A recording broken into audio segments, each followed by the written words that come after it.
good morning, everyone. I'd like to call this meeting to order. Thank you for joining us today at City Hall and Council Chambers. So this morning, our invocation will be given by Chuck Goodwin, a very dear friend of mine for many, many years, and he is with Fish for Life Ministries. Before we pray, I'd just like to say for your behind all the behind-the-scenes work and hours you put in, and the council, we appreciate you on behalf of your citizens. Let's all pray. Father, I ask that you bless the mayor and each one of the city council members and all of the staff with good health, prosperity for their families, Lord. And above all else, give them a spirit of unity and wisdom. In Jesus' name, amen. Amen. Thank you, Chuck. And next, our Pledge of Allegiance to the flag of the United States and to the Texas state flag will be led by Robert Ramsey, and he is a senior at Richard King High School, and there you go. And he is part of the All-State Choir and attending TAMU-CC next year. Please join me in the Pledge of Allegiance. I pledge allegiance to the flag of the United States of America and to the republic for which it stands, one nation, under God, indivisible, with liberty and justice for all. Please join me in honoring the Texas flag. Honor the Texas flag. I pledge allegiance to thee, Texas, one state under God, one and indivisible. Thank you so much, Robert, and good luck in your studies. Ms. Huerta, would you please call the roll? Mayor Paulette Guajardo. Present. Council members Roland Barrera is absent. Sylvia Campos. Gil Hernandez. He's here. He's just here. There he is. Okay, good. Michael Hunter. Here. Jim Klein. Here. Mike Pusley. Here. Everett Roy. Here. Dan Suckley. Here. City Manager Peter Zanoni. Present. City Attorney Miles Risley. Here. Mayor and Council, a quorum of the council and the required charter officers are present to conduct the meeting. Thank you. Thank you, Ms. Huerta. Okay, that'll take us to Section E, City Manager's comments and update on city operations. Mr. Zanoni. Great. Good morning, Mayor and members of the council. We do have 3 items on the city manager report, and I'll have several presenters today. But we do want to begin with a very important cultural icon for our city, which is our Buccaneers Buck Days Festival. And with us here today is Johnny Filippello, the President and CEO of the Buccaneers Commission. He is going to give us a brief presentation of the city's 85th annual Buck Days Festival that begins Thursday, May 4th through Sunday, May 14th. An important note that we know about, but it's always good to highlight, is that proceeds from the festival are awarded via the Buccaneers Commission to students as college scholarships. Johnny was informing the city's team that's helping him make this festival successful that he anticipates nearly $200,000 to be raised. Nearly $200,000 will be raised that benefits students and other local nonprofits from the Buccaneers Commission. So Buck Days is one of the city's most popular events. It will feature a carnival, a rodeo, parades, live music, great food, and more. It begins May 4th, which is next week, with the traditional mayoral walking of the plank. You ready, Yes, Mayor? that would Right? be me. That's the mayor, right? It's more like running, jumping into. You're right. Into the Corpus Christi Bay waters. The annual dunking of the mayor will start at 5 p.m. and the mayor will walk the plank at 5:25 p.m. So residents can watch, as they have for the past couple of years, on the seawall itself, or they can watch live in the city's YouTube and Facebook pages. And I know there's a big following that has watched the mayor in the past couple of years. So in anticipation of the large crowds for the Buck Day celebration, the city will be implementing a traffic control plan to ensure safety of motorists and pedestrians. So keep an eye out for signs, street closures, some redirections. Those are all part of what we anticipate to have a successful carnival and parade and so much more. Due to the heavily expected pedestrian and vehicular activity, the city does recommend that residents use park and ride shuttle services from our partner at RTA, and to follow posted signs and messages that are out there to help keep people safe. So with that brief introduction, I do now want to thank Johnny Filippello for being here with us today, and he's going to give us more detail on the event. Excellent. Thank you, Peter, and Mayor, City Council. On behalf of the Buccaneer Commission, thank you all for having us today. We're very excited about celebrating the 85th Buccaneer Days tradition, May 4th through 14th this coming year.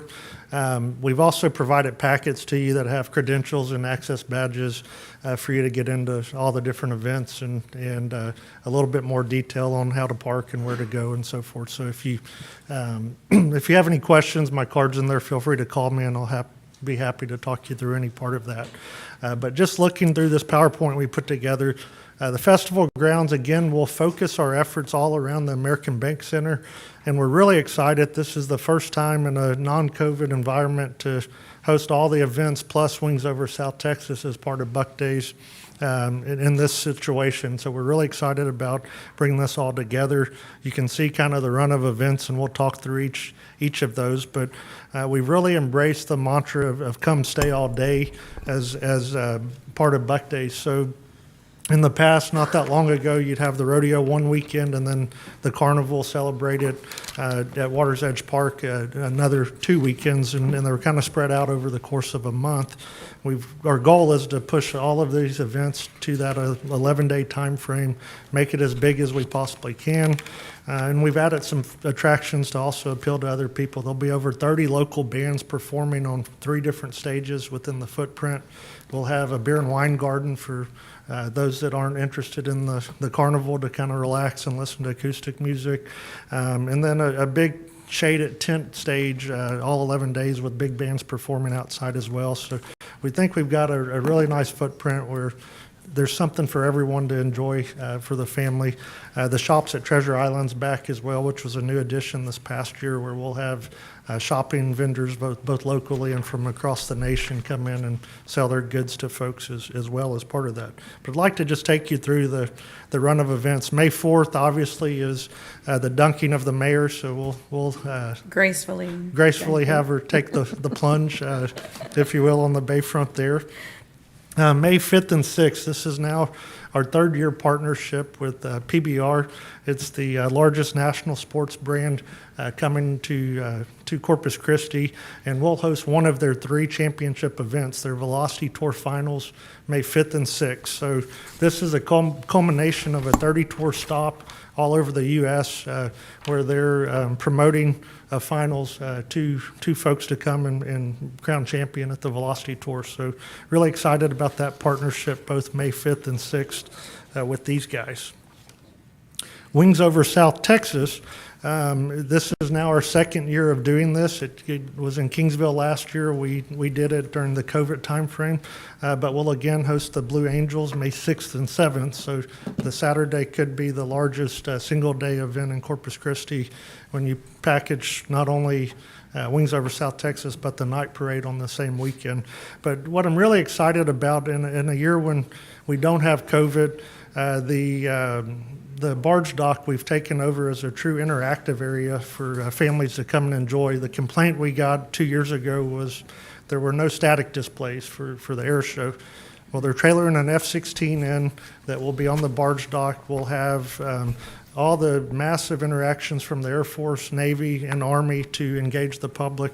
And then as long as the weather cooperates, we're going to land an Apache helicopter on the barge dock as well. So folks can climb up in, talk to the pilots, touch and feel the aircraft, and really engage with the personnel there. So that helicopter will be there basically Friday, Saturday, and Sunday, and be active to the public to enjoy Saturday and Sunday all day as part of this. So really a great way to enjoy the event. It overlaps with the air show, so we've really kind of embraced this and worked very closely with city staff to make this come together. So we've altered the route of the parade this year. So folks can come on that Saturday, enjoy the air show. Gates within the footprint open at 11, but then the air show itself will kick off at noon. And based on our experience last year, Shoreline from American Bank Center to Water's Edge Park is completely closed that day. And we'll have 60,000 plus people watching the air show for free in and around downtown and North Beach. so they can come enjoy the marina, the shoreline drive for the air show, and then later that evening, the parade route will run right behind the viewing they had for the air show, and can enjoy the parade viewing right there as well. So should be an amazing opportunity. You can see the route here for the public to enjoy. And we've established food trucks all up and down Shoreline to make it an enjoyable experience as well. And we're excited to give this a try and see how many folks can enjoy this free fun for the family there. Rodeo Corpus Christi kicks off the second half of Buck Days, May 10th, 11th, 12th, and 13th. A diverse lineup. Two folks that are very close to Corpus Christi kicking things off. Steve Trevino grew up in Gregory, Portland, and really excited to be our first comedian act as part of rodeo. And then Michael Salgado has a lot of rich tradition being here. His brother, who's actually part of the band, is a local Corpus Christian, and excited to be back performing as well. Carly Pierce, recent Grammy winner, will perform Friday after rodeo, and then Saturday night is Tracy Lawrence. So I think a really great lineup. That's almost a sellout already for Saturday, so it could be the fastest sellout we've ever had for this event. In an important note, our partnership with PBR and WCRA. I think this is something I'd be remiss for not mentioning. June 4th at 11:30 a.m., we'll have an hour-long broadcast about our championship round, the Saturday night of rodeo on CBS network. Last year, this was now the third year of broadcast. We had about 670,000 viewers from across the U.S. tune in and watch that broadcast. And we're only one of 4 rodeos in North America that are on CBS. So I think that's a pretty special thing for our region. As you go and watch that event, all of the shots are coming in and out of the marina and the bayfront.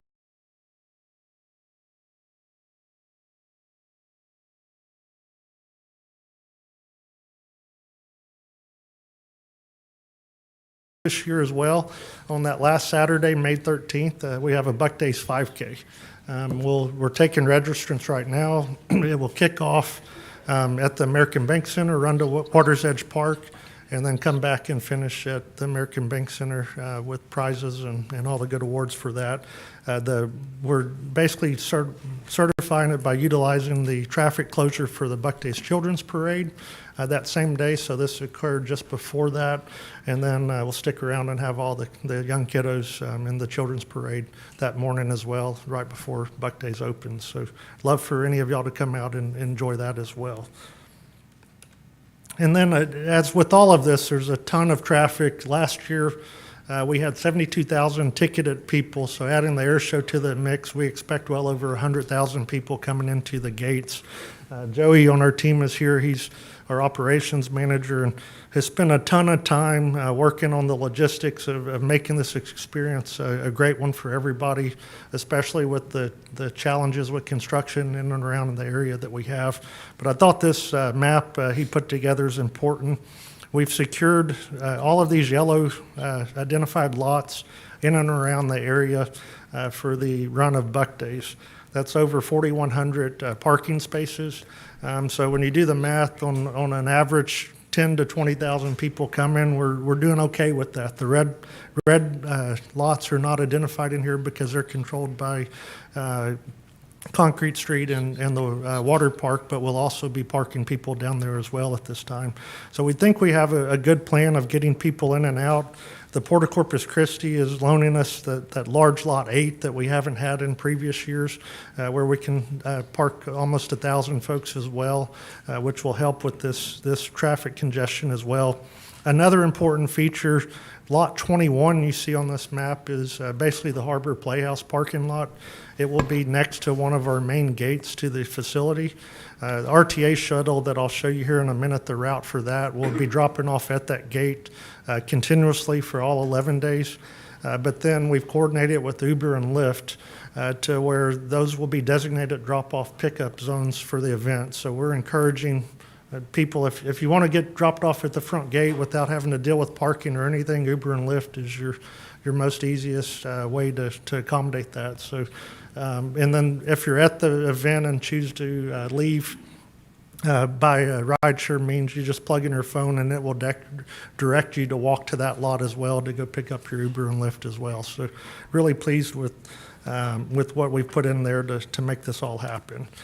Additionally, this red line shows Whataburger Field and the Port Military Yard that we will be utilizing for all 11 days. Whataburger Field will have games our first weekend, but they will still take and accept, obviously, patrons to either event.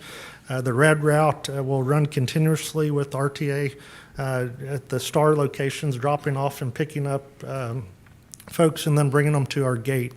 The Port of Corpus Christi yard, we are utilizing twofold. It'll be overflow parking for the public, but we're asking all event staff, all volunteers, all carnival workers to park in those lots, all vendors that are coming to the event, and we'll provide a shuttle very early into the day and then very late at night to get those workers back and forth to their cars. But we're really trying to make sure all of the close-up parking is available for our patrons and not just filled by employees as we get into that. And Peter had mentioned earlier our support to education. This is an ever-evolving effort. As we've taken on the American Bank Center, we've really focused on how do we program the convention center with educational competitions for youth and reward them for their efforts. Robotics Rodeo, we started last year. We had about 30 teams in that. We've sold out 48 teams this year, and we've added a Lego League competition. So First in Texas is our partner on bringing us these competitions. The Robotics Rodeos for high school-aged kids. We had students from as far as Plano and the Rio Grande Valley participating in this last year. We even had a team from California reach out after we were full this year wanting to participate. So we're going to look at continue to keep developing this and making it a larger event for the public. And then the Lego League is for the youngsters, the elementary age kids, and a lot of the local families are bringing their kids to compete in that competition. About $15,000 in prize money will be awarded on May 13th at the Convention Center. And then what's very important to us is our giving, our scholarship program. In total, we've awarded over $1.6 million. As Peter mentioned, last year we awarded $175,000 in giving throughout various means. Our most prominent focus is our leadership program, and we've got 3 students up here. I'd love for them to introduce themselves, but these students go through a semester-long training. We have over 100 high school seniors apply every year to be part of this program from all over the coastal bend. They go through interview essay competition, and 20 are selected to go through this training. Dale Carnegie training starts it out. We pair them with a mentor of the field they're interested in pursuing. For instance, if someone wants to be a dentist, we find a dentist in the community that's very successful to kind of give them tips along the way. Attorneys, same opportunity. If they want to go into industry, we've got engineers paired up with some of these students as well. They'll also go through community service. They just cooked a meal at Ronald McDonald House. They're going to be volunteering to help set up Buck Days and be on hand as ambassadors for Buck Days. And then they tour industry. They toured the Port of Corpus Christi. They've toured Valero. They went out to CCAD and NAS Corpus Christi to see all the different opportunities that are out there. Last year's team was here at City Hall learning from city staff on what all they could do. But it's a really great program. At the end of this, we'll award $80,000 in scholarships to these young people. So I'm going to let them introduce themselves and tell a little bit about it. So go ahead. Hi, my name is Diamond Gomez, and I want to first thank y'all for having us here today. I attend 4-H Moody High School and plan to attend the University of Texas at San Antonio in the fall to major in criminal justice and criminology. Then after attending a 4-year college, I plan to attend law school to become a defense attorney here in Corpus Christi. The Buck Days Leadership Program is truly a blessing. It was not only helping me pay for school, but allowing me to see the opportunities Corpus Christi has to offer, as well as have a mentor, Selena Leon, who is a local defense attorney here in Corpus Christi, as well as boost my confidence in my public speaking through the Dale Carnegie course. This leadership program really benefited me a lot, and I'm truly thankful for Buck Days. Thank you.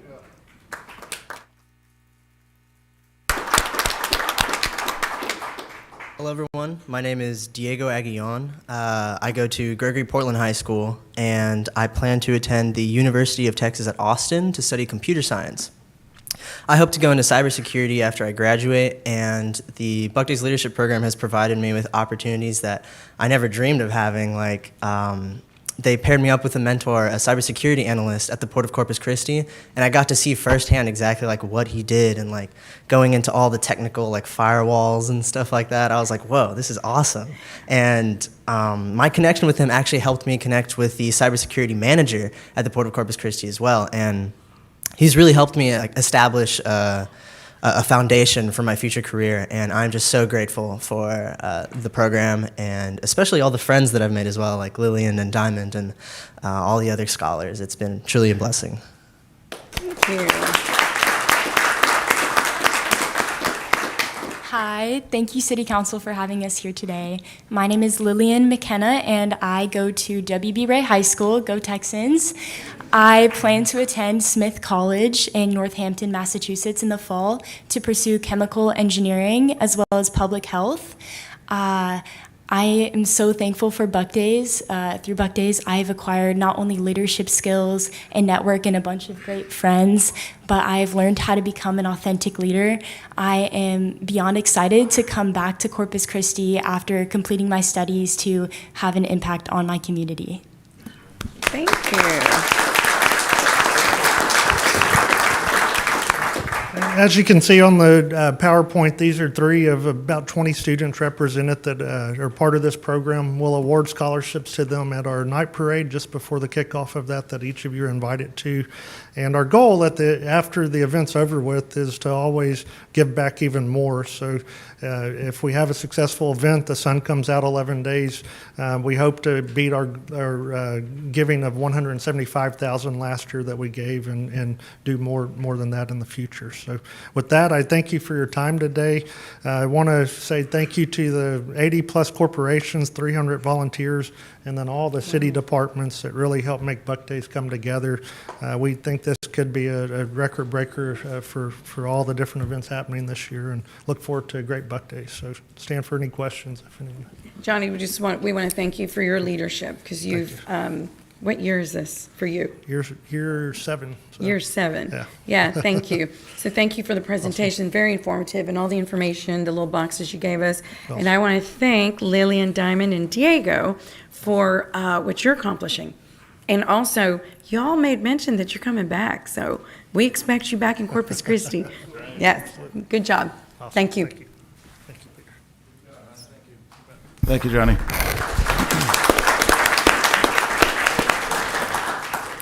Did you want to do one more item, Mayor, or do the citizens? No, you comment? can do one. What do you have next? Triumph? Okay, we do have a Wings of Texas. We have about 7 minutes. Great, okay, good. This is an important one, so I'm going to put this up here. This is the award the city won, and we do have a guest speaker. So this next item is an introduction and a brief overview of a great nonprofit organization serving the coastal bend. It's called Wings of Texas. And Wings of Texas was founded in 2014 by Michelle Jones, who's at the podium right now, and her husband, Rusty. And it was formed to help people with disabilities, like their son, Charlie, be more active participants in our community. The mission of Wings of Texas is to make the coastal bend a more inclusive place to live, work, and play, and learn. Here with us today to provide an overview of the organization is Michelle Jones, as I mentioned. She is the board president of Wings of Texas, and her son, Thomas Cronin, who serves as the executive director of the organization, is also a special needs attorney. Additionally, Thomas also is a committee member of our own Parks and Recreation Committee, the PRAC as we know it. So the reason they're here today is 3 weeks ago, on April 6th, the Wings of Texas held their second annual Spirit of American Disabilities Act Community Advocacy Awards event right in downtown Corpus Christi at the Bay Jewel. And the city was a recipient of a prestigious award that they gave out that night, and it was for our Safe, Fun, Fit program that we have, that the city created. And this award that was given to us that you can see here is the first ever. It's referred to as the Wings of Texas President's Award. And the Spirit of the ADA Advocacy Award recognizes outstanding accomplishments by individuals and organizations who promote the advancement of inclusion for individuals with disabilities in the Coastal Bend. So we know our Safe, Fun, Fit program is designed to encourage health and wellness, and it was launched in June of 2020 during the height of the COVID pandemic. We're going to talk more about it in coming meetings, but the program provides free exercise classes and 5 10K runs for the community, to include disabled community, and that's why the award was given to us. So the success of the Safe, Fun, Fit program is largely due in part to the 5 10K races that are managed by Victor Betancourt of BFit Productions and our own Parks and Recreation Department.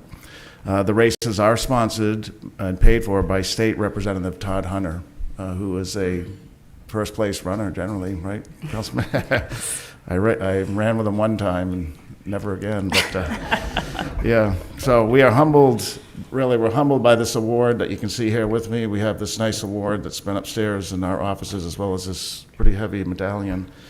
And we're thankful for the Wings of Texas for their commitment to the disabled and to Corpus Christi and the Coastal Bend. Now with that, I'm going to have Michelle and Thomas give us an overview of their organization. Michelle, thank you. Thank you for having us. My name is Michelle Jones. I'm the president and the founder of Wings of Texas. I'm joined here today with Thomas Cronin, our executive director, and Charlie. He was our first captain 9 years ago. As he said, my husband and myself started Wings of Texas in 2014 for 2 reasons. The first was so that we could get healthy and live longer lives for our son, Charlie. And also because we saw that there wasn't enough programming for individuals with disabilities within our community. Since our funding, we have grown from 2 racing chairs in 2014 to a fleet of 24 racing chairs. Last year, we helped our captains cover more than 1,000 miles on the race course. So that is roughly from here to Phoenix. But for us, the finish line is just the beginning. We've recently announced an expansion of our mission from just being focused on running making the Coastal Bend a more inclusive place to live, work, play, and learn. We believe that people with disabilities should be able to be part of every aspect of our community, and we're excited to expand our mission to make this a reality. We've already gotten started with our program. We're including cycling events, triathlons, a summer bowling team. We've had our 2nd annual Spirit of the ADA Awards, which the city had been recognized.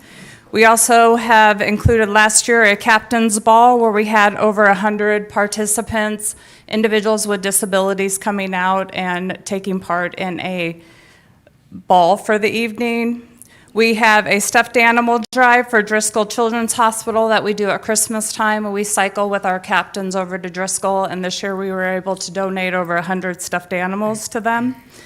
We also are offering a variety of parent support training programs throughout the year to the Coastal Bend. Running will continue to be a primary part of our program. In fact, we have our official 5K fundraiser September 30th, but we're excited this year to announce that the night before we are going to host a Heroes Challenge for all individuals with disabilities to participate who have mobility issues.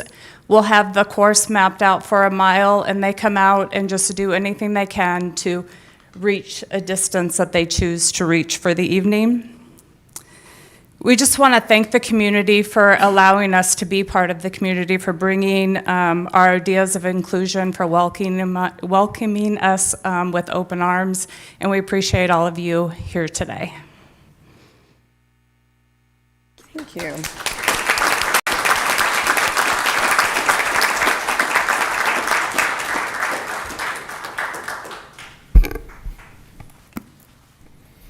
Okay, Mayor, we do have one more item, but you Yes. probably want to take the citizen comment? Yes, let's go to Okay. public comment, and then we'll come right back to that. Mr. Risley. Citizens are authorized and encouraged to present their views to the council on city-related matters. However, such should be done in a factual, precise presentation, and questions of council or staff are inappropriate. Loud, boisterous, profane, or obscene behavior or language is not allowed. Thank you, Mr. Risley. So individuals will be called upon in order in which they signed up electronically. In-person public comments will be taken first, followed by virtual public comments.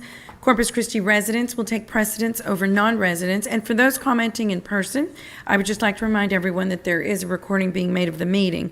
Please speak into the microphone located at the podium and state your name and your full address prior to speaking.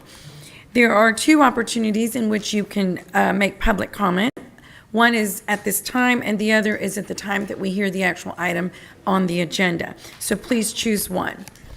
Citizen comments are limited to 3 minutes. Non-resident comments are limited to 1 minute. And for those commenting in person, there is a timer underneath the base of the microphone, and it will tell you exactly how much time you have left to speak. Once the buzzer goes off, we kindly appreciate you ending your sentence and moving on. If you have any petition or paperwork, anything you'd like to give to the council, if you'll please do so, give to the city secretary prior to speaking. She will hand it out to us. So with that, we'll go ahead and start with Steve Klepper.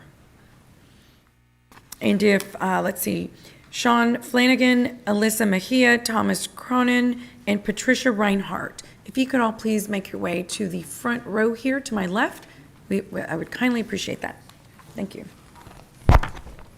Good afternoon, Mayor, Council, and Mr. Zanoni, back there, I'm sure. Steve Klepper, 317 Sunset Avenue, District 2. And speaking of District 2, I wanted to mention the last time I was here last week, and one of the reasons I'm here today, is that I meet in response to my comments, District 2 councilperson, Mrs. Campos, asked Mr. Zanoni if he would make sure, based on my comments, that the public would be more informed on stormwater fees. And he said, sure. We had extensive community engagement, contrary to what Mr. Klepper said. Well, obviously I didn't communicate my message very well, so I wanted to reemphasize what my message was. And my message is transparency and open government, public communication. I know there's great outreach. I was at Mrs. Campos' town hall this last week. So I have 3 specific examples, and I'm going to start with the example of stormwater fees that I talked about, but I'm going to add 2 more examples based upon the April 6th council workshop. Both of them are intended to present examples of the need for improved transparency for you, the council, and for the public. On the stormwater impact, my point was the information was misleading. And I have on your handout there, screenshot of the article Mr. Zanoni wrote about how most people would have a decrease in their water bill with the new stormwater fee. Well, most people did, and there was nothing wrong with what he said. But as Paul Harvey used to say, and now the rest of the story, well, those that used less than 2,000 had an increase of now it's going to be 50%, by the way, with the new fee, because I know it's going up. The example, the data to support my point is at the bottom. It's the same as I presented last time. Well, at the City Council retreat workshop on April 6th, City Manager presented a solid waste chart, monthly solid waste fees. And on that chart, there was at least one inaccurate number. Austin's fee is not what they said on there.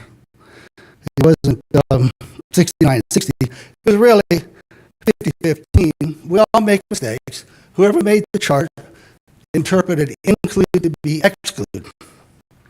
But my main point on this chart is that it doesn't present a good picture because it doesn't talk about levels of service. And with regard to Austin's service levels, they're far higher in solid waste. And I'm saying that, oh wow, is that my time? Well, so I do have some, I'm sorry I took too much time. You've got the handout. I've got some specific examples. And I think the most important one is the last page on water rates. And I'm sorry for, I'll come back next time. Thank you. Thank you, Mr. Klepper. Sean Flanagan.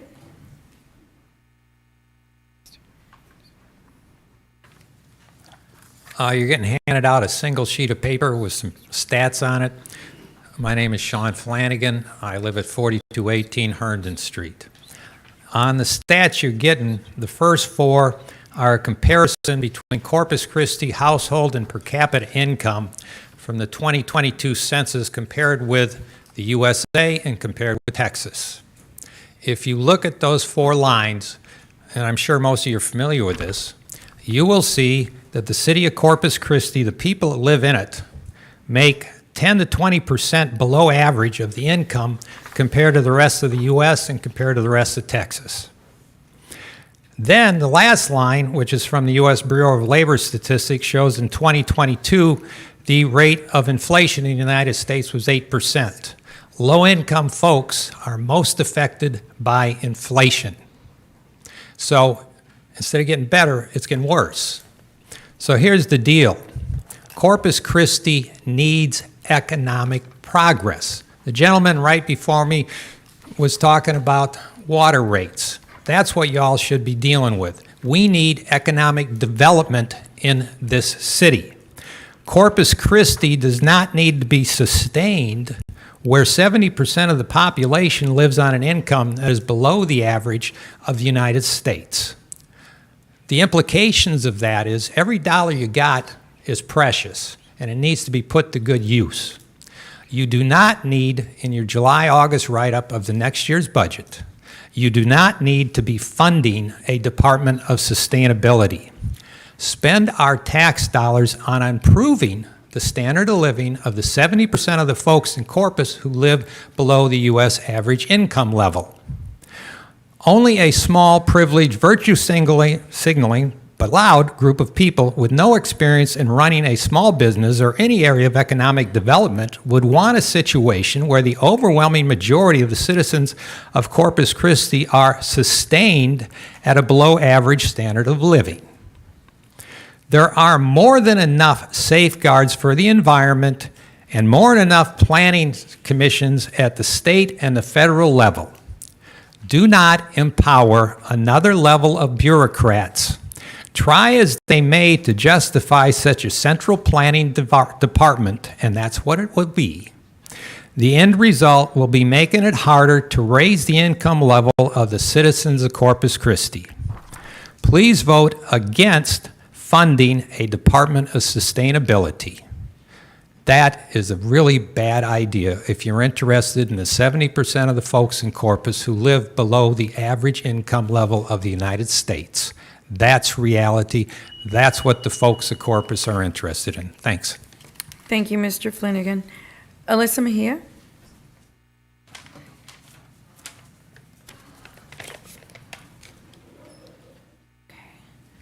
I have a presentation, just waiting for it to come up.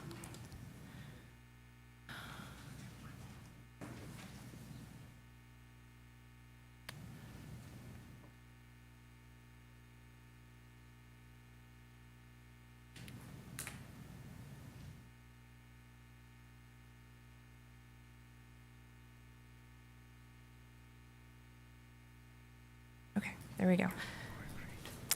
Hi, I'm Alyssa Mejia, 41 Camden Place. I am chair of the Parks and Rec Advisory Committee, PRAC, and we began the year with a resolution adopting a strategic plan to advance priorities of the CC Parks and Rec Master Plan. This is our progress update. So we first examined the robust public survey data that informed the 2022 Master Plan. And I apologize for the quality of these. This is what is available online. But the message here is clear. The number of households whose park facility needs are not being met, walking and biking trails are at the top of that list. The public's most important park and rec facilities, walking and biking trails, and it's not even close. The public's top priorities for investment spending on parks and rec facilities. Trails are their top stated priority, again, by a pretty good margin. This isn't just a local trend, it's national, because pedestrian and cycling are some of the most broadly accessible and inclusive activities spanning demographics like age, location, and ability. In response, the 2022 Master Plan placed a trails network and walk shed improvements as two top priorities. So the Connectivity Subcommittee has been looking at the logistics of making this happen. So everything marked in red here on this map is public drainage land that the Corpus Christi MPO mapped for trail development back in 2016. It's a citywide map. I had to just fit some in a slide here. Progress on this stagnated years ago, but there are miles of potential. This network is citywide. We started with this area with the densest concentration of trails, homes, parks, and schools that already connects to the well-used Shannon Hike and Bike Trail. Shannon itself was designed to be a 3-stage trail, but only 1 stage was ever built. Wear patterns show that the canal land connecting to Shannon already has plenty of informal use and demand. When you get to places with more dense housing, the wear shows even heavier use. This public land is generally flat and wide enough to drive a truck through. The demand and potential to use it for trails strongly exists. The land is just currently not very inviting. The grass gets high. It doesn't look really like you're supposed to be there in a lot of these places. Some low-tech changes like increased mowing schedules, directional signage, adding a surface like decomposed granite could quickly and dramatically expand our trail network. So this is what our subcommittee has been exploring, this potential of low-hanging fruit to invest relatively little while fulfilling the #1 top public park priority. Trails would require interdepartmental collaboration, which is always tricky. We've been starting to try with that. But it happened with Shannon and with the Bear Creek Hike and Bike Trail with resounding success. So we know it's possible. And we'll keep you posted on our continued progress with this. Thank you. Thank you, Ms. Mejia. Thomas Cronin? Hello. My name is Thomas Cronin, and I live at 3738 Naheed Court in Flower Bluff. I'm a member of the Parks and Recreation Advisory Committee, as well as the Executive Director of Wings of Texas, the nonprofit that you all heard from earlier today. At the moment, I'm here in my capacity as a private citizen, though, to piggyback off of and support the comments made by PRAC Chairman Alyssa Mejia regarding the need for additional miles of trail in the city. In the recently completed Parks Master Plan, connectivity, meaning access to sidewalks and trails that connect different parts of the city, was by far the number one priority among those surveyed. People want to be able to walk to the grocery store, the park, the new pool going in at Bill Witt, trying to make eye contact with Councilman Hernandez there, or even just to the nearest bus stop. As you can see from the images Alyssa shared, people want this so much that they're willing to make trails where they don't already exist. In the next year, the city should look to align its budget priorities to meet this demand. Just by looking at the map, we can identify some incredibly low-hanging fruit. Trail development along the Shannon Hike and Bike Route that could link at least 10 parks to schools, churches, apartments, and single-family neighborhoods. It's my strong hope that the PRAC is given the opportunity to make that recommendation as part of the full budget process. And as an individual, I would definitely vote for that if it was given that opportunity. So thank you. Thank you, Mr. Cronin. Patricia Reinhardt. Mayor, while we're waiting, I just want to do a statement of fact, just so you know that the master plan for Bill Witt does include a hike and bike trail around the park. I just want to make sure that's known for our future. Thank you. Ms. Reinhardt. Hello. My name is Patricia Reinhardt. I live at 317 Clifford Street, Corpus Christi, Texas, 78404. I'm here to talk trash with Corpus Christi once again. And I don't mean this in a really negative way, but negative it is. Recently was informed about meetings developing tourism within our city, which I think is a laudable goal. But before we invite someone to our house, at least in my house, we clean it up. We don't invite people to sit in our house at our dinner table surrounded by stinking garbage. We clean that up. So I had asked over a period of time for the Code Enforcement Department and then the Municipal Court to provide information on the number of citations that were given for the egregious littering that we see throughout our community, both for individual citizens as well as for retail and big box entity type stores.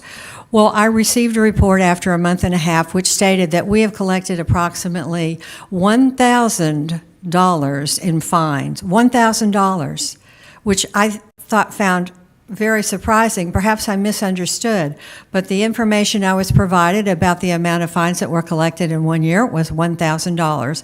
There was one citation to a big box store, which is CVS on Alameda, and it continues to be a squalid, garbage-infested eyesore within our community of Del Mar. It's very unfair. So $1,000 in fines and no fines on our big box polluters. So I would like to point out that the big box stores and the city itself are teaching people how to treat our community of Corpus Christi. You are tired of that sandwich, or you finished, pitch it. Nobody seems to be holding these people accountable. You don't want to get out there and clean up the garbage around your store, CVS? Well, that's okay. We won't fine you. We'll give you a little citation, but we'll never be back. So that is teaching the people that live here and the people that visit here how to teach this community that we have low standards, that you can trash us, that you can pollute the ocean and the land, and that you can kill our animals. For example, yesterday when I was at CVS, there was a very large and unfortunately deceased and stinking seagull in the parking lot. Is that okay with you? I hope not. So our retail vendors are teaching our visitors who may come here that we just don't care, that we are dirty and slovenly, and we need to correct that if we want to invite more people to visit our beautiful community. For those of you who read the Bible, in Luke it says, "To whom much has been given, of him much is expected." And much should be expected of the city of Corpus Christi, a clean city. Thank you. Ms. Reinhardt, thank you very much. And Mr. Zanoni, could we look into those locations she mentioned? Yes, we can, Mayor. I'm going to give this to somebody. You can give it to Yeah, him. give it to our city attorney. Okay. Mhm. Thank you, Ms. Reinhardt. And we will look into this. John Hendricks. And then if we can have Maggie Peacock, Dustin Cronin, Kathy Wemmer, and Brian Keeble come forth. Good afternoon. If I have to leave a little bit early, it's no disrespect to the council members, or the mayor, or city manager. Okay. John Hendricks, 622 Texas Avenue, born in Spawn Hospital, exiled to and reared in Yankee land. Got back to South Texas as soon as I could, 45 years ago. I know y'all wonder where I'm going. I'm a veteran with 2 combat tours, Operation Iraqi Freedom, 2004-2005, Operation New Dawn, 2010 and 11. I love Corpus Christi. All my grandparents are buried here. My parents are buried here. I have great-grandparents and great-great-grandparents buried here. So this brings me to my topic, Rose Hill Cemetery. Yes, some of you have heard from me before on this. Dead people. Sometimes our forebears, sometimes our sisters and brothers, and sadly, sometimes our children. What do we owe them? To be blunt, I would say that the situation at Rose Hill falls way short of what we owe them. It is very unsatisfactory. If you visit Rose Hill on any given Sunday, you will see Corpus Christians, beautiful families, praying by their loved ones, tending to the grave sites, just a few feet away from real, ugly, highly visible urban blight, and only separated from the blight by a cheap, unsightly chain link fence. In the past, I've texted most of you all the pictures of this. So enough said on that. Someone, either Rose Hill or you all, who are the authorities, is not doing their duty here, and I'm sad to say that, because I have great affection for all of you. Maybe it is a case of both. I'm here to offer my services free of charge, to run this topic to solid ground. Please point me in the direction I need to go. You have my number. Or appoint me to find out what the city can and should be doing to pay proper respect to our dear ones who lie there in the earth, in the heart of our sacred city. I'm twice retired. I'm tanned, I'm rested. All of you should, again, have my cell number by now, but if in case you don't, it's 876-4910. With much affection and respect, John Hendricks, 622 Texas Avenue. Thank you. Thank you, Mr. Hendricks. Maggie Peacock.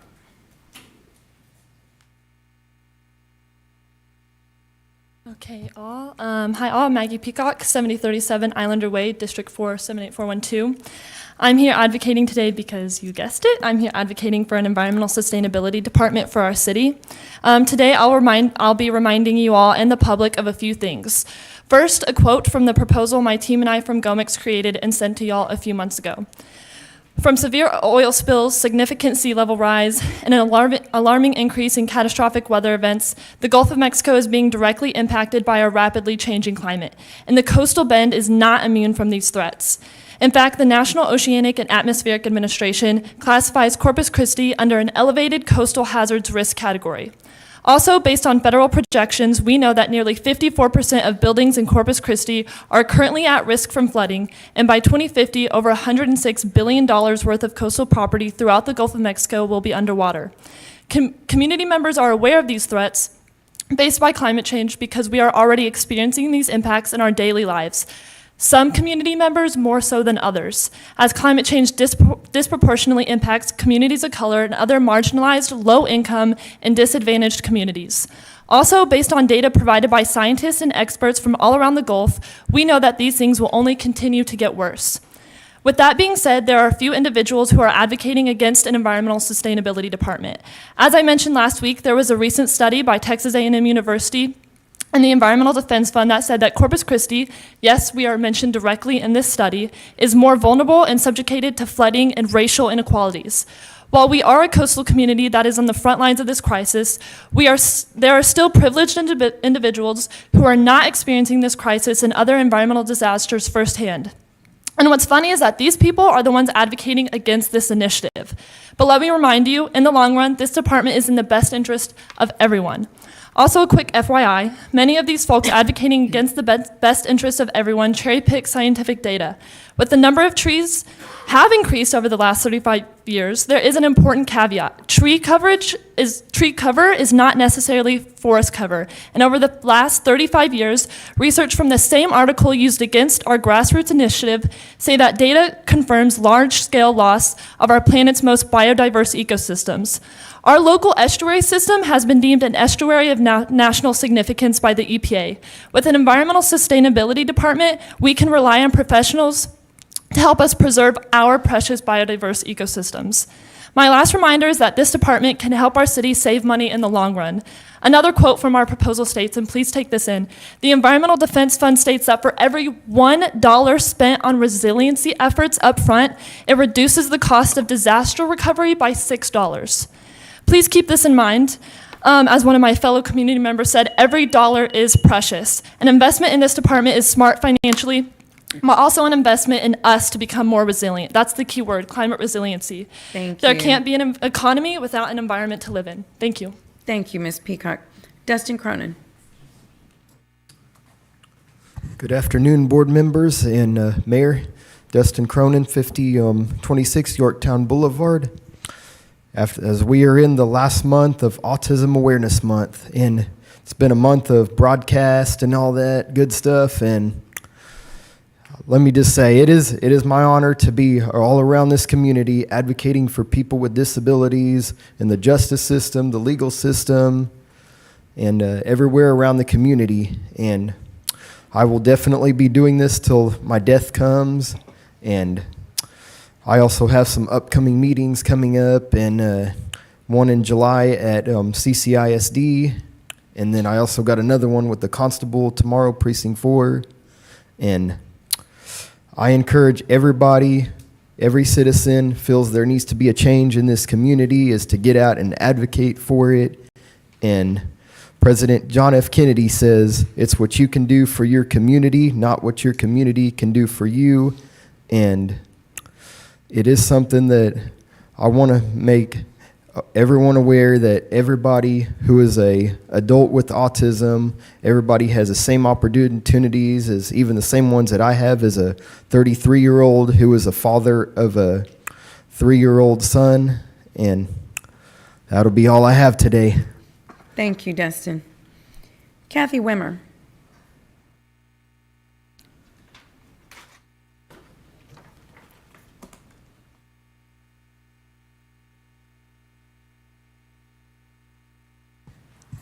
I am representing the Friends of Old Bayview Cemetery. We are having a very special dedication. Kathy, I'm sorry, can you I'm sorry, state can you hear me? Yes, but can you state your address, your name and address? Well, you might be able to find me if I do that. Okay. I'm sorry, I've had an assortment of different phone calls lately. I'm Kathy Wimmer. I live at 518 Pierman Place. But I'm wearing a different hat today, and I usually have a hat on for church, but not for a council meeting. But anyway, I'm here for Friends of Old Bayview. We're going to recognize Old Bayview Cemetery because during COVID, we got national recognition. We are the oldest federal cemetery west of the Mississippi. And we have a plaque, we have a monument, and we're going to have a dedication May the 6th, which you're invited to. You can come to that at 10 o'clock before you take in the festivities for Buccaneer Day. Thank you. Thank you, Kathy. Brian Keeble. Good afternoon, Councilman and Would you Mayor. pick that? Oh, yes. There you go. Good afternoon, everyone. My name is Brian Keeble, and I live at 4350 Ocean and 121 Southern and others. Most of you know that I'm the CEO of B3 Acquisitions and what's coming. What I'm here for today is actually a praise report. Bad news travels like wildfire, good news barely gets there. On April 8th, we were doing some repairs to 121 Southern, and we were made aware of a water leak. So we replaced all the water lines, we replaced the sewer line, all the other drainage lines, basically everything. Even the gas lines.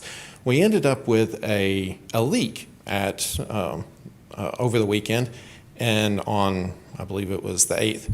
And we called the city. They were very responsive. I mean, they were out, they were professional. They did have to cut it off until the plumbers came back out and had done a 2-day static test, and there was no drop and everything. Well, then on, I guess it was the Monday morning, there was a really nice gentleman that came out. His name was Salvatore J, I believe. It was truck number 2200. Anyway, very professional. It turned out to be a faulty meter. That got changed out. Everything's wonderful now.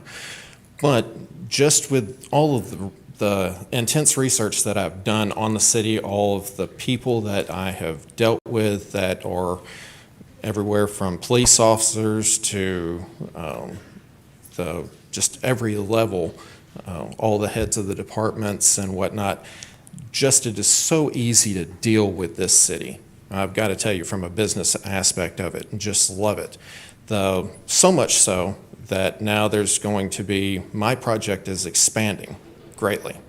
And so there will be things for North Beach and the island as well.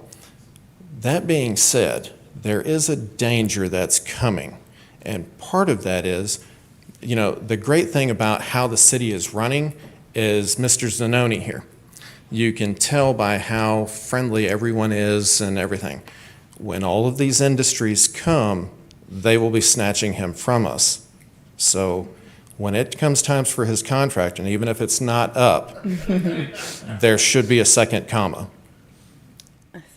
Because they will take him. Anyway, you have a great day. Thank you. Thank you, Mr. Keeble. Victoria Holland. Victoria Holland. Nope. John Weber. Okay, and then we have Al Ariola, Jenny Cross, and I think that will conclude our in-person.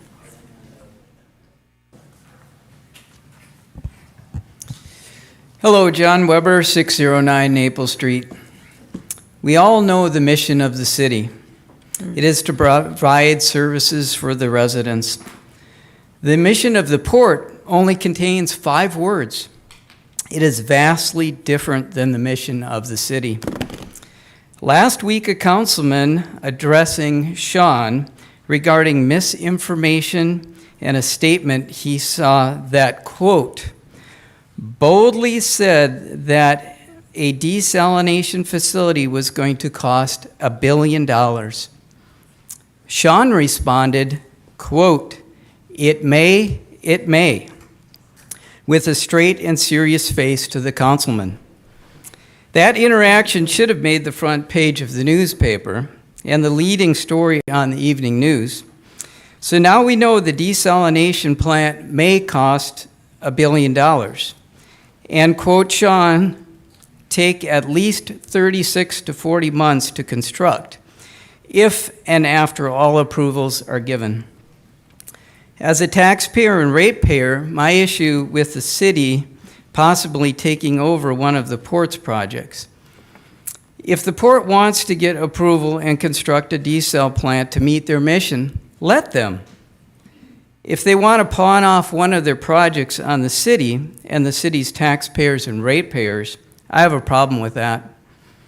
We already know, without a question, the fastest and cheapest drought-tolerant new water source is conservation. It will meet the needs of the residents for many years into the future. Let the port pay for their desalination plants. According to their most recent end-of-year report for 2021, on the bottom of page 8, their total net position was $855,535,697. So they have or can get the money. Has anyone thought that they might want to pawn it off on the city because Sean said it may cost $1 billion? A quick note on agenda item 15 regarding the contract with Fulton Construction. I understand at least one council member has received income from the company. I would expect all council members that have received income from the company will be recusing themselves from voting on this item. I am in favor of items 6, 7, and 20. I am hopeful you will approve these items. Thank you, and always have a nice day. Thank you, Mr. Weber. Al Ariola.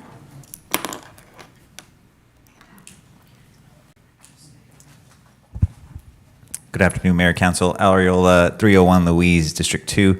I'm here today representing our 1,200 members of the United Corpus Christi Chamber, representing over 10,000 employees. And first, let me start by thanking you for your servant leadership to our community. Thank you for everything you do to continue to make Corpus Christi a good place to do business.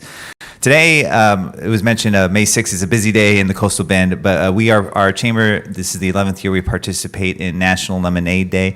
It is happening on May the 6th. Most of you might be aware of it.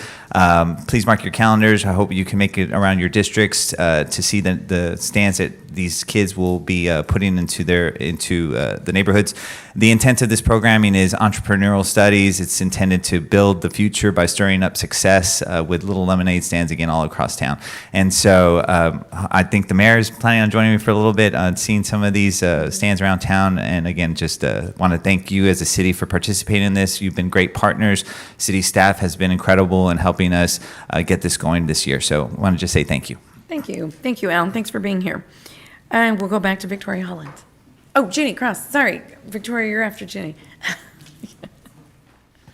Good afternoon, Mayor and Councilmen and Council ladies. I'm Ginny Cross, 602 North Staples Street, the United Corpus Christi Chamber of Commerce. And we noticed that you have an opportunity to accept an award from the Governor's Office for the Defense Economic Adjustment Assistance Grant. It's a long one. We'll just call it DEAG for short. Yeah.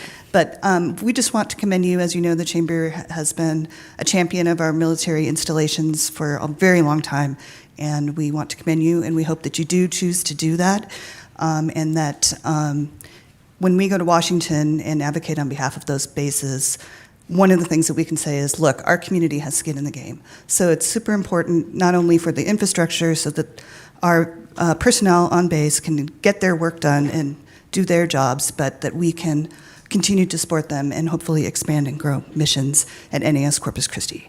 So just thank you for doing that. And if we can ever be helpful, please let us know. Thanks. Thank you, Ginny. Victoria Holland. Thank you so much. I appreciate it. My name is Victoria Holland. I live at 235 Ohio Avenue, and I'm pleased to be here today. I want to first commend you all for your efforts to start dialogue with the report surrounding desalination. As everyone here is probably very aware, water resources is the single largest inhibitor of industry and growth in any region, anywhere in the world. And similarly, the presence of water is one of the largest indicators and drivers of success in growing industry anywhere in the world. And so I want to commend you for your efforts to look forward to the future and not just today. Outside of that, I also want to really encourage you to stick your focus and attention on areas that lead to productivity here in our city. You know, we are blessed in the United States to have outsized importance for a city of our size due to our influence on the oil and gas industry, not just here in our nation, but worldwide. And if you look at the worldwide producers of oil and gas, you will find that Russia, Iran, Saudi Arabia, and China are the largest producers of oil and gas outside of this country right here. I don't need to tell you about the strong human rights concerns and records of these nations, and I also don't need to tell you about the even stronger ecological impact of these nations have had in their pursuit of oil and gas. Here in the United States, we have been blessed with strong regulations and standards set by federally and by the state. I would encourage the city to continue to improve on promoting this industry rather than sticking additional regulations on it, because it is neither practical nor ethical long-term to ensure that oil and gas is run in places that are far less clean, are far less safe, and have extreme human rights violations. And finally, I want to encourage you that I know that there are going to be a lot of people that come up and talk with great concern about the environment, but particularly with our local environment. And I want to encourage us as a city, because we do have outsized global importance, to also have an outside global compassion and view in this area. You know, it's really easy to say not in my backyard and have that kind of NIMBYism that, you know, promotes poverty in other regions of the world. But I think that here in Corpus Christi, we are leaders, and not just in this nation, but also globally, in providing resources that are vital to this world in a safe, humane, and productive fashion. Thank you all. Thank you, Victoria. Lamont Taylor.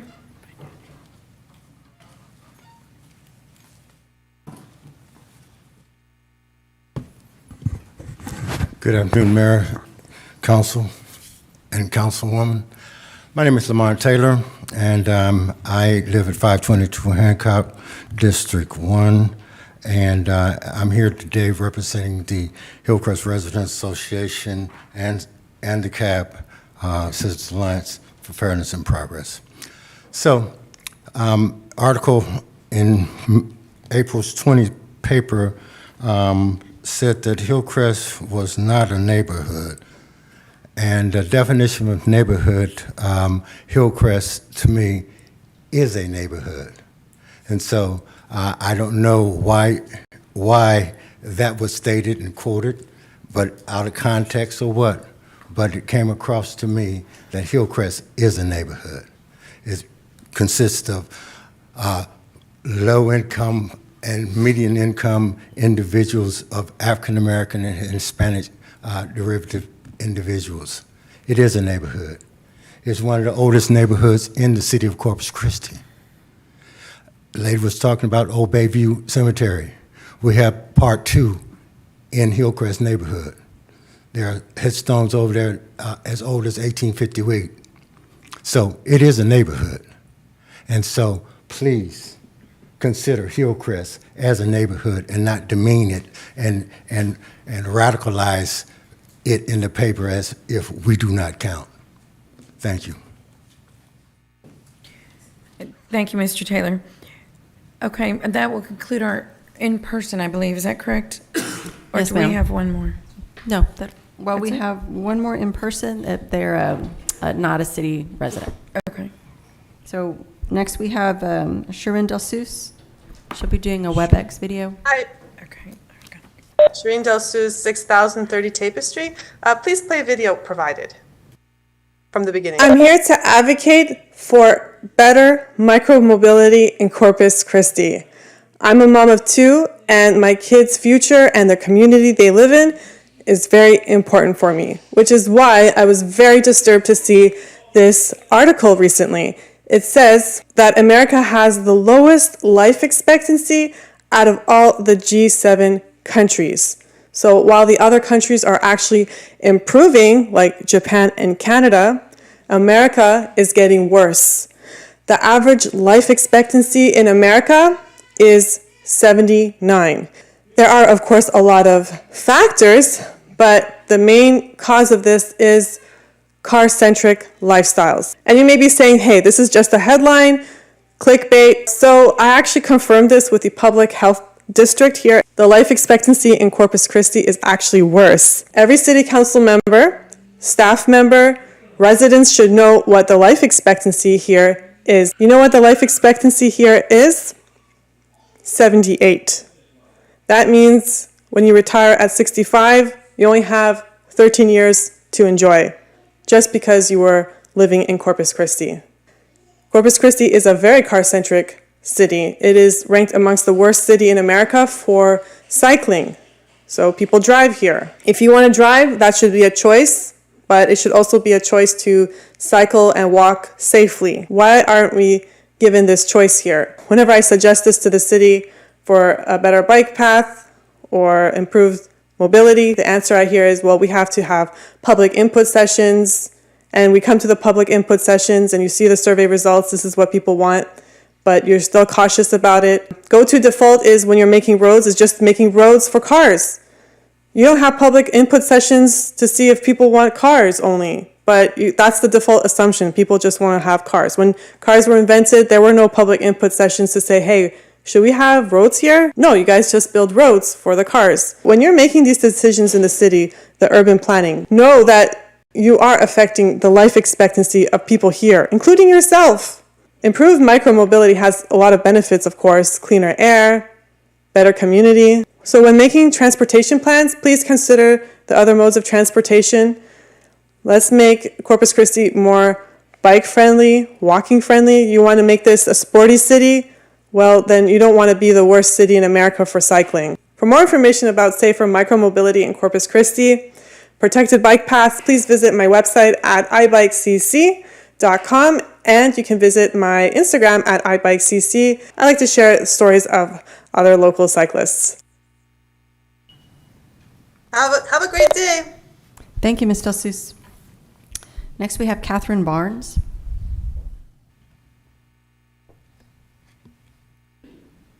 Hi, thank you. Catherine Barnes, 520 South Chaparral Street in Corpus Christi, Texas. I am here today because I would like to advocate against a sustainability division in Corpus Christi. Corpus Christi residents are inundated with other issues that we should be addressing. Number one, we have increased property taxes. Sustainability brings more taxes, and it also has an increase in utility bills. We have drinking water issues. Corpus Christi actually leads in crime rate. We have a crime rate index of 5, 100 being the safest. Someone else talked about if we want to have people come here to visit, we need to clean up our backyard. And so we need to clean up our crime. We need to clean up our water issues. We also have an ever-evasive homeless issue here in Corpus Christi. We have a lot of issues that can be addressed, and a sustainability department is not the #1 department that we need in order to be able to address those issues. We're also plagued with water and infrastructure issues. As you know, the EPA sued Corpus Christi as a result of our sewer systems, and so that's something that needs to be cleaned up. The last thing that Corpus Christi residents need to be concerned about is their carbon footprint or climate changes or being net zero or going electric. I'll give you one study that in Australia, the Australian government, their data showed that Gorgon project emitted 7.7 million tons of CO2 in 2016 and 17, wiping out all of the savings made by rooftop solars across Australia within the same time period.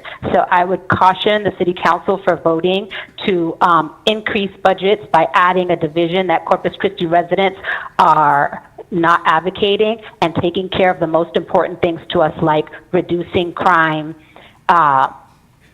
reducing our water pricing, cleaning up our water, addressing our property taxes, and dealing with our homeless issue. Thank you so much and have a great day. Thank you, Ms. Barnes. So we have one person left, Mayor? Okay. The in-person, so it is. In person, yes. Mary Breen. Yes, ma'am, thank you.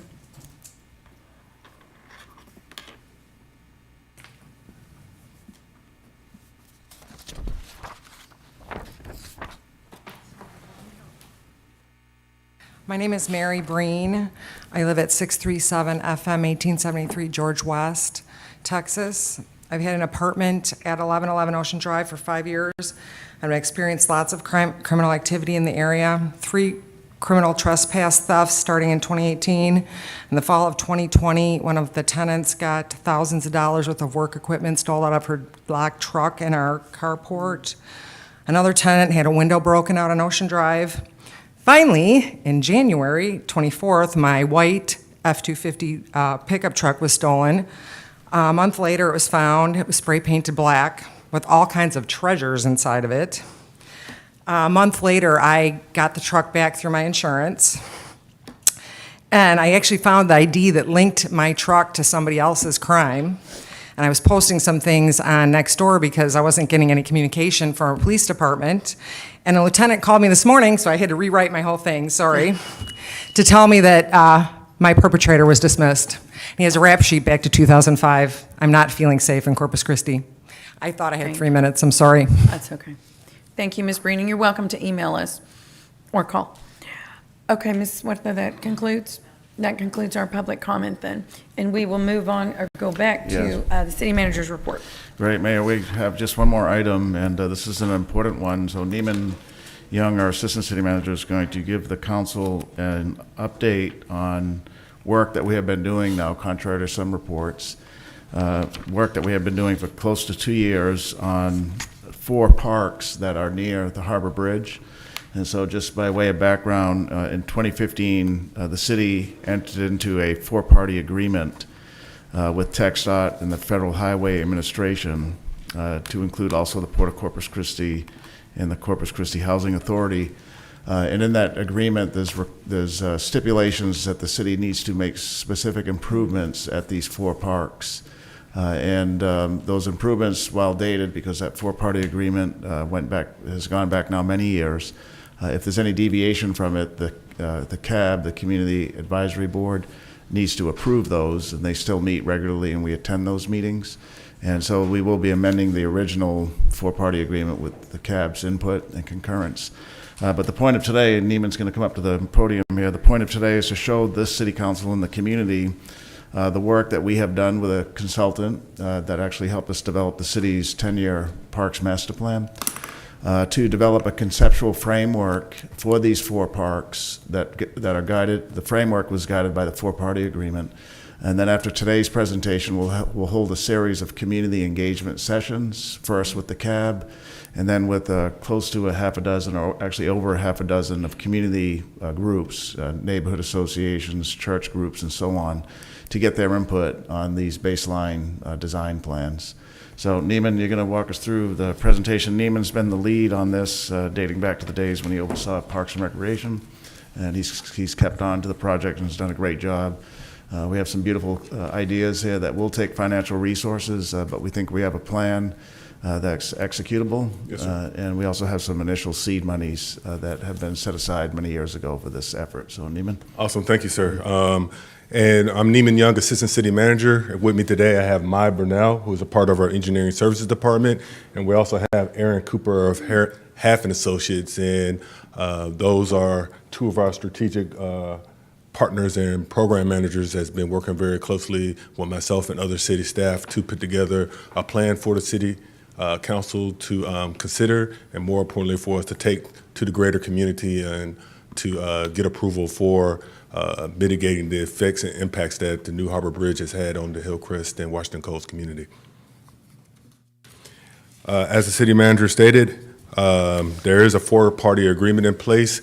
That agreement is between TxDOT, the Port, the Corpus Christi Housing Authority, and the City of Corpus Christi.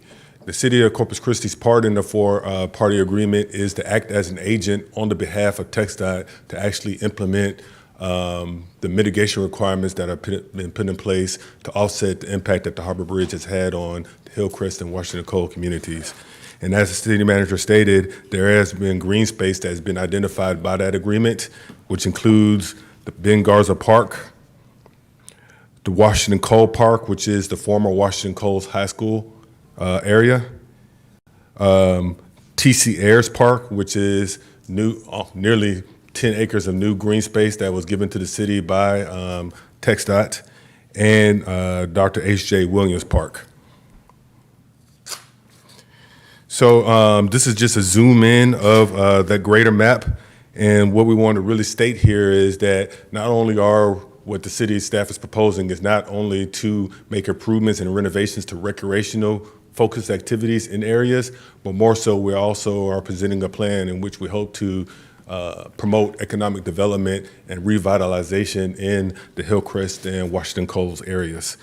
And we believe that this will be accomplished by ensuring that there's connectivity, basically retying in the Hillcrest and Washington Coles communities to the lower portions of the city, and more importantly, to the C District and the greater downtown area. So I'm just going to give you all a brief walkthrough through the 4 different sites, starting with the Washington Coles Park area. Here, as stated before, we're not only focusing on recreation alone.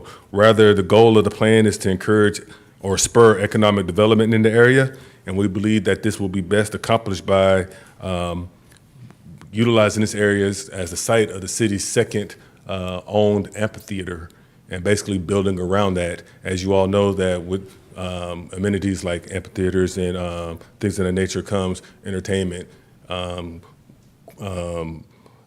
activity, and more importantly, business. And what's noted, what's unique about this location is at the Washington Coles area is the footprint or the gateway into the multimodal path that's being built on the new Harbor Bridge. So we've had the Washington Coles Park serve as that gateway and as a trailhead for economic activity, and it actually allows us to actually access that multimodal path that's on the new Harbor Bridge, and ties this location in with the North Beach area. And as stated, so by accomplishing these improvements to include trailways, restroom areas, amphitheaters, parking lots, and a commitment from some of our stakeholder groups, which we have met with consistently regarding to get their feedback on what would meet their needs. That includes like the Beach to Bay organization, some of the cyclist organizations, and a lot of the different major players that hold major events, Buck Days. They had provided input on, hey, this is the facility that we would need in order to incorporate some of those larger events that's taking place far from the Hillcrest area and Washington Cole area, actually bringing them closer and into the Hillcrest and Washington Cole area. And with that, the economic stimulation that's realized in other parts of the city would be, there would be an opportunity for that economic stimulation to be realized in the Washington Cole and Hillcrest area as well. So that's why it was very important to us that city staff wasn't making these plans in a vacuum alone. We have had multiple meetings with those different stakeholder groups to ensure that we're providing a facility that's needed, and more importantly, will attract more activity in this area of the city. This is just some renderings, 3D renderings of what that would look like.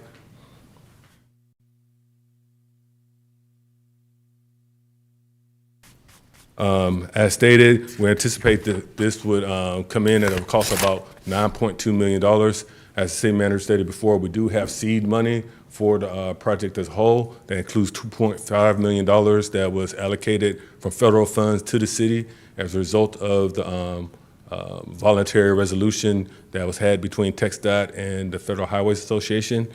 We also have $3.5 million that was pursued in the bond for a total of $6 million. So with that $6 million, we would move forward with at least starting the design and construction of a phased approach to building out these 4 sites, with $9.2 million of those dollars going towards creating this Washington Coles gateway. Moving on, we then have T.C. Ayers Park, and this is very unique. As the city is aware of the history, TC Ayers was originally the name of a community center that serviced the Hillcrest area. Unfortunately, the community center was closed, and in order to keep the namesake, which was important to the Hillcrest community, it was then preserved in a pool area for the city and for the residents. Unfortunately, due to the new footprint of the Harbor Bridge, the pool area had to be closed, and with that, the namesake was almost lost. We want to make sure, understanding the historical significance of the TC Ayers namesake, that we maintain it, and this is accomplished by taking that new green space that's been given to the city and naming it the TC Ayers Park. And if you'll note that for the TC Ayers Park, it won't be just recreational alone. We want to look at this as more of a solemn nature, where you actually will have podium space, staging area, shade lighting, and seating areas. So now that when we have some of our stakeholder groups in the community that want to have dedicated space to recognize major events and holidays, that space will be available instead of stakeholder groups having to borrow facilities from other assets across the city. And here's an aerial view of TC Ayers Park, again referencing a staging area, podium, and landscaping, lighting, and different improvements. And we anticipate cost estimates will come in approximately $1.6 million.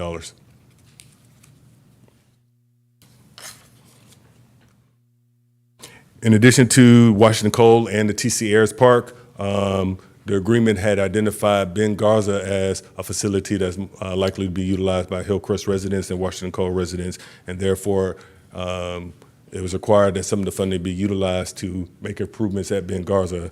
As you, City Council is aware, there has been significant investment made by City Council in recent years, specifically through our CDBG grants, to address inside renovations to the Ben Garza facility. So what we want to do here is utilize this opportunity to make outside improvements to the Ben Garza facility, specifically amongst the very well-used and very well-attended baseball fields and outside areas of the Ben Garza facility.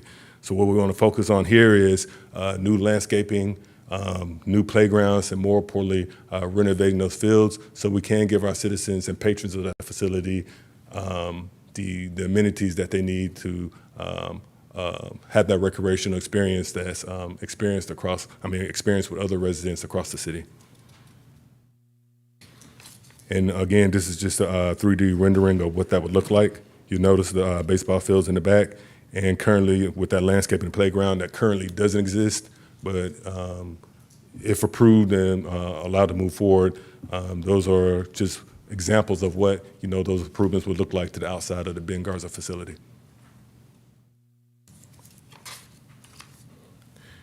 Just a projected cost again, we're anticipating that that would be a $2 million improvement or investment in that facility.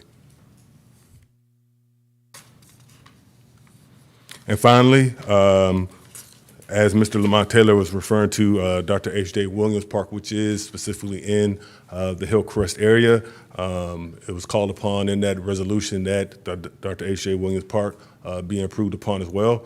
But unlike the Ben Garza facility, we don't want to focus just on renovations alone. We do want to make improvements and afford more amenities to be made available in the community.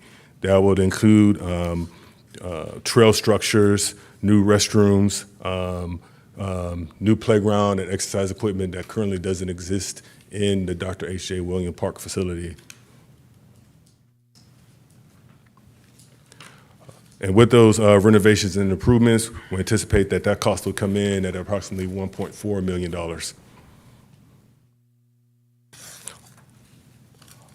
All in, our projected budget is approximately $14.3 million, with $6 million of funding already identified.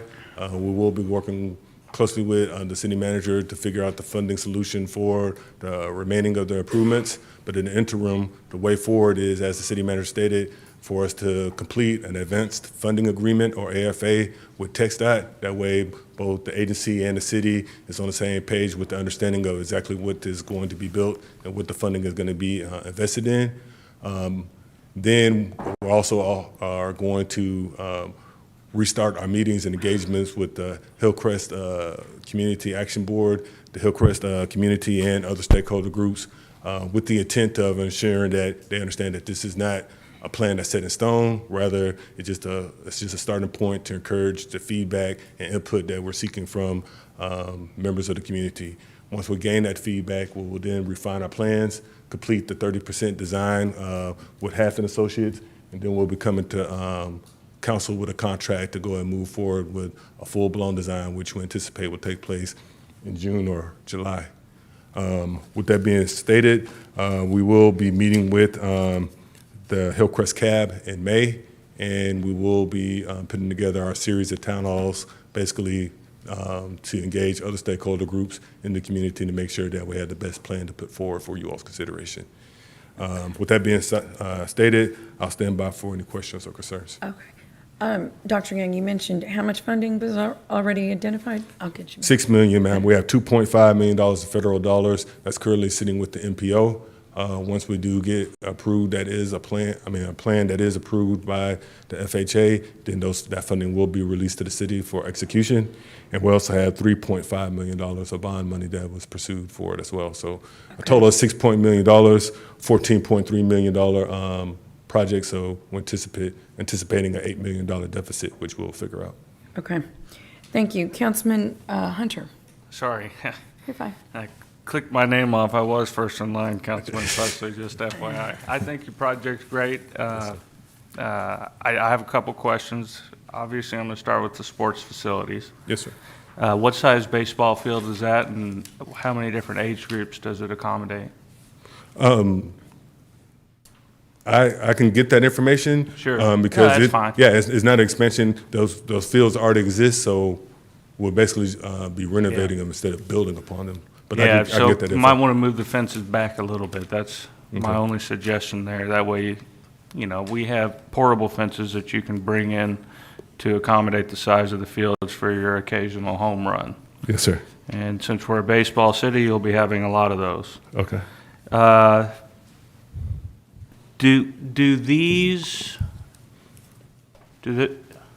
Okay, well, actually, let me step back. Do we have any other potential funding sources that can help us with some of this that we've been looking at?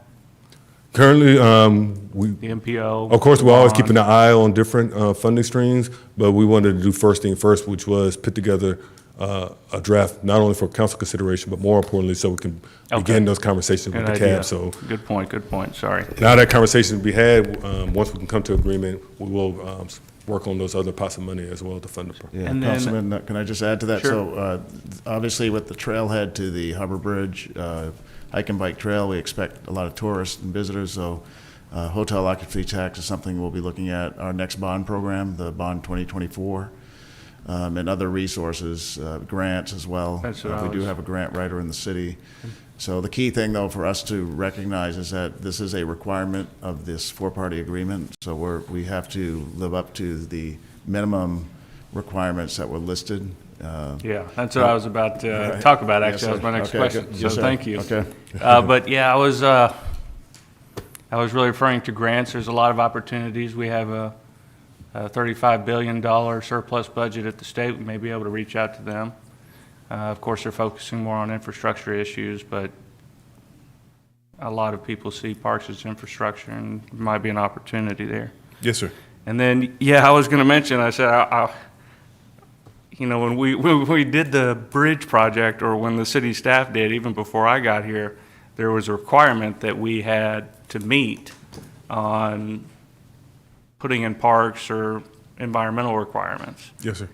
Do all these parks meet that, was my first question, so obviously they do. And will that meet our threshold? Yes, sir. We've been working under the understanding of what those requirements were from the FHWA. Of course, that set the left and right limits on the plans that we put together. After 2 years of work of putting a plan together, we did take the time out to go meet with text data representatives from the FHWA and say, hey, here's what we're thinking, will these meet the requirements? Both agencies are like, yeah, that's good, and you will be in compliance with the agreement. But understanding that, you know, it's a rough draft. Naturally, those Sure. plans may change a little bit or deviate a little bit based off of our feedback from our engagement with different stakeholder groups in the community. And if we do have some deviations from the plan, of course, we'll go back to the regulatory agencies to make sure that they're approved off before moving forward. And I suggest that we go a little bit further and take one step, you know, beyond our requirements. That way, when those deregulations come back to us and we are tested, that we not just pass, but we pass with flying colors so we can get it all done. Right, sir. And as Dr. Klein says, on time. Yes, sir. Thank you. Councilman Pusley.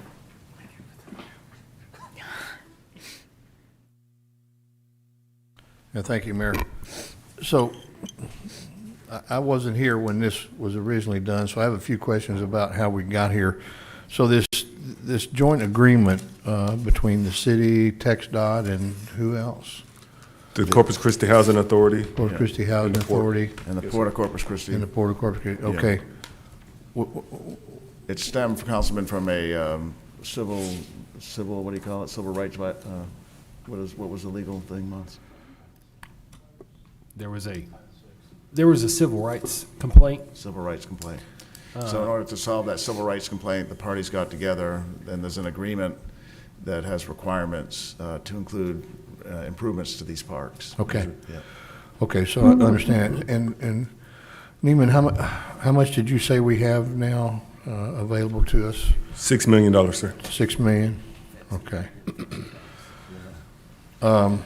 So on a go-forward basis, Peter, where will the funding come to support the rest of this? Right, so as I mentioned, we because some of these have a visitor aspect to them, we can look at hotel occupancy taxes, we can look for grants, the next bond program, 2024 bond. The MPO may have some financial resources, the Port of Corpus Christi. We haven't got to that exact point, but we've generally discussed where this could come from.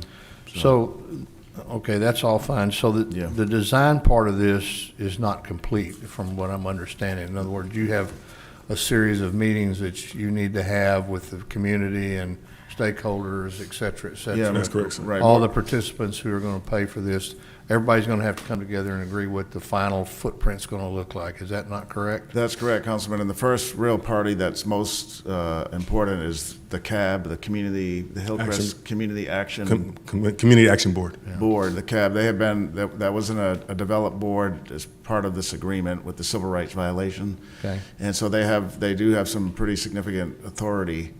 And to include, they can amend the requirements that were listed in the four-party agreement on the park amenities. And so if we deviate from that older document that's about 5 years old, 6 years old, then the CAB has to approve that. So the point for this is to get something to talk to them about. So we have a baseline design here from Half and Associates that they have been working on for close to 2 years. And now we can have that conversation with them, but also interested parties in those two neighborhoods, the Hillcrest and Washington Coles neighborhood, primarily is our focus. Okay. Well, my only comment on that is, and I think that's all great. Yeah. We just need to be really careful about watercolor engineering, that we don't present something that's out of the realm of possibilities, just like we did for the Cole Park and Labonte Park, where we did these grandiose drawings and plans and announced to the community we were going to spend $80 million on two parks. And, you know, we just had to be really careful about that. Right. We were careful about saying that was a 30-year plan, Councilman. Yeah. So, yeah, there's nobody spending $80 Okay. million in 1 year. But a key thing also, if I could just add to that, the Washington Cole. Peter, let me just stop you real Yes, quick. sir. Okay. People don't hear that second part you just talked about, 30-year plan. They don't hear that part. Okay. When you say 80 million, their hearing clicks off at that immediate Right. point. So, anyway, so you mentioned economic development. What type of economic development are you looking for in that particular area? Well, as stated before, in the Washington Cole area, we could have moved forward with, the traditional park where, swing sets, splash pad, things of that nature. But, that's great for recreation, but it doesn't really attract a lot of people from outside of the community, number one, and it really doesn't, attract business. So that's why, it was a deliberate discussion regarding, hey, well, one of the greatest activity generators in the city is Cole Park and, the amphitheater there. After having lots of discussions with the Parks and Recreation Department, we know that that amphitheater is heavily used and attracts large crowds, daytime, evening, throughout the summers. So we wanted to basically replicate something similar in the Washington Cole Hillcrest area. And we believe that, by moving forward with, I don't want to say carbon copying, but carbon copying a smaller version of, what we have going on in Cole Park, it will, drive the food trucks and the vendors and, a lot of that business activity that's currently being experienced outside the Hillcrest community, but in other portions of the city. Well, and I appreciate that, but I was thinking more in terms of economic development. Are you looking to hopefully provide an enticement for businesses to locate and build in this area? Or Yeah. If AV Control can put up slide 4, Councilman, let's just talk about the Washington Cole Park, and that's primarily the biggest economic generator area. Right. So that is going to be the park where, as Neiman showed you, vehicles will park. Groups today, like the Heart Walk and others, walk across that bridge. There's a lot of competition walking. We think that's only going to get more so with this more impressive bridge and really a more dedicated walking space. Right. So you can see here the Washington Coles Park. That's the location of it. But if you could look a little closer at the street names, go back, please. This is Staple Street right here, and City Hall is just right outside that box area. So in that whole area with the new alignment of Staples to the C District and the bridge, there's a lot of vacant property. So if that park, as we go to the next slide, if we were able to develop this, competition walks and runs will bring people who are going to need to buy things at stores, gift shops, that could be housing, gas store, convenience type stores. So we think that the draw of people to do competition walking across the bridge or cycling or marathons of sorts will draw people, and with people comes the need to buy things. So that's the economic development we're talking about, not to mention things like housing, mixed-use development. The primary focus, though, is on that Staples corridor right outside City Hall and towards this park. That's why this amphitheater here would be a spot where trophies and award ceremonies can take place, food vendors, that type of thing. We know that from some of the events we hold near Water's Edge Park, there's tremendous turnout, not only from participants, but then also from vendors who are selling food, selling souvenirs. And so this is a great opportunity to really revitalize this area right outside City Hall. We know that Staple Street, the new design of Staple Street, leads you to that bridge area, and eventually it will connect to the C District. And you can see the bridge when you drive down Staples nowadays, the new bridge. So that's part of the envision plan. And I think all that's great. I just would caution that when you talk about residential type housing in this area, this is an area that's heavily impacted by industry. Right. And we just went through all of that. Whoa. And we just need to be very careful about how we do that, because when you introduce that back into this community, then you're going to have the same challenges that you've had in the past with that. And this is in an industrial area. Well, Councilman, just to make clear so the community's clear, what I'm speaking really on the Washington Coles subdivision. Okay. That's this side, which several plans that we have that have been done by Dan McGinn in our planning department identify that as a prime housing area. It's further away from the industry. Okay. So we're not suggesting, and in fact, the deed restrictions that are in place because of the voluntary home buyout program that the community self-imposed, those deed restrictions say no single-family housing can be reconstructed. So we're talking only about the Washington Coles area. Yeah, nothing. Well, that makes sense. Yeah, nothing. I understand that. Right. Yeah. Okay. Mm-hmm. Okay. Well, very good. Thank you very much. I appreciate the information. Yes, sir. Councilman Roy. Well, City Manager, you stole my thunder again. One of the things I wanted to talk about when I was on council before was that the Washington Coal study that was done by Dan, and I had talked to you when we met and wanted to pull that plan back out and review it. Yes, sir. The other thing I think is important, I think would be good for this council, and I was talking to the mayor about this, is I think we need to walk it. I'd like to see us actually get out there and walk it, because there may be people or council members that aren't familiar with that area and sometimes have, you know, I think a lay of the land would be really good to kind of show the 4 different projects and where they're at. And also take a look at what happens and when the bridge comes down, so you can kind of visualize that area opening up. Yes, sir. I think there's a tremendous opportunity in the Washington Coles area. I also think that the CAB has been very patient in terms of getting to this day to be able to talk about the things that we're talking about right now. Yes, sir. One of the things I do have a question for is that you said in the beginning of your presentation that we are acting basically as agents on behalf of TxDOT. Yes, sir. That's right? correct. Yes, sir. Is TxDOT required to give us any more money? Required to give any more money? I don't think so, sir. All right, I just wanted to go on record and ask that question. You know, so I've done that. But anyway, you know, the other thing is that if we tie this together and we have the walkability to based on what you're projecting here, I think it's a good thing. I mean,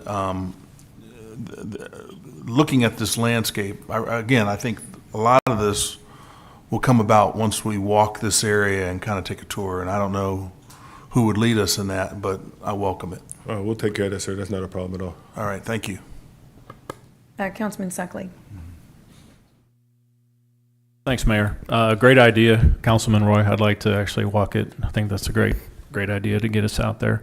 Councilman Pusley asked the questions that got us a little bit of historical perspective. That's what I was looking for, was my initial question. And then also about it being 4-party, the funding also has been addressed, and just understanding better of all 4 parties, what their responsibility was financially also. So it would be nice to see if there was some money that came forward from the other partners to help fund it. Yes, sir.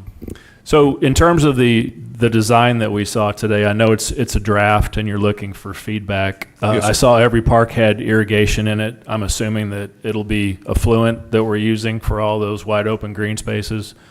That I would recommend us making sure that we're using affluent, Roger, sir. preferably.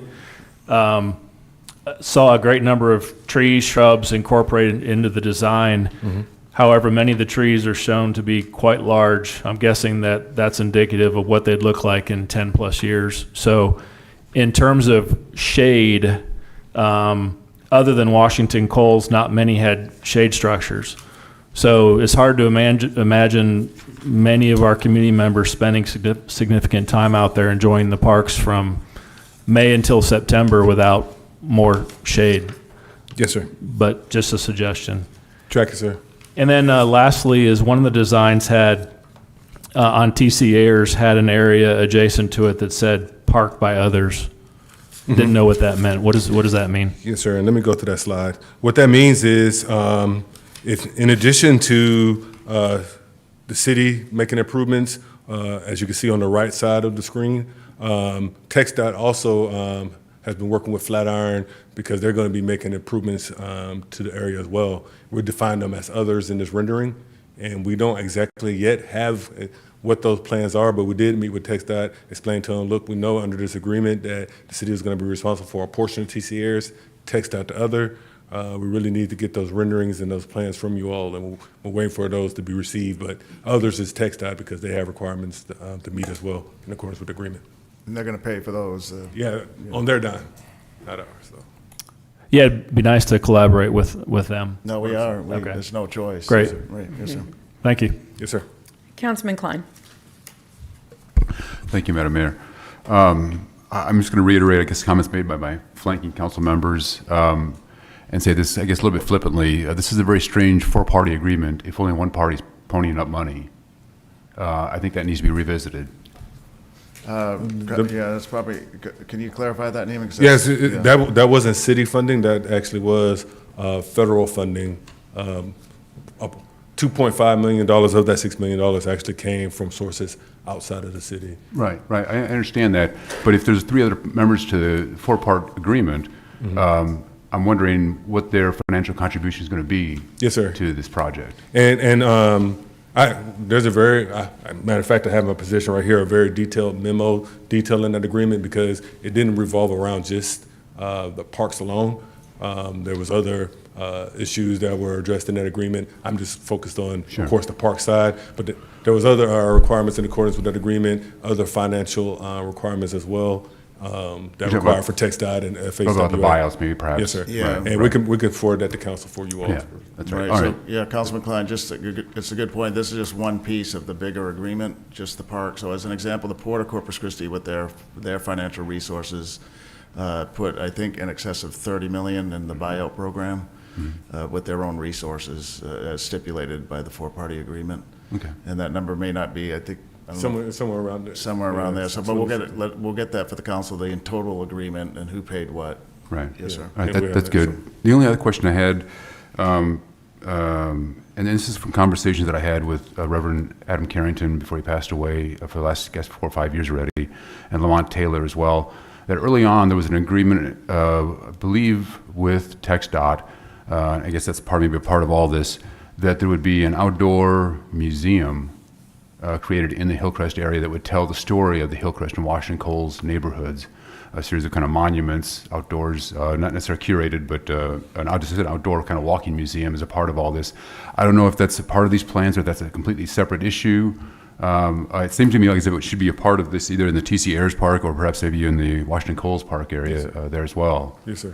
And maybe you can get that information from Mr. Taylor when you meet with the Hillcrest folks then as well. Can do, sir. We'll meet with them and get that information. All right, thank you. I recall that, Dr. Klein, the monuments. Yes, sir. Councilman Hernandez. Thank you, Mayor. First off, Neiman, I'd like to say you're looking really sharp today. Oh, appreciate it, sir. Like the ensemble, the tie is really nice.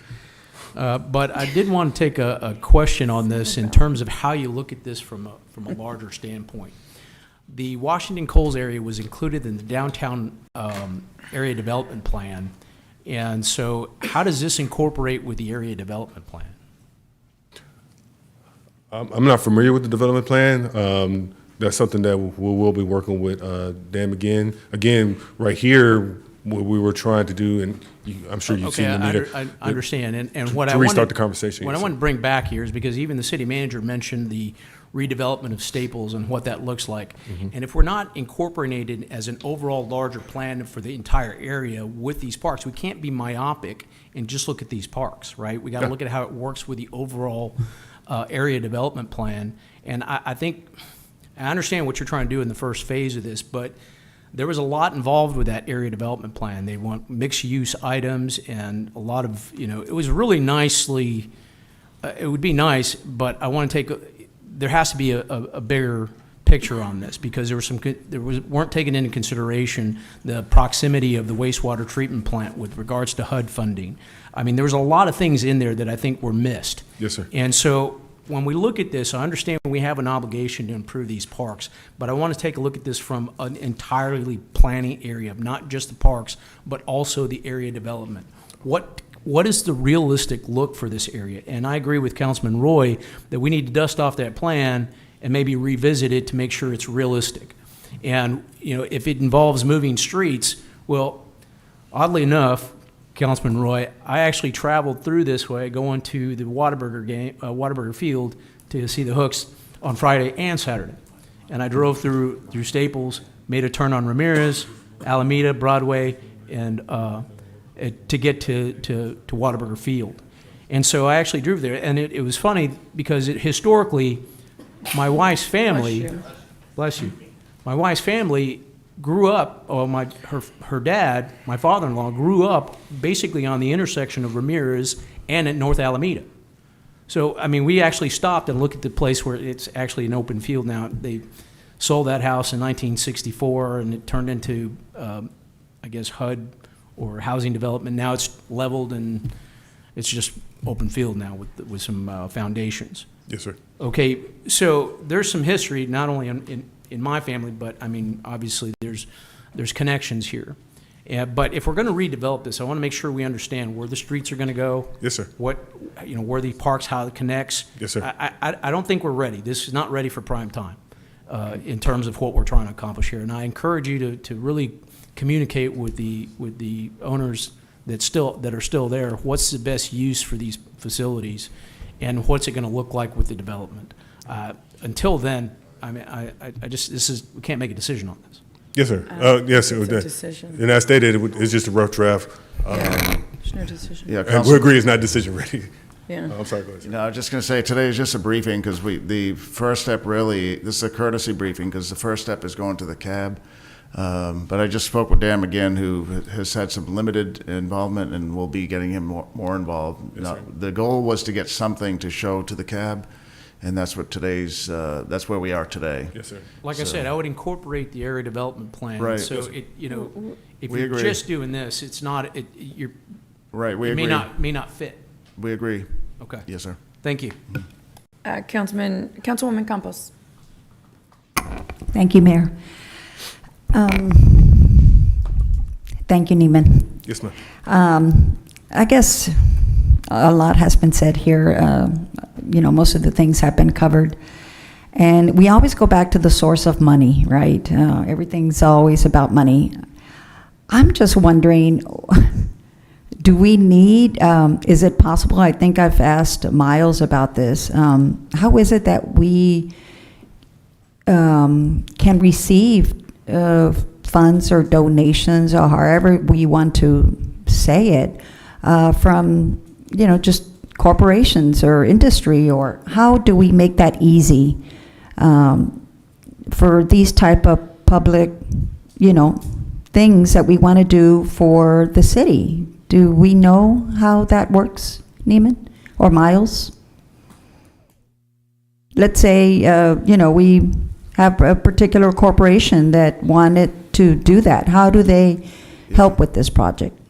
Right, I'll answer that, Councilwoman. So we do it all the time, maybe not in well, we do it all the time. You'll see Bolero, Citgo, Yeah. Flint Hills logos on numerous, every week, I would imagine. Yeah. Events. So it's picking up the phone and calling them, and that's what, when we get close to doing that, Okay. that's what we'll be doing. As we said, today's goal was to get some type of a baseline to show the community, but bringing in all the resources, financial, Okay. from some of our corporate partners, Yes. some of our industry partners, Okay. is not out of the reason. I should have included that actually in our list Okay, of good. resources. I Yes, just ma'am. wanted to Yeah. put that out there, make sure that we Yeah. are doing that. So I hope industry is listening. I hope corporations are listening. This is a great project. Thank you. Yes, ma'am. Thank you. Councilman Hunter. I just want to make sure that, so I think I was, there may be a few other council members, including the mayor, maybe Gil and Roland, but this all goes back to the $1.1 billion that the state of Texas gave us to build the bridge. Like, we don't have a choice. That was part of the agreement. So if you don't understand that, I understand why, because the bridge has taken too long to be built. Yes, sir. So we've had to put this off for a while because the bridge needs to be completed. So I just want to make sure everyone knows that. Like, this is part of the agreement. There were some potential monuments and stargazing things. I think the stargazing things were thrown out. But this was agreed upon 9-10 years ago. So. Yeah, Councilman, that's absolutely right. And as we mentioned, and the reason why TxDOT recently, we had a sit-down meeting with them. We've done a lot of WebExing, but recently Valente, the district engineer, TxDOT won't get money from the Federal Highway Administration unless this is done. So they're not going to get payment. They're not going to get monies to pay. So we agreed to this. The city did. We have to deliver. As we showed in the Hillcrest amphitheater parking area to get to the footbridge, we want to do something not just in the minimal for that event or for that location, because that can really change in an economic development way, that corridor. We know it, we see it today, there's numerous walks going over the bridge where there's really not even a well-defined sidewalk. So we know the new Hubbard Bridge has a standalone, separated hike and bike trail with a beautiful observatory at the top. Yeah, that observatory is still in there. I thought they took it out of it. I believe it's still in there. Oh, that's great. Yeah, and so there's going to be a lot of competitions. This is the longest cable stay bridge in North America. Yeah. And there's going to be people coming here to say, hey, I walked over that, I biked over that. So having a trailhead where they can park, where they can celebrate after, where they can use the restrooms, where they can have shade and water, and then that's where that economic development happens. I think businesses will know that, hey, we have a huge audience every weekend coming here. Let's start building something in this area. It's right outside City Hall. Right. Yeah. Yeah. Thank you, Peter. Okay, I think that's all the inquiries. Thank you, Dr. Young. We're going to go through consent agenda, and then we're going to break for lunch, and then we'll come back and address any items pulled.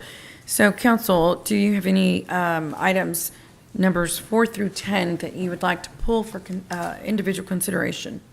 I'd like to pull item number 8, Mayor. Item number 8. Anyone else? Okay.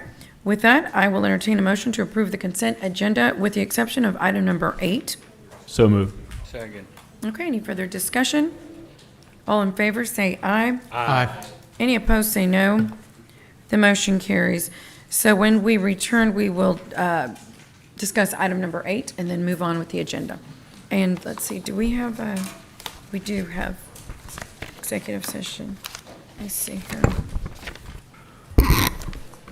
So the council will go into executive session on items numbers 22 through 24 per Texas Government Code sections 551.071, 551.072, and 551.074. We will return shortly.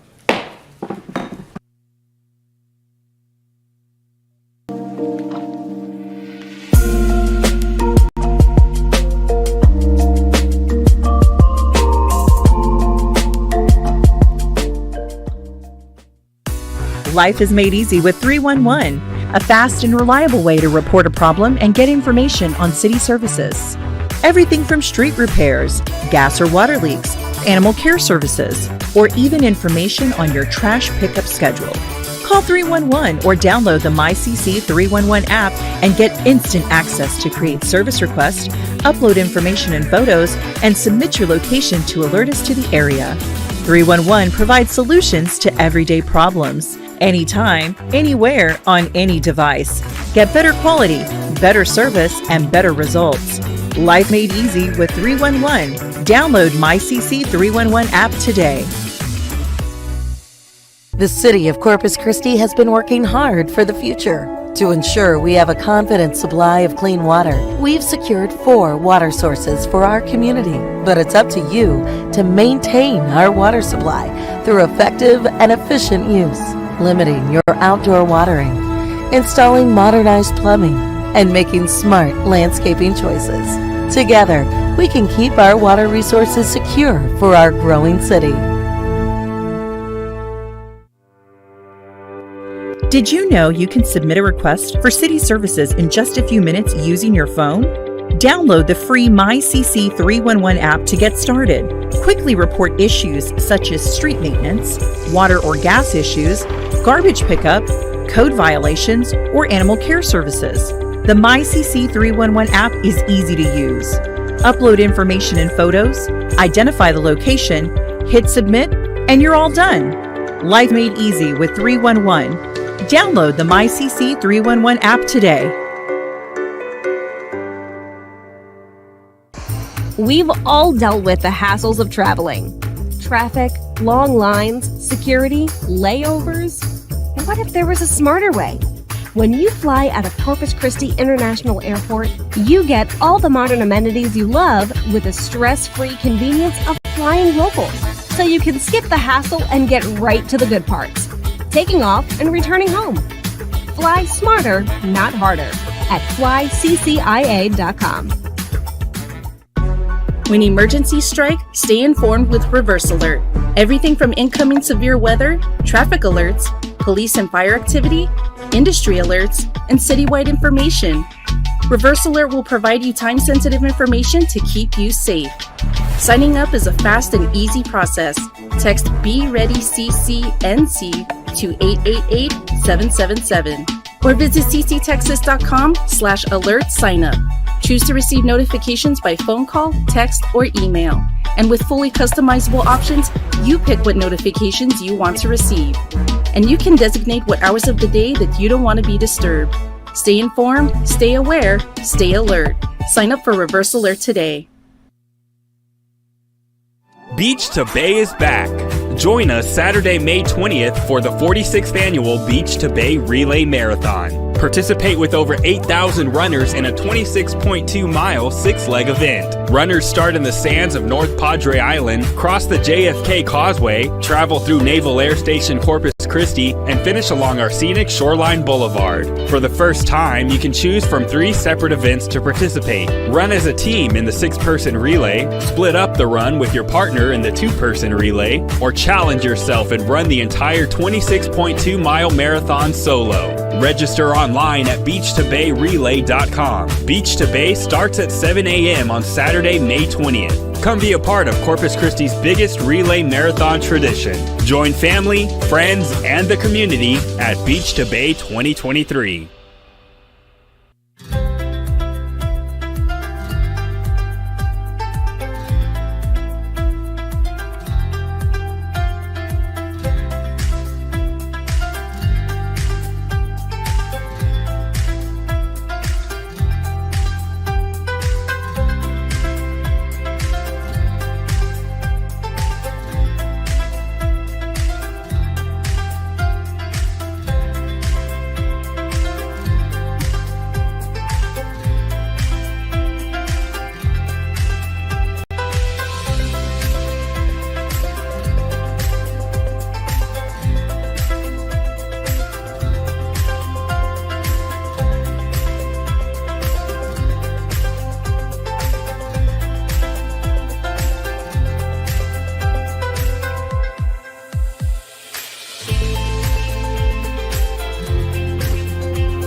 You can submit a city service request quickly and easily by downloading the MyCC 311 app on your phone. Reporting street problems, tall grass, gas or water issues, or other concerns is simple on the 311 app.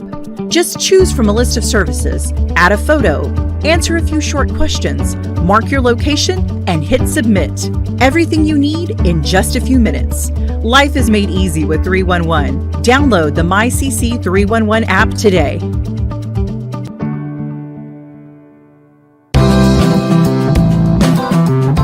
My name is Drew Molly. I'm the Director of Water Systems and Support Services for Corpus Christi Water.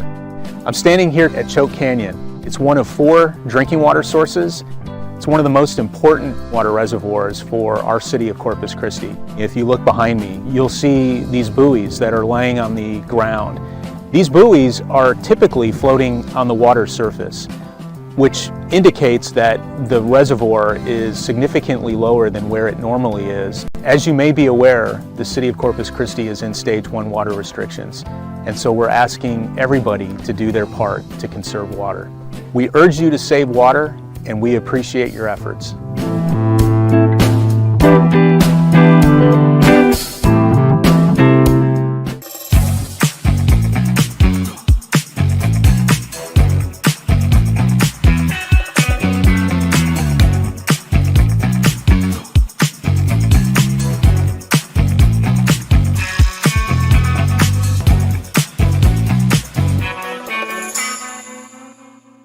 Your safety is important at Corpus Christi beaches. A beach warning flag system is in place to let you know what weather conditions you can expect before getting into the water. There are 5 different beach warning flags. The main 3 are green, yellow, and red. Green means go. The water is calm and it is safe to swim. Just swim with care. Yellow means caution. The waves are getting bigger and there may be a small rip current. We recommend adult or lifeguard supervision while swimming. Red means stop. Danger is ahead. The surf is dangerous with strong winds, big waves, and strong rip currents. Do not enter the ocean in red flag conditions unless you are a very strong swimmer. And do not let your kids swim at all. The last 2 flags are purple and orange. Purple indicates the presence of harmful sea animals, jellyfish, sharks, or other venomous marine life have been spotted close to shore. And orange means there is an environmental hazard in the air or water quality. The conditions are not safe for your health. Make sure to check the weather and water conditions when heading out to the beach. Follow us on Facebook at Corpus Christi Beaches or visit cctexas.com/beaches for daily warning flag updates and surf conditions. Many households in our community rely on natural gas. It's important to know how to detect a gas leak and how to report it. You can detect gas leaks through sight, smell, and sound. If you see dead vegetation near a pipeline, smell rotting eggs, or hear a hissing noise, there could be a leak nearby. Make sure to leave the area immediately. If you suspect a gas leak, call the gas department at 311. Do not light a match and avoid using any electrical switches so you don't create a spark that could start a fire. Also, avoid driving into the area. Your vehicle's engine may ignite the vapors. And do not attempt to extinguish any fire that might start. Natural gas is a part of the City of Corpus Christi's utility system, and keeping our residents safe is our top priority. For more information, visit cctexas.com/gas. The City of Corpus Christi reminds you there are small, everyday ideas you can use to protect us from drought-related water shortages. Inside your home, install modernized plumbing, low-flow shower heads, and simply turn off the faucet when not in use. Outside your home, make smart landscaping choices, limit your watering, and don't water during the hottest part of the day. Simple choices that will save water for the community and save money on your utility bill. We can all drink to that. The cost of repairing or replacing leaky or old gas lines could be too much for some residents of Corpus Christi. The City of Corpus Christi, in partnership with NextEra, is here to help you. The Plumbers to People program is dedicated to the safety and well-being of Corpus Christi residents by helping with repairs for their homes. We have partnered with multiple plumbers in the community to repair and replace old leaking gas lines free of charge to the consumer. The purpose of the program is to bring peace of mind to the community and offer support to those in need. To learn more, contact 826-CITY. The Plumbers to People program is here to help you.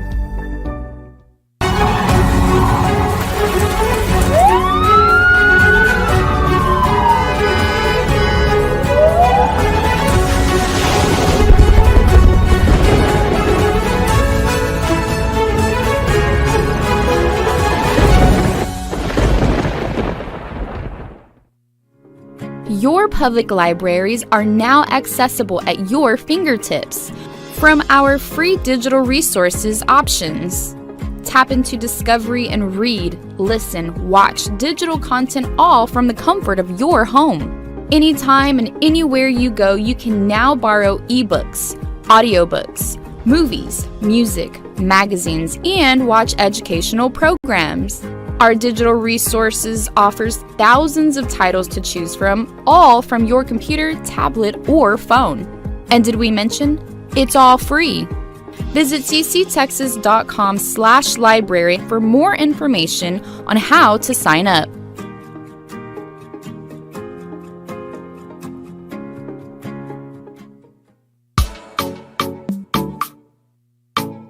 Corpus Christi Water is here to demonstrate how to look at your water meter to spot potential water loss from leaky pipes. First, turn off all water fixtures, including faucets, hoses, ice makers, and irrigation systems. Next, locate your water meter. Corpus Christi water meters will always be in the utility easement, which may be in the front of your home or in your backyard. Remove the meter box lid. On the top of the meter there is a register with numbers. These numbers show how much water is being used. Each meter will also have a flow indicator with a red line or possibly a small red triangle. A flow indicator that is not moving indicates that no water is going through your meter and you do not have a leak. If the flow indicator is moving, water is flowing through your system even though you turned off all fixtures. This means you may have a leak. Look for a leak in or around your home and repair it as soon as possible, or contact a certified plumber for help. If you have any issues with your water or wastewater, please dial 311.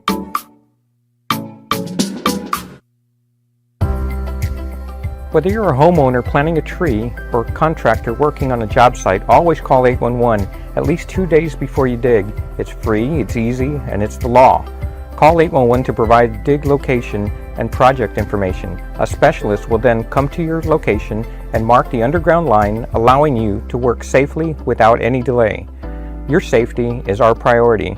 Know what's below and call 811 before you dig. Before you head out to the beach, make sure you grab your beach permit. For only $12, this permit provides access to explore and enjoy miles of our local beaches. Permits are required, so be sure to display the sticker on your vehicle. All the funds from the permit sales will be used to provide clean and safe beaches for all our visitors to enjoy. The permit is good until December 31st, so come back and visit us as often as you like.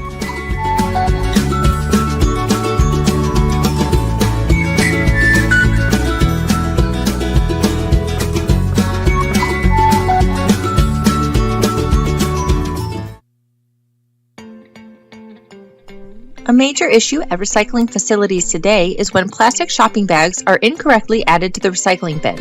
Plastic bags are accepted at many retail or grocery store recycling drop-off bins, but these items are not accepted in your local recycling program.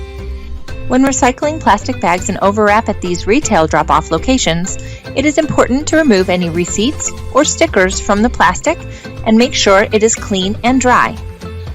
The types of soft plastic accepted at these drop-off locations include thin plastic shopping bags, zip-top storage bags, bubble wrap, plastic mailers, and plastic overwrap packaging. The key to becoming a better recycler is to sort your waste correctly so you can recycle more.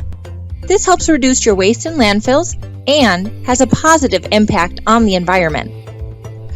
Thank you for recycling.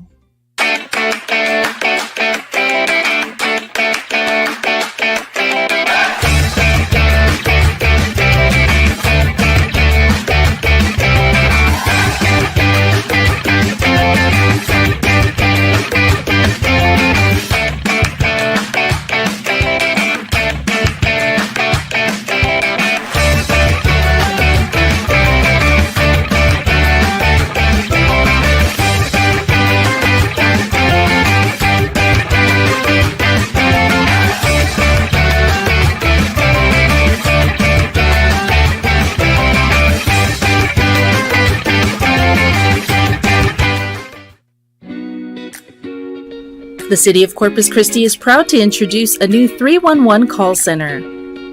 What is 311? It's an easy-to-remember citizens hotline to report non-emergencies or ask questions about city services. You can report problems and create service requests, check the status of issues, and obtain general information without tying up emergency lines. All you need to do is dial 311, and you will be connected with a trained customer service agent who can help you with all types of issues like reporting potholes in your neighborhood, illegal dumping, graffiti, animal cruelty, and much more. Have a question about your utility bill or need to find out if it's your day for garbage or recycling collection? That's right, 311 will get you that information and much more. There's also a free 311 mobile app available in the App Store and Google Play Store. App users can snap pictures and upload them with complaints and requests, and even track the progress from start to finish. Another way to access 311 is by going to 311.cctexas.com. This option allows you to send in your requests online and has a live chat feature where you can chat instantly with a call center representative to help you with any questions you need answered. The 311 call center is open Monday through Friday from 7 a.m. to 6 p.m. The 311 service is part of an ongoing effort by the City of Corpus Christi to make city government easier and more responsive to the needs of residents, business owners, and visitors. Corpus Christi 311, where solutions start with a call.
Life is made easy with 311, a fast and reliable way to report a problem or get information on city services, everything from street repairs, gas or water leaks, animal care services, or even information on your trash pickup schedule.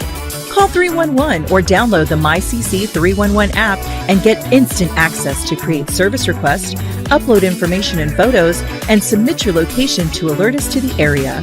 311 provides solutions to everyday problems. Anytime, anywhere, on any device. Get better quality, better service, and better results. Life made easy with 311. Download MyCC 311 app today.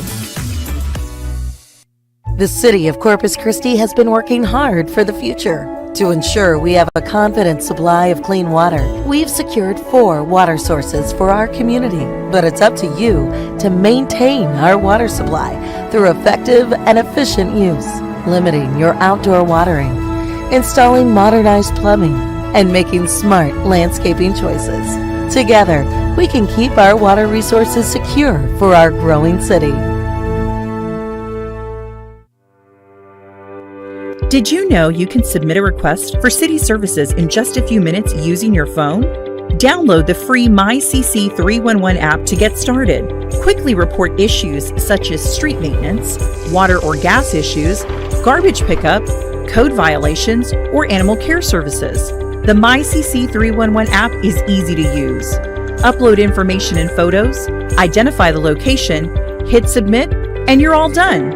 Life made easy with 311. Download the MyCC 311 app today.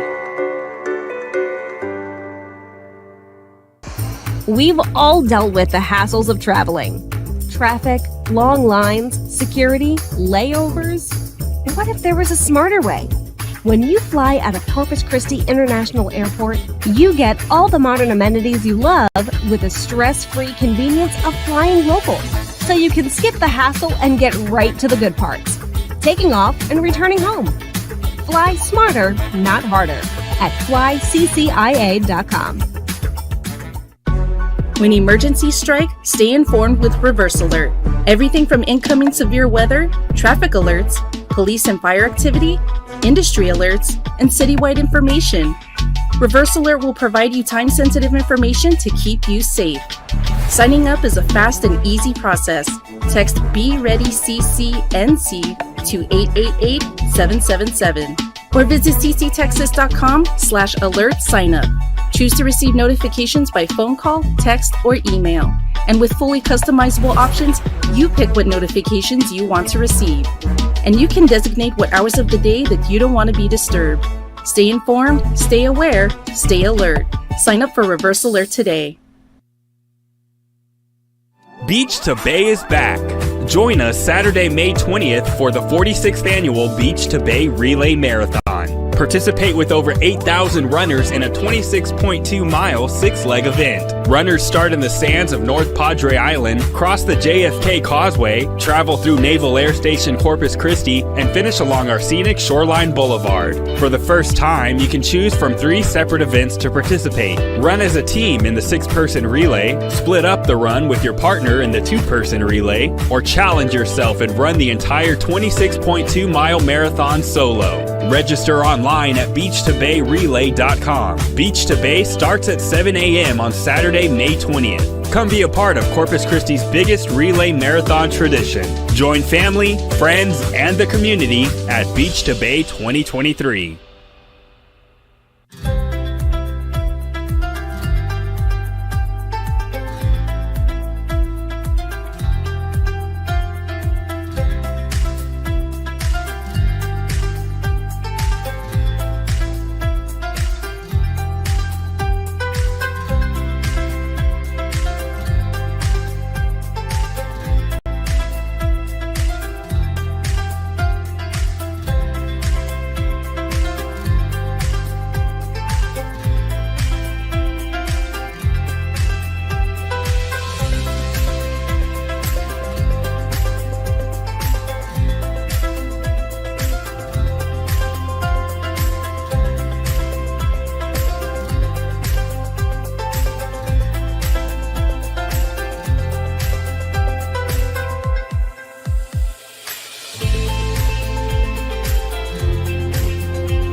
You can submit a city service request quickly and easily by downloading the MyCC 311 app on your phone. Reporting street problems, tall grass, gas or water issues, or other concerns is simple on the 311 app.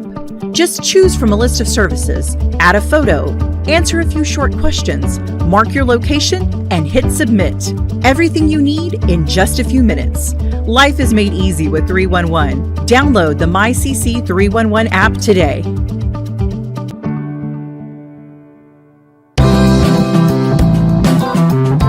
My name is Drew Molly. I'm the Director of Water Systems and Support Services for Corpus Christi Water. I'm standing here at Choke Canyon. It's one of 4 drinking water sources. It's one of the most important water reservoirs for our city of Corpus Christi. If you look behind me, you'll see these buoys that are laying on the ground. These buoys are typically floating on the water surface, which indicates that the reservoir is significantly lower than where it normally is. As you may be aware, the city of Corpus Christi is in stage 1 water restrictions, and so we're asking everybody to do their part to conserve water. We urge you to save water, and we appreciate your efforts.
Life is made easy with 311, a fast and reliable way to report a problem and get information on city services.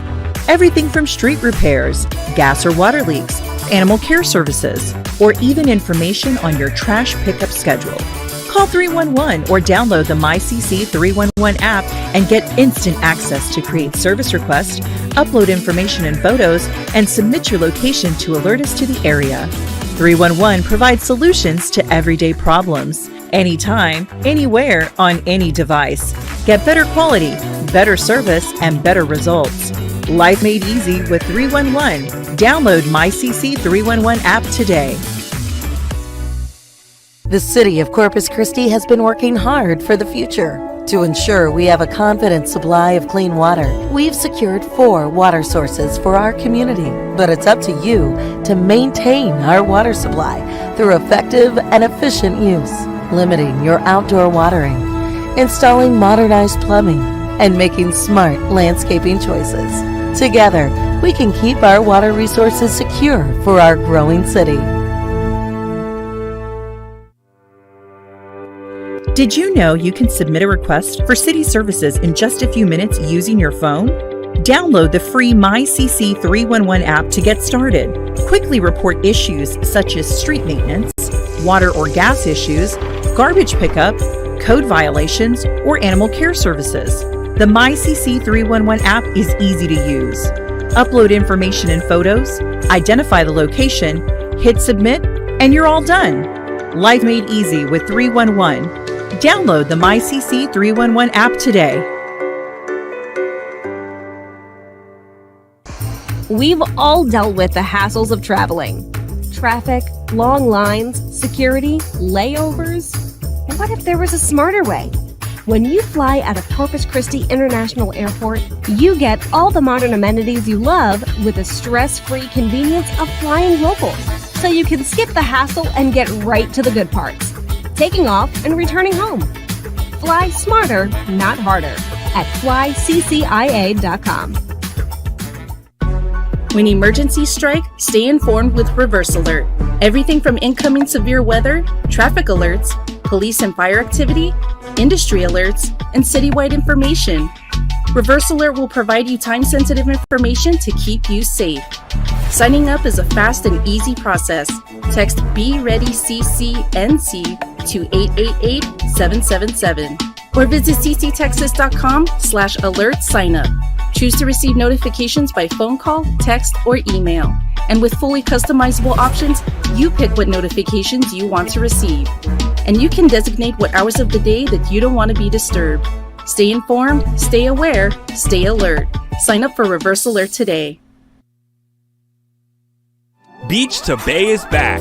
Join us Saturday, May 20th for the 46th annual Beach to Bay Relay Marathon. Participate with over 8,000 runners in a 26.2-mile, 6-leg event. Runners start in the sands of North Padre Island, cross the JFK Causeway, travel through Naval Air Station Corpus Christi, and finish along our scenic Shoreline Boulevard. For the first time, you can choose from 3 separate events to participate. Run as a team in the 6-person relay, split up the run with your partner in the 2-person relay, or challenge yourself and run the entire 26.2-mile marathon solo.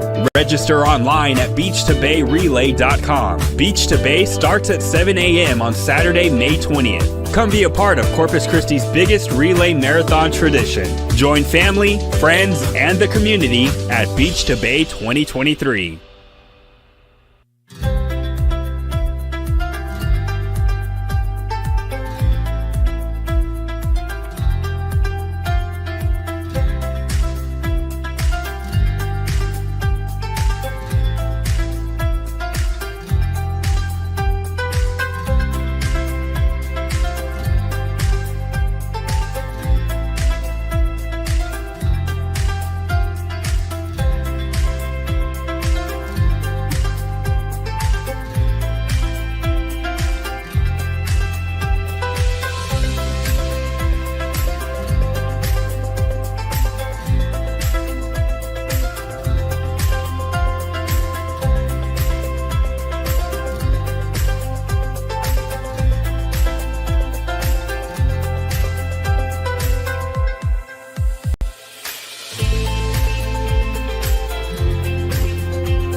You can submit a city service request quickly and easily by downloading the MyCC 311 app on your phone. Reporting street problems, tall grass, gas or water issues, or other concerns is simple on the 311 app.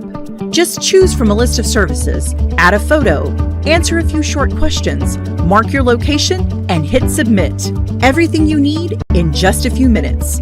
Life is made easy with 311. Download the MyCC 311 app today.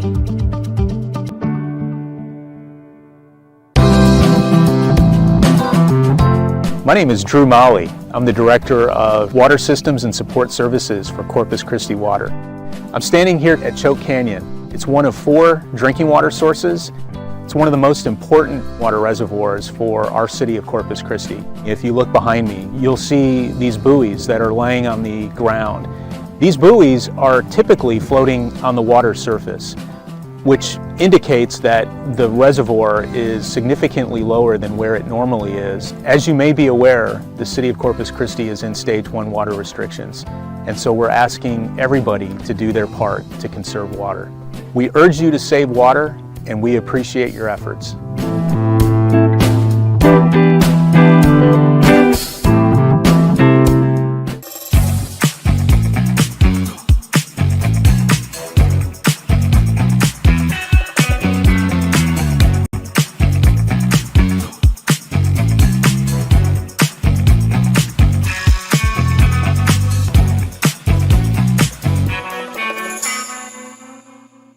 Your safety is important at Corpus Christi beaches. A beach warning flag system is in place to let you know what weather conditions you can expect before getting into the water. There are 5 different beach warning flags. The main 3 are green, yellow, and red. Green means go. The water is calm and it is safe to swim. Just swim with care. Yellow means caution. The waves are getting bigger and there may be a small rip current.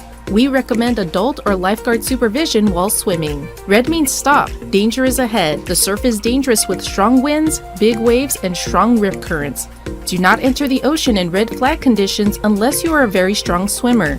And do not let your kids swim at all. The last 2 flags are purple and orange. Purple indicates the presence of harmful sea animals, jellyfish, sharks, or other venomous marine life have been spotted close to shore. And orange means there is an environmental hazard in the air or water quality. The conditions are not safe for your health. Make sure to check the weather and water conditions when heading out to the beach. Follow us on Facebook at Corpus Christi Beaches or visit cctexas.com/beaches for daily warning flag updates and surf conditions. Many households in our community rely on natural gas. It's important to know how to detect a gas leak and how to report it. You can detect gas leaks through sight, smell, and sound. If you see dead vegetation near a pipeline, smell rotting eggs, or hear a hissing noise, there could be a leak nearby. Make sure to leave the area immediately. If you suspect a gas leak, call the gas department at 311. Do not light a match and avoid using any electrical switches so you don't create a spark that could start a fire. Also, avoid driving into the area. Your vehicle's engine may ignite the vapors. And do not attempt to extinguish any fire that might start. Natural gas is a part of the city of Corpus Christi's utility system, and keeping our residents safe is our top priority. For more information, visit cctexas.com/gas. The City of Corpus Christi reminds you there are small, everyday ideas you can use to protect us from drought-related water shortages. Inside your home, install modernized plumbing, low-flow shower heads, and simply turn off the faucet when not in use. Outside your home, make smart landscaping choices, limit your watering, and don't water during the hottest part of the day. Simple choices that will save water for the community and save money on your utility bill. We can all drink to that. The cost of repairing or replacing leaky or old gas lines could be too much for some residents of Corpus Christi. The City of Corpus Christi, in partnership with NextEra, is here to help you. The Plumbers to People program is dedicated to the safety and well-being of Corpus Christi residents by helping with repairs for their homes. We have partnered with multiple plumbers in the community to repair and replace old leaking gas lines free of charge to the consumer. The purpose of the program is to bring peace of mind to the community and offer support to those in need. To learn more, contact 826-CITY. The Plumbers to People program is here to help you.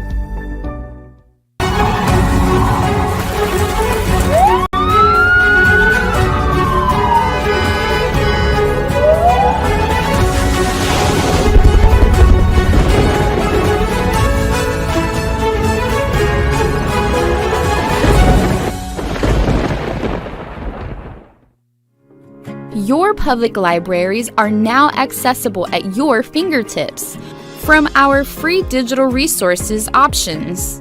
Tap into discovery and read, listen, watch digital content all from the comfort of your home. Anytime and anywhere you go, you can now borrow ebooks, audiobooks, movies, music, magazines, and watch educational programs.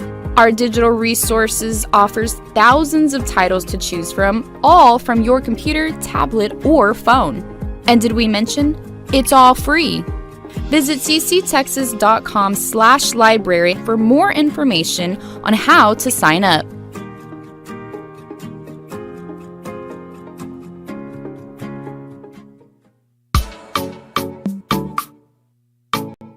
Corpus Christi Water is here to demonstrate how to look at your water meter to spot potential water loss from leaky pipes. First, turn off all water fixtures, including faucets, hoses, ice makers, and irrigation systems. Next, locate your water meter. Corpus Christi water meters will always be in the utility easement, which may be in the front of your home or in your backyard. Remove the meter box lid. On the top of the meter, there is a register with numbers. These numbers show how much water is being used. Each meter will also have a flow indicator with a red line or possibly a small red triangle. A flow indicator that is not moving indicates that no water is going through your meter and you do not have a leak. If the flow indicator is moving, water is flowing through your system even though you turned off all fixtures. This means you may have a leak. Look for a leak in or around your home and repair it as soon as possible, or contact a certified plumber for help. If you have any issues with your water or wastewater, please dial 311.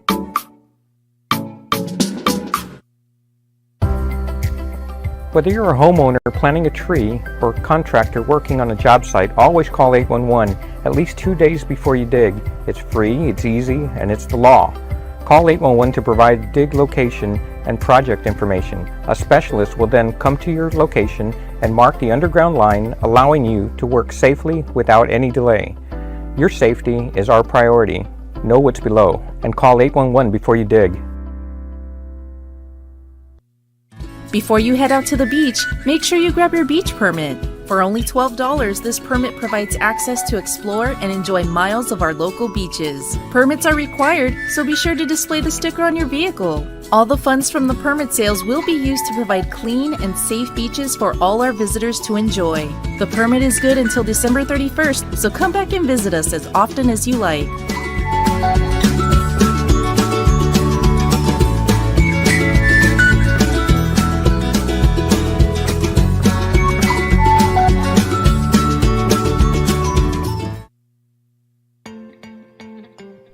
A major issue at recycling facilities today is when plastic shopping bags are incorrectly added to the recycling bin. Plastic bags are accepted at many retail or grocery store recycling drop-off bins, but these items are not accepted in your local recycling program. When recycling plastic bags and overwrap at these retail drop-off locations, it is important to remove any receipts or stickers from the plastic and make sure it is clean and dry. The types of soft plastic accepted at these drop-off locations include thin plastic shopping bags, zip-top storage bags, bubble wrap, plastic mailers, and plastic overwrap packaging. The key to becoming a better recycler is to sort your waste correctly so you can recycle more. This helps reduce your waste in landfills and has a positive impact on the environment. Thank you for recycling.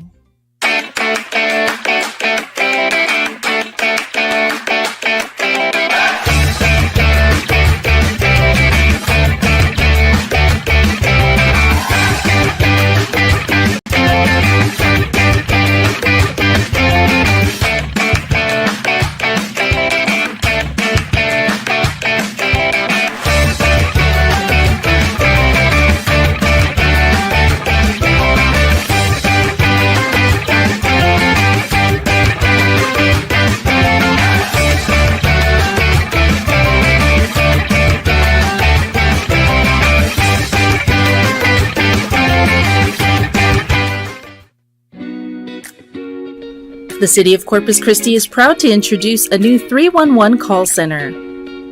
What is 311? It's an easy-to-remember citizens hotline to report non-emergencies or ask questions about city services. You can report problems and create service requests, check the status of issues, and obtain general information without tying up emergency lines. All you need to do is dial 311, and you will be connected with a trained customer service agent who can help you with all types of issues like reporting potholes in your neighborhood, illegal dumping, graffiti, animal cruelty, and much more. Have a question about your utility bill or need to find out if it's your day for garbage or recycling collection? That's right, 311 will get you that information and much more. There's also a free 311 mobile app available in the App Store and Google Play Store.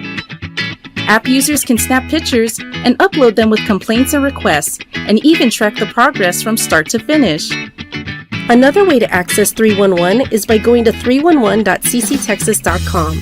This option allows you to send in your requests online and has a live chat feature where you can chat instantly with a call center representative to help you with any questions you need answered. The 311 call center is open Monday through Friday from 7 a.m. to 6 p.m.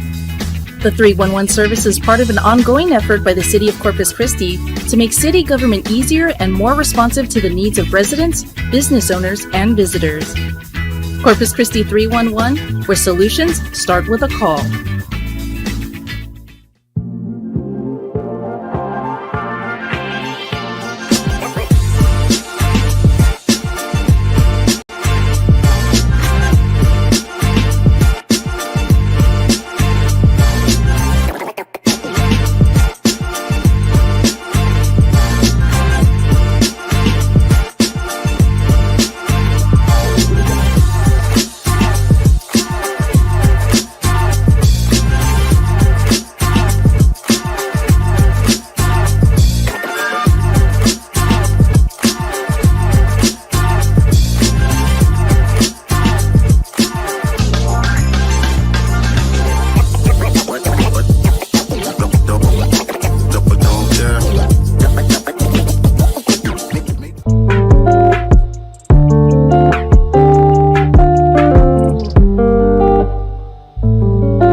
Life is made easy with 311, a fast and reliable way to report a problem or get information on city services, everything from street repairs, gas or water leaks, animal care services, or even information on your trash pickup schedule. Call 311 or download the MyCC 311 app and get instant access to create service requests, upload information and photos, and submit your location to alert us to the area. 311 provides solutions to everyday problems. Anytime, anywhere, on any device.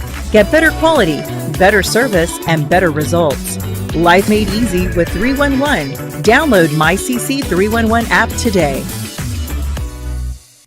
The City of Corpus Christi has been working hard for the future. To ensure we have a confident supply of clean water, we've secured 4 water sources for our community. But it's up to you to maintain our water supply through effective and efficient use, limiting your outdoor watering, installing modernized plumbing, and making smart landscaping choices. Together, we can keep our water resources secure for our growing city. Did you know you can submit a request for city services in just a few minutes using your phone? Download the free MyCC 311 app to get started. Quickly report issues such as street maintenance, water or gas issues, garbage pickup, code violations, or animal care services. The MyCC 311 app is easy to use. Upload information and photos, identify the location, hit submit, and you're all done. Life made easy with 311. Download the MyCC 311 app today. We've all dealt with the hassles of traveling. Traffic, long lines, security, layovers. And what if there was a smarter way? When you fly out of Corpus Christi International Airport, you get all the modern amenities you love with the stress-free convenience of flying local. So you can skip the hassle and get right to the good parts. Taking off and returning home. Fly smarter, not harder at flyccia.com. When emergencies strike, stay informed with Reverse Alert. Everything from incoming severe weather, traffic alerts, police and fire activity, industry alerts, and citywide information. Reverse Alert will provide you time-sensitive information to keep you safe. Signing up is a fast and easy process. Text BeReadyCCNC to 888-777 or visit cctexas.com/alert sign up. Choose to receive notifications by phone call, text, or email. And with fully customizable options, you pick what notifications you want to receive. And you can designate what hours of the day that you don't want to be disturbed. Stay informed, stay aware, stay alert. Sign up for Reverse Alert today. Beach to Bay is back. Join us Saturday, May 20th for the 46th annual Beach to Bay Relay Marathon. Participate with over 8,000 runners in a 26.2-mile six-leg event. Runners start in the sands of North Padre Island, cross the JFK Causeway, travel through Naval Air Station Corpus Christi, and finish along our scenic Shoreline Boulevard. For the first time, you can choose from 3 separate events to participate. Run as a team in the 6-person relay, split up the run with your partner in the 2-person relay, or challenge yourself and run the entire 26.2-mile marathon solo. Register online at beachtobayrelay.com. Beach to Bay starts at 7 a.m. on Saturday, May 20th. Come be a part of Corpus Christi's biggest relay marathon tradition. Join family, friends, and the community at Beach to Bay 2023.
You can submit a city service request quickly and easily by downloading the MyCC 311 app on your phone. Reporting street problems, tall grass, gas or water issues, or other concerns is simple on the 311 app. Just choose from a list of services, add a photo, answer a few short questions, mark your location, and hit submit. Everything you need in just a few minutes. Life is made easy with 311. Download the MyCC 311 app today.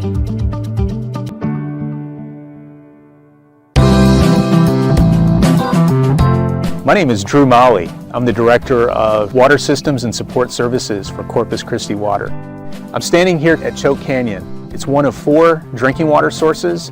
It's one of the most important water reservoirs for our city of Corpus Christi. If you look behind me, you'll see these buoys that are laying on the ground.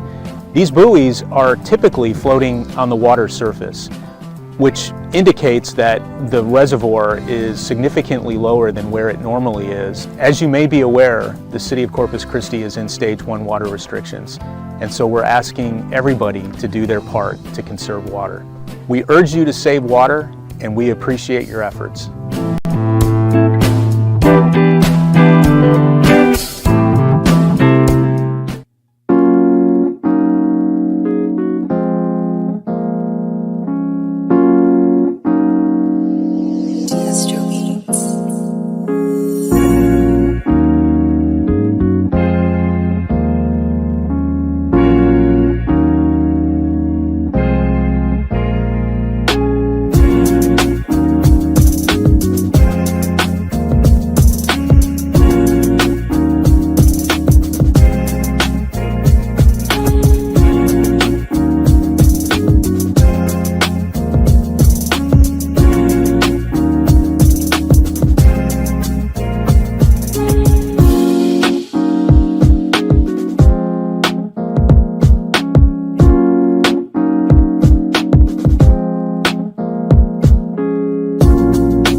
Life is made easy with 311, a fast and reliable way to report a problem and get information on city services.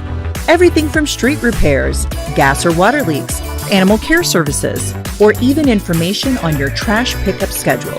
Call 311 or download the MyCC 311 app and get instant access to create service requests, upload information and photos, and submit your location to alert us to the area.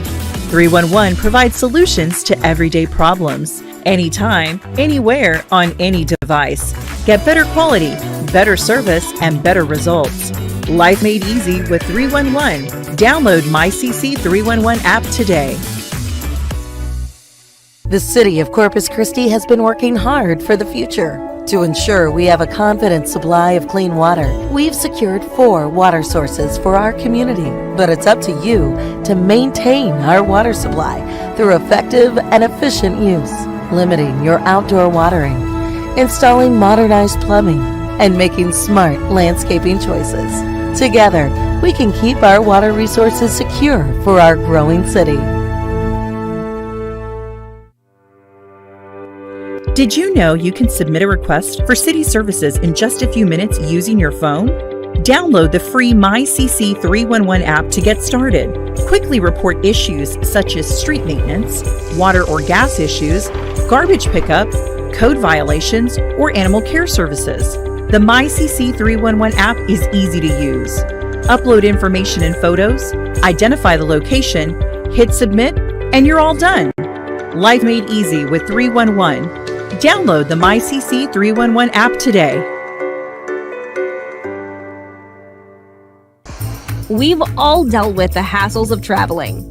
Traffic, long lines, security, layovers. And what if there was a smarter way? When you fly out of Corpus Christi International Airport, you get all the modern amenities you love with the stress-free convenience of flying local. So you can skip the hassle and get right to the good parts. Taking off and returning home. Fly smarter, not harder at flyccia.com. When emergencies strike, stay informed with Reverse Alert. Everything from incoming severe weather, traffic alerts, police and fire activity, industry alerts, and citywide information. Reverse Alert will provide you time-sensitive information to keep you safe. Signing up is a fast and easy process. Text BeReadyCCNC to 888-777 or visit cctexas.com/alert sign up. Choose to receive notifications by phone call, text, or email. And with fully customizable options, you pick what notifications you want to receive. And you can designate what hours of the day that you don't want to be disturbed. Stay informed, stay aware, stay alert. Sign up for Reverse Alert today. Beach to Bay is back. Join us Saturday, May 20th for the 46th annual Beach to Bay Relay Marathon. Participate with over 8,000 runners in a 26.2-mile six-leg event. Runners start in the sands of North Padre Island, cross the JFK Causeway, travel through Naval Air Station Corpus Christi, and finish along our scenic Shoreline Boulevard. For the first time, you can choose from 3 separate events to participate. Run as a team in the 6-person relay, split up the run with your partner in the 2-person relay, or challenge yourself and run the entire 26.2-mile marathon solo. Register online at beachtobayrelay.com. Beach to Bay starts at 7 a.m. on Saturday, May 20th. Come be a part of Corpus Christi's biggest relay marathon tradition. Join family, friends, and the community at Beach to Bay 2023.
You can submit a city service request quickly and easily by downloading the MyCC 311 app on your phone.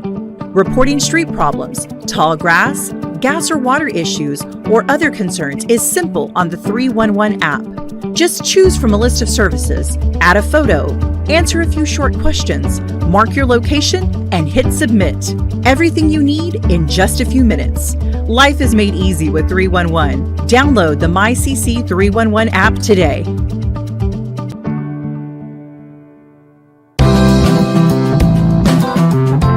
My name is Drew Molly. I'm the Director of Water Systems and Support Services for Corpus Christi Water. I'm standing here at Choke Canyon. It's one of 4 drinking water sources. It's one of the most important water reservoirs for our city of Corpus Christi. If you look behind me, you'll see these buoys that are laying on the ground. These buoys are typically floating on the water surface, which indicates that the reservoir is significantly lower than where it normally is. As you may be aware, the city of Corpus Christi is in stage 1 water restrictions, and so we're asking everybody to do their part to conserve water. We urge you to save water, and we appreciate your efforts.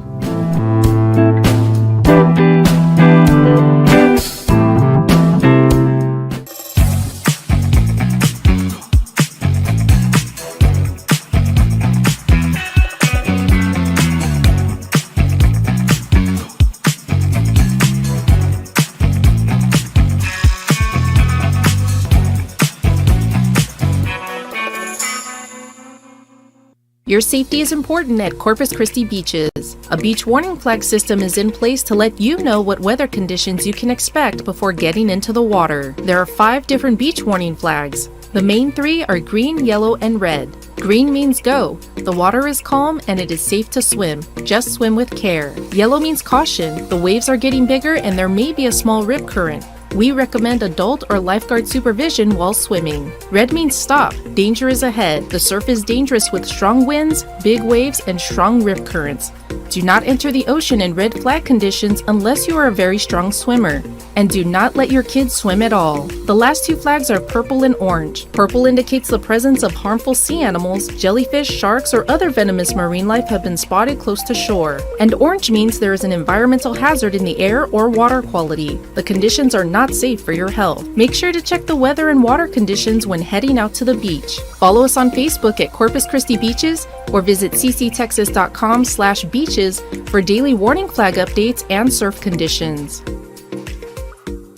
Many households in our community rely on natural gas. It's important to know how to detect a gas leak and how to report it. You can detect gas leaks through sight, smell, and sound. If you see dead vegetation near a pipeline, smell rotting eggs, or hear a hissing noise, there could be a leak nearby. Make sure to leave the area immediately. If you suspect a gas leak, call the gas department at 311. Do not light a match and avoid using any electrical switches so you don't create a spark that could start a fire. Also, avoid driving into the area. Your vehicle's engine may ignite the vapors. And do not attempt to extinguish any fire that might start. Natural gas is a part of the city of Corpus Christi's utility system, and keeping our residents safe is our top priority. For more information, visit cctexas.com/gas. The City of Corpus Christi reminds you there are small, everyday ideas you can use to protect us from drought-related water shortages. Inside your home, install modernized plumbing, low-flow shower heads, and simply turn off the faucet when not in use. Outside your home, make smart landscaping choices, limit your watering, and don't water during the hottest part of the day.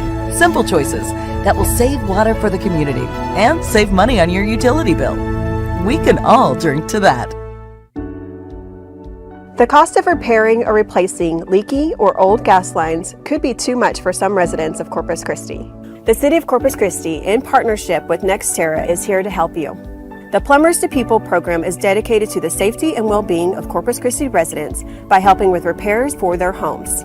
We have partnered with multiple plumbers in the community to repair and replace old leaking gas lines free of charge to the consumer. The purpose of the program is to bring peace of mind to the community and offer support to those in need. To learn more, contact 826-CITY. The Plumbers to People program is here to help you.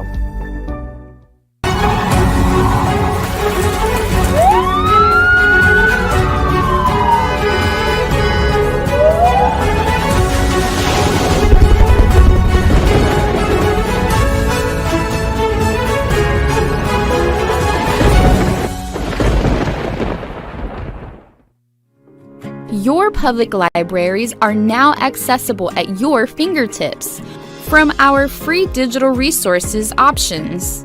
Tap into Discovery and read, listen, watch digital content all from the comfort of your home. Anytime and anywhere you go, you can now borrow ebooks, audiobooks, movies, music, magazines, and watch educational programs.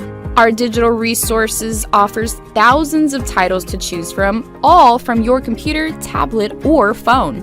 And did we mention, it's all free. Visit cctexas.com/library for more information on how to sign up.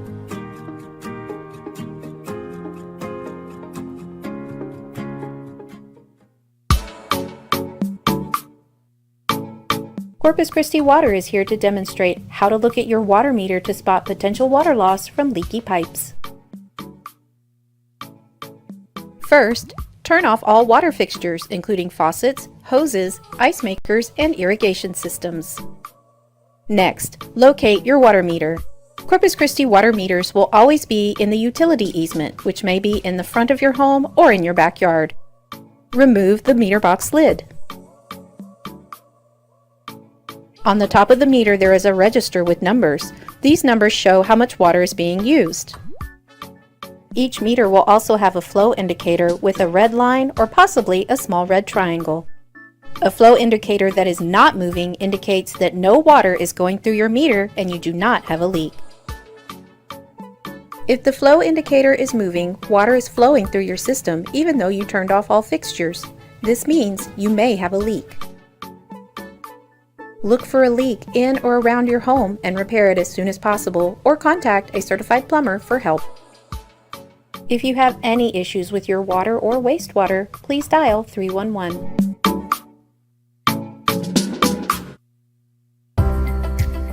Whether you're a homeowner planting a tree or a contractor working on a job site, always call 811 at least 2 days before you dig. It's free, it's easy, and it's the law. Call 811 to provide dig location and project information. A specialist will then come to your location and mark the underground line, allowing you to work safely without any delay. Your safety is our priority. Know what's below and call 811 before you dig. Before you head out to the beach, make sure you grab your beach permit. For only $12, this permit provides access to explore and enjoy miles of our local beaches. Permits are required, so be sure to display the sticker on your vehicle. All the funds from the permit sales will be used to provide clean and safe beaches for all our visitors to enjoy. The permit is good until December 31st, so come back and visit us as often as you like.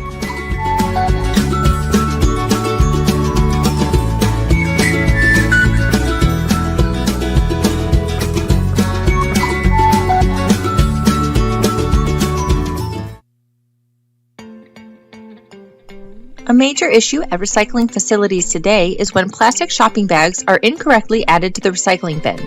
Plastic bags are accepted at many retail or grocery store recycling drop-off bins, but these items are not accepted in your local recycling program. When recycling plastic bags and overwrap at these retail drop-off locations, it is important to remove any receipts or stickers from the plastic and make sure it is clean and dry. The types of soft plastic accepted at these drop-off locations include thin plastic shopping bags, zip-top storage bags, bubble wrap, plastic mailers, and plastic overwrap packaging. The key to becoming a better recycler is to sort your waste correctly so you can recycle more. This helps reduce your waste in landfills and has a positive impact on the environment. Thank you for recycling.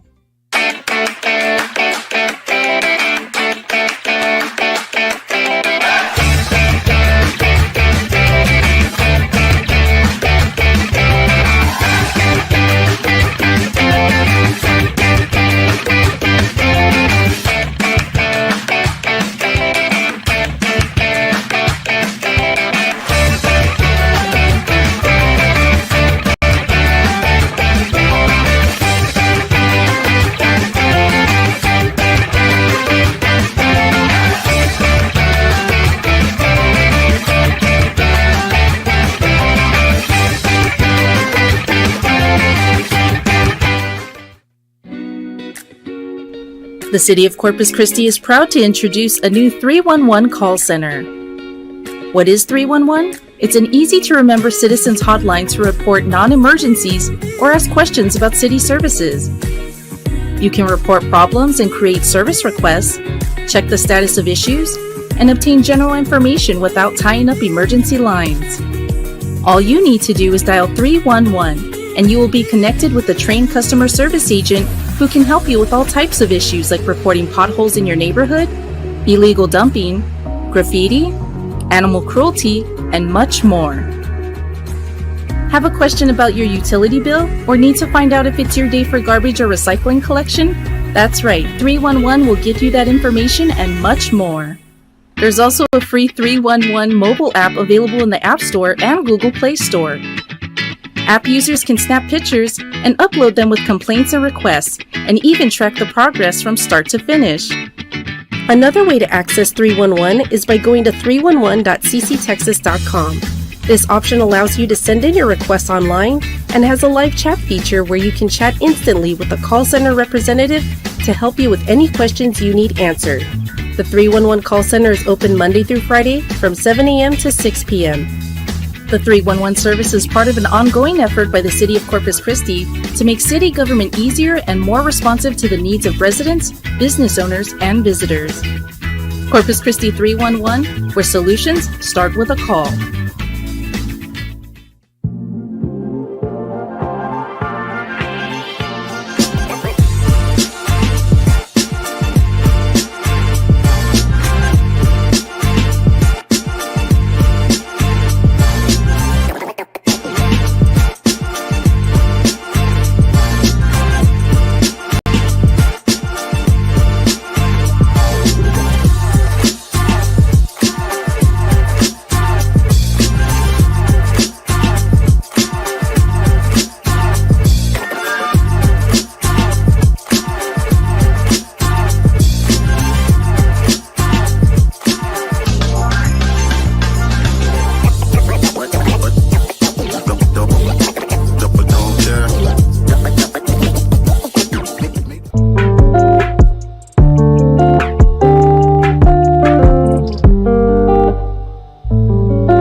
Life is made easy with 311, a fast and reliable way to report a problem or get information on city services, everything from street repairs, gas or water leaks, animal care services, or even information on your trash pickup schedule.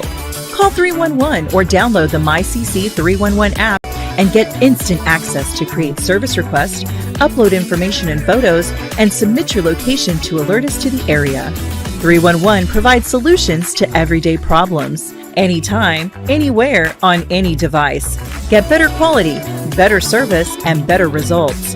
Life made easy with 311. Download MyCC 311 app today. The City of Corpus Christi has been working hard for the future. To ensure we have a confident supply of clean water, we've secured 4 water sources for our community. But it's up to you to maintain our water supply through effective and efficient use, limiting your outdoor watering, installing modernized plumbing, and making smart landscaping choices. Together, we can keep our water resources secure for our growing city. Did you know you can submit a request for city services in just a few minutes using your phone? Download the free MyCC 311 app to get started. Quickly report issues such as street maintenance, water or gas issues, garbage pickup, code violations, or animal care services. The MyCC 311 app is easy to use. Upload information and photos, identify the location, hit submit, and you're all done. Life made easy with 311. Download the MyCC 311 app today. We've all dealt with the hassles of traveling. Traffic, long lines, security, layovers. And what if there was a smarter way? When you fly out of Corpus Christi International Airport, you get all the modern amenities you love with the stress-free convenience of flying local. So you can skip the hassle and get right to the good parts, taking off and returning home.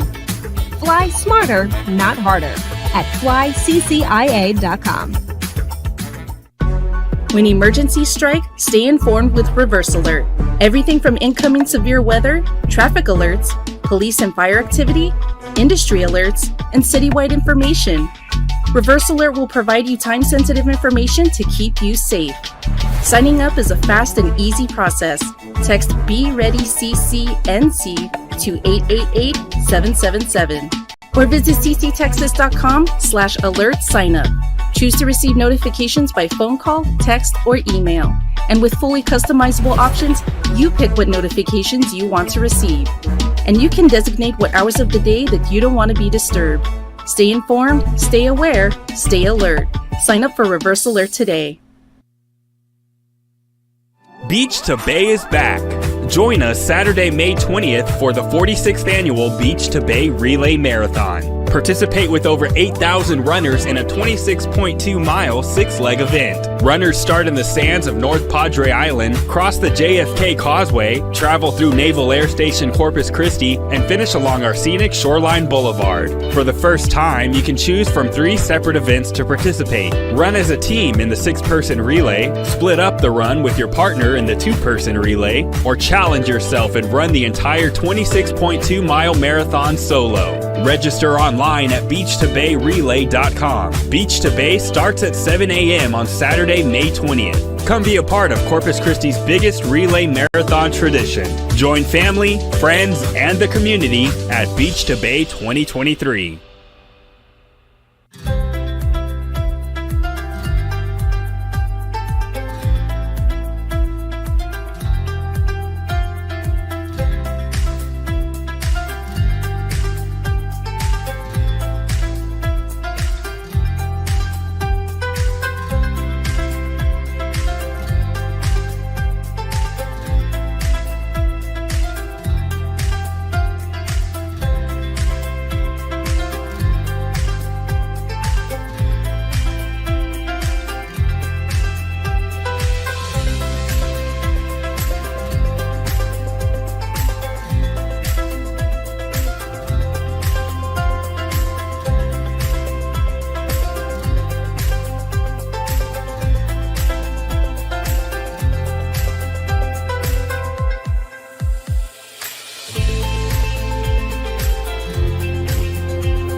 You can submit a city service request quickly and easily by downloading the MyCC 311 app on your phone. Reporting street problems, tall grass, Gas or water issues or other concerns is simple on the 311 app. Just choose from a list of services, add a photo, answer a few short questions, mark your location, and hit submit. Everything you need in just a few minutes. Life is made easy with 311. Download the MyCC 311 app today.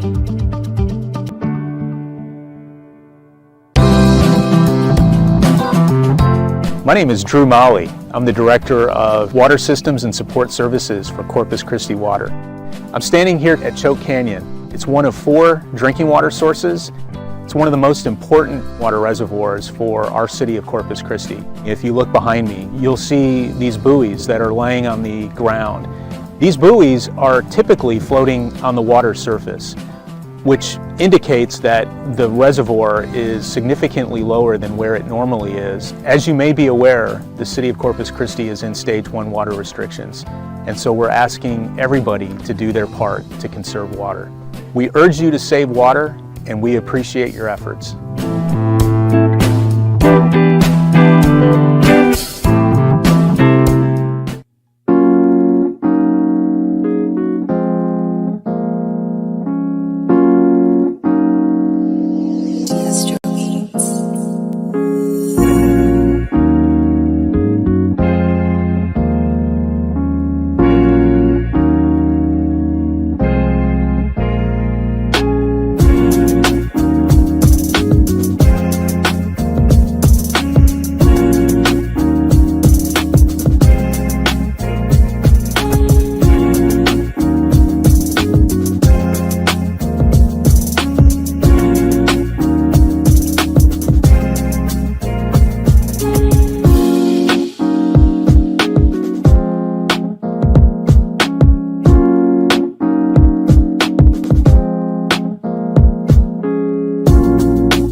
Okay, we'll go ahead and reconvene our meeting.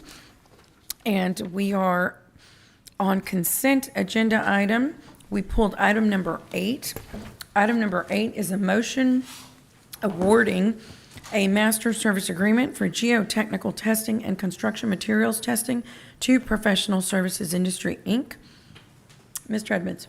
Actually, it's awarding 4. There's 4 contracts with this one item. Awarding 4. Okay, actually, and I'm sorry, I should go to the council member who pulled Mr. Pusley.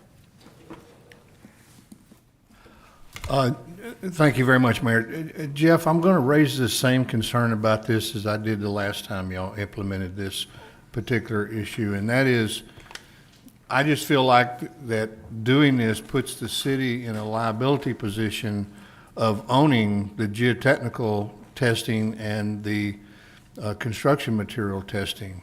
I mean, always before when I operated in doing this kind of thing, we always put the design criteria into our bid specs, and part of that was for whoever's bidding on it to be the ones who hire the geotechnical companies and the material testing companies, because if something happens and that geotechnical test is incorrect, then the city owns it and not the contractor.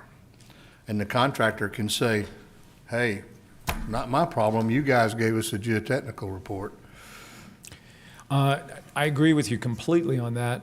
And on a high-risk type of assignment, we would not use these contracts. We would put that, and for example, there's one Bond 22 project where we've already discussed that. That's the Upper Broadway, where we've got these slope stability issues.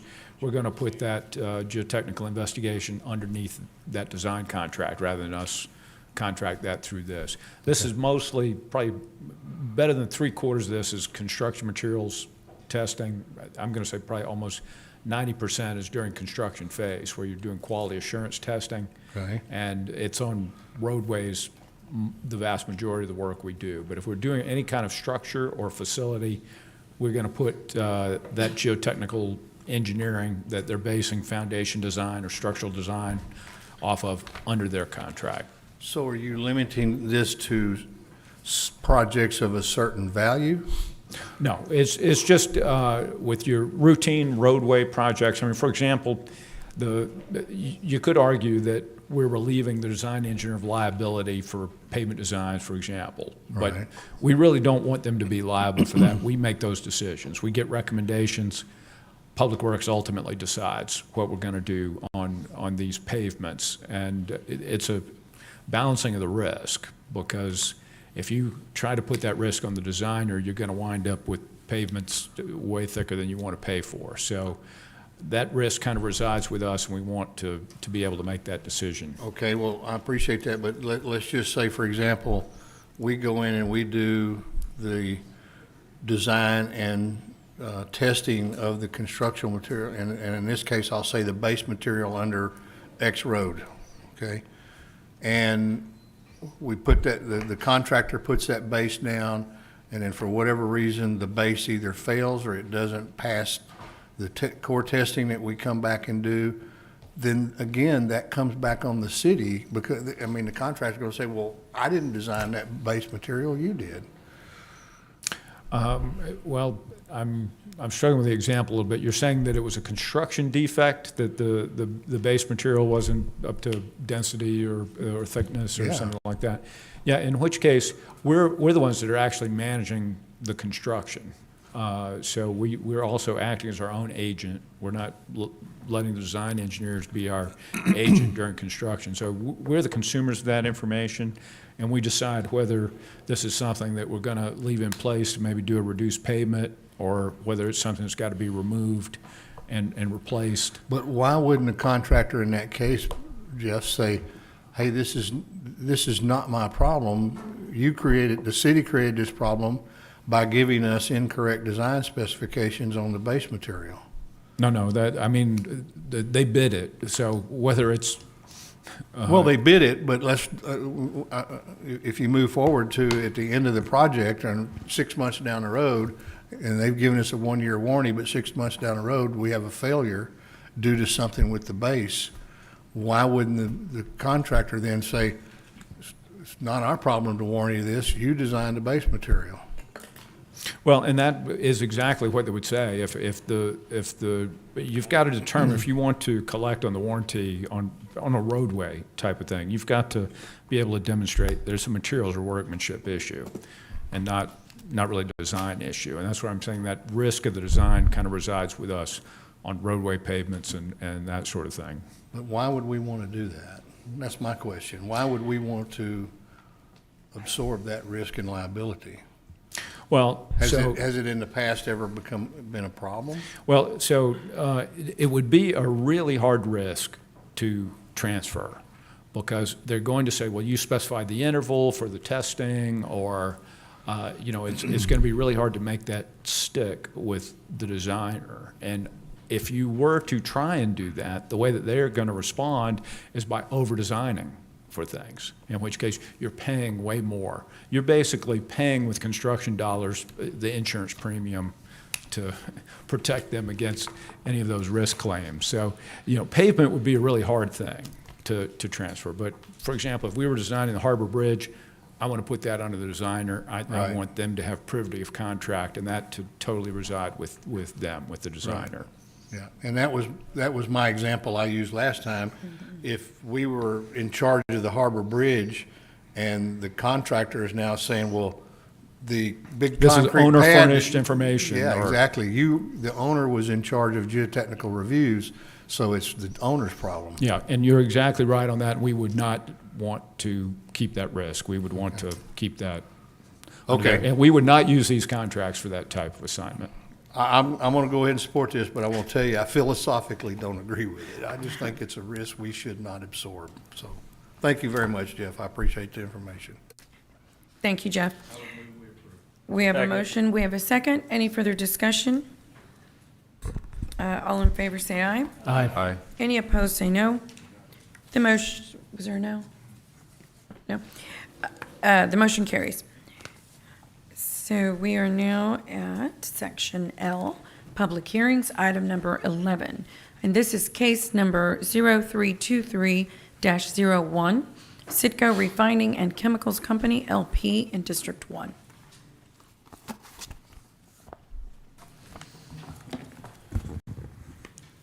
Waiting for the presentation to load.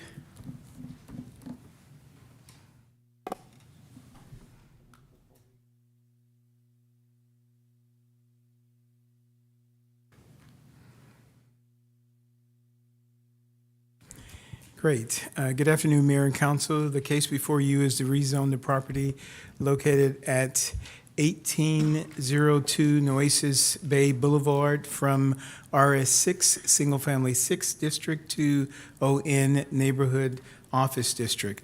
The property is .81 acres in size, and it is platted.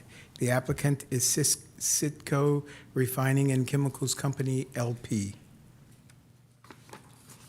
The purpose of this rezoning is to allow for the construction of an on-site employee-only medical facility. The property is in the downtown area development plan, and the plan and the future land use map designates this area as commercial use. To the north of the subject property are vacant land zoned RS6. To the south of the subject property is an office building zone ON, and further south is another office building zoned ON. To the east, across Floral Street, is vacant lots zoned RS6, and to the west, across Nueces Bay Boulevard, are uses zoned IH, which is heavy industrial. 7 notices were mailed out within a 200-foot notification area. 1 was returned in opposition, represented by 1 owner, and 0 were returned in favor. The 1 in opposition also indicates that 0.09% of the landowners within the 200-foot notification area are opposed to this rezoning. It is important to note that the opposition that was returned did not state what they were opposed to. The proposed rezoning is consistent with the area development plan, consistent with the future land use map, and consistent with the city's comprehensive plan. The proposed rezoning also unifies the zoning of the entire block, which of course is owned by the applicant. Therefore, Planning Commission and staff recommend approval, change of zoning from RS6 Single Family 6 District to ON Neighborhood Office District, and I stand by for any questions. Councilman Roy. I just wanted to state that I actually went out to the site. I was invited to go out to the site and look around, and so basically it's actually fenced in already, and it operated in it was a mobile or manufactured kind of a temporary building that had their healthcare facility in there, but of course with age they needed to replace it and put a permanent structure. And at that point realized that that the zoning had never been changed. Anyway, my point is I support this project and the zoning, and I just wanted to make sure I shared that with my council. Thank you, Councilman. And so with that, I will have a motion to approve. Okay, we've got a motion and a second. I'm gonna open public hearing, I'm sorry. Is there anyone in the audience that would like to comment on item number 11? Okay, there being no one. Is the applicant here? And if so, would you like to speak? Yes, sir, come on forward. Yes, my name is Randy Flowers. I'm a recent retiree of Citgo Refining, and now I'm acting as a special consultant. So this particular project we've worked on for the past year. We're trying to get most of our what we call insignificant employees out of the refinery and try to get them into safer locations. So it's a major project that we've been undergoing for the past 2 years. The medical clinic and the IH departments are part of this move. So we're moving them into a new single-story pre-manufactured building, and it's set right inside within our campus that we already have. So it's a good move for everyone, and we're working hard to make it a safer place for not only the community, but of course our employees. That's wonderful. Thank you for sharing that with us. Okay, we'll close public hearing. All in favor say aye. Aye. Any opposed say no. The motion carries. Section M, individual consideration items 12 through 20. So item number 12 is a resolution amending the city's fiscal year 2020 through 2025 infrastructure management plan. Mr. De La Garza.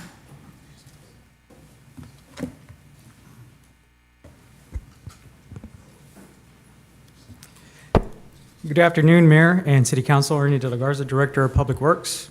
Today, I will present a resolution amending the city's fiscal year 2020-2025 infrastructure management plan. This new approach is to focus our repair methods on street rehabilitation, which will assist in addressing more neighborhood streets at a faster pace. All right. As of December, we reviewed our approach to our IMP, specifically road selection, repair methods, contract and in-house fixes, and other variables related to how Public Works provides street solutions citywide. Specific issues that we identified were the rate at which roads go from good PCI to bad PCI and what we call rate of depreciation. The scope of work currently included in the IMP versus the scope of work to address pavement-specific problems, such as potholes and base failures, is another issue that we looked at. A key metric that we evaluated was our hot mix productivity rates. Our city's current demand for hot mix is averaging 300 tons per day. Maximum plant production rate averages 800 to 2,000 tons per day. To maximize our productivity and focus on the city's main problems of potholes and base failures, we have to pivot to a pavement-only approach, which utilizes hot mix as a primary material for rehabilitation in the residential streets. If you look at our IMP program goals, and to recap, our infrastructure management plan consists of 4 programs. They are in-house city forces, RSRP, or what we call the Residential Street Reconstruction Program, SPMP, Street Preventative Maintenance Program, and Concrete Repair. For this presentation, we'll only focus on in-house, RSRP, and SPMP. Our current scope is what is reducing our productivity towards fixing the city's main problem of bad streets. Our current scope is trying to provide brand new reconstructed pavements, solve drainage problems, sidewalk, ADA ramps, and now we will also start replacing utilities underneath the pavement.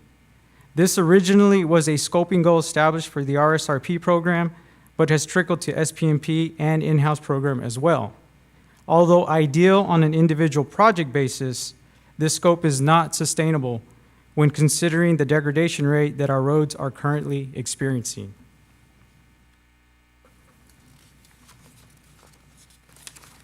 Our current IMP productivity without replacement of utilities is tracking approximately 27 center line miles per year with a hot mix demand of 334 tons per day. Now that we add the utilities in there, the additional scope of adding utilities underneath the pavement, our productivity is further reduced to 25 center line miles per year with a lesser demand for hot mix at 315 tons per day. If you recall from our 2022 PCI update, we assessed that citywide our biggest problem is with our residential streets. We summarized that our residential street inventory needing reconstruction was 373 centerline miles. If we consider just our RSRP productivity rate of completing 6 centerline miles per year, we would not complete the 373 centerline miles of bad roads until 62 years at a present value of $930 million. Although our focus is on the 373 centerline miles of red road, we have to consider that all our roads are degrading at a rate of 12 centerline miles per year. This is why preventative maintenance solutions need to be built into pavement management programs. We have to consider that our green and yellow roads need maintenance as well. With our approach of completely rebuilding roads from bottom up, we'll never outpace our pavement depreciation rates. Ernie, can you, Yes, sir. can you just, Councilman Klein had this question, I think Compost did as well, in a prior meeting, but just to say it again, the red roads are the ones that are in severe trouble, but our green and yellow, which are in better condition, what Ernie's saying is we can't ignore those for the sake of just fixing the red streets because they're deteriorating day by day as well. So Ernie is saying we have to do all of the above. We have to fix the ones that are extremely degraded, but also do preventative maintenance for the other ones that are slowly degrading. Is that another way of summarizing it? Yes, sir. Yes, sir. Okay. So this slide will give you a visual representation of the streets in different conditions and the respective treatments that would be selected. As you can see, the red roads, which represent the 0 to 55 PCI index, would represent the worst condition on the reconstruction slide. This, of course, would be our immediate focus to try to bring those red down to better condition. But as the city manager, Mr. Zanoni, had just mentioned, we have the street preventative maintenance program for those other streets that are in good condition. And then we also have to incorporate into our program crack seals and other type of preventative maintenance to get longer lasting pavements, especially those that we just worked on. All right, our recommendations, in addition to the pavement-only approach, is how we select our clusters. Here, our existing IMP consisted of, and that's the one on the left, where it says existing IMP. That diagram, it shows us reconstructing roads in clusters, but performing the work in different program years. As you can see, the blue line is a street that was completed on a single year, and then we came back later with other projects to tackle all those other red lines later. And then on the right is what we're recommending. We're recommending that with this pavement-only approach, we can complete an entire cluster in 1 year. So all that green we can do in 1 year, and then the following year we can hit all of that purple color there with the pavement-only approach, and knock out neighborhood sections at a time. And then that also prevents us from damaging the pavements because we went in there and fixed everything in the cluster.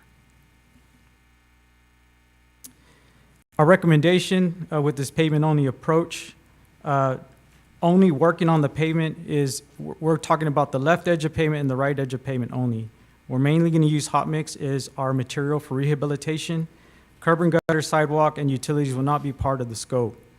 This approach will provide immediate relief to more pavement mileage at an approximate rate of 31 centerline miles per year versus completely rebuilding roads at a rate of 6 centerline miles per year.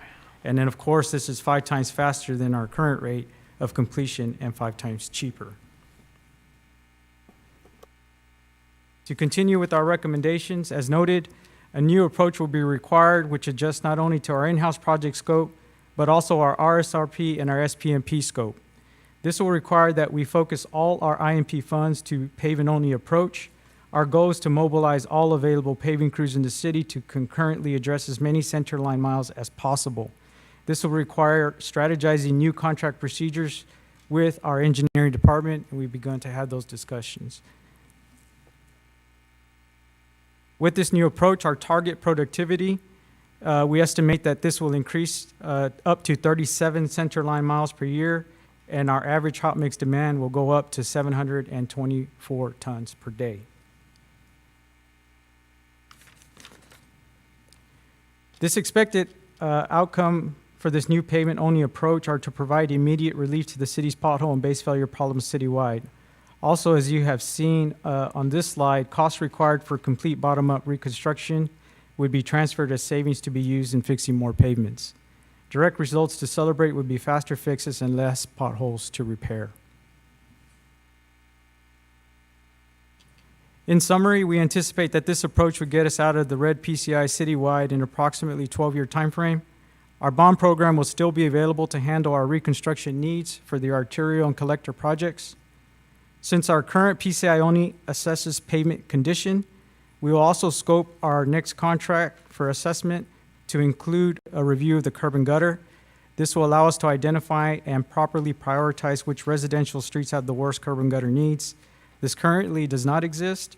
All of the past RSRP roads were constructed or selected based on the PCI score, which is not a direct representation of the curb and gutter profile condition.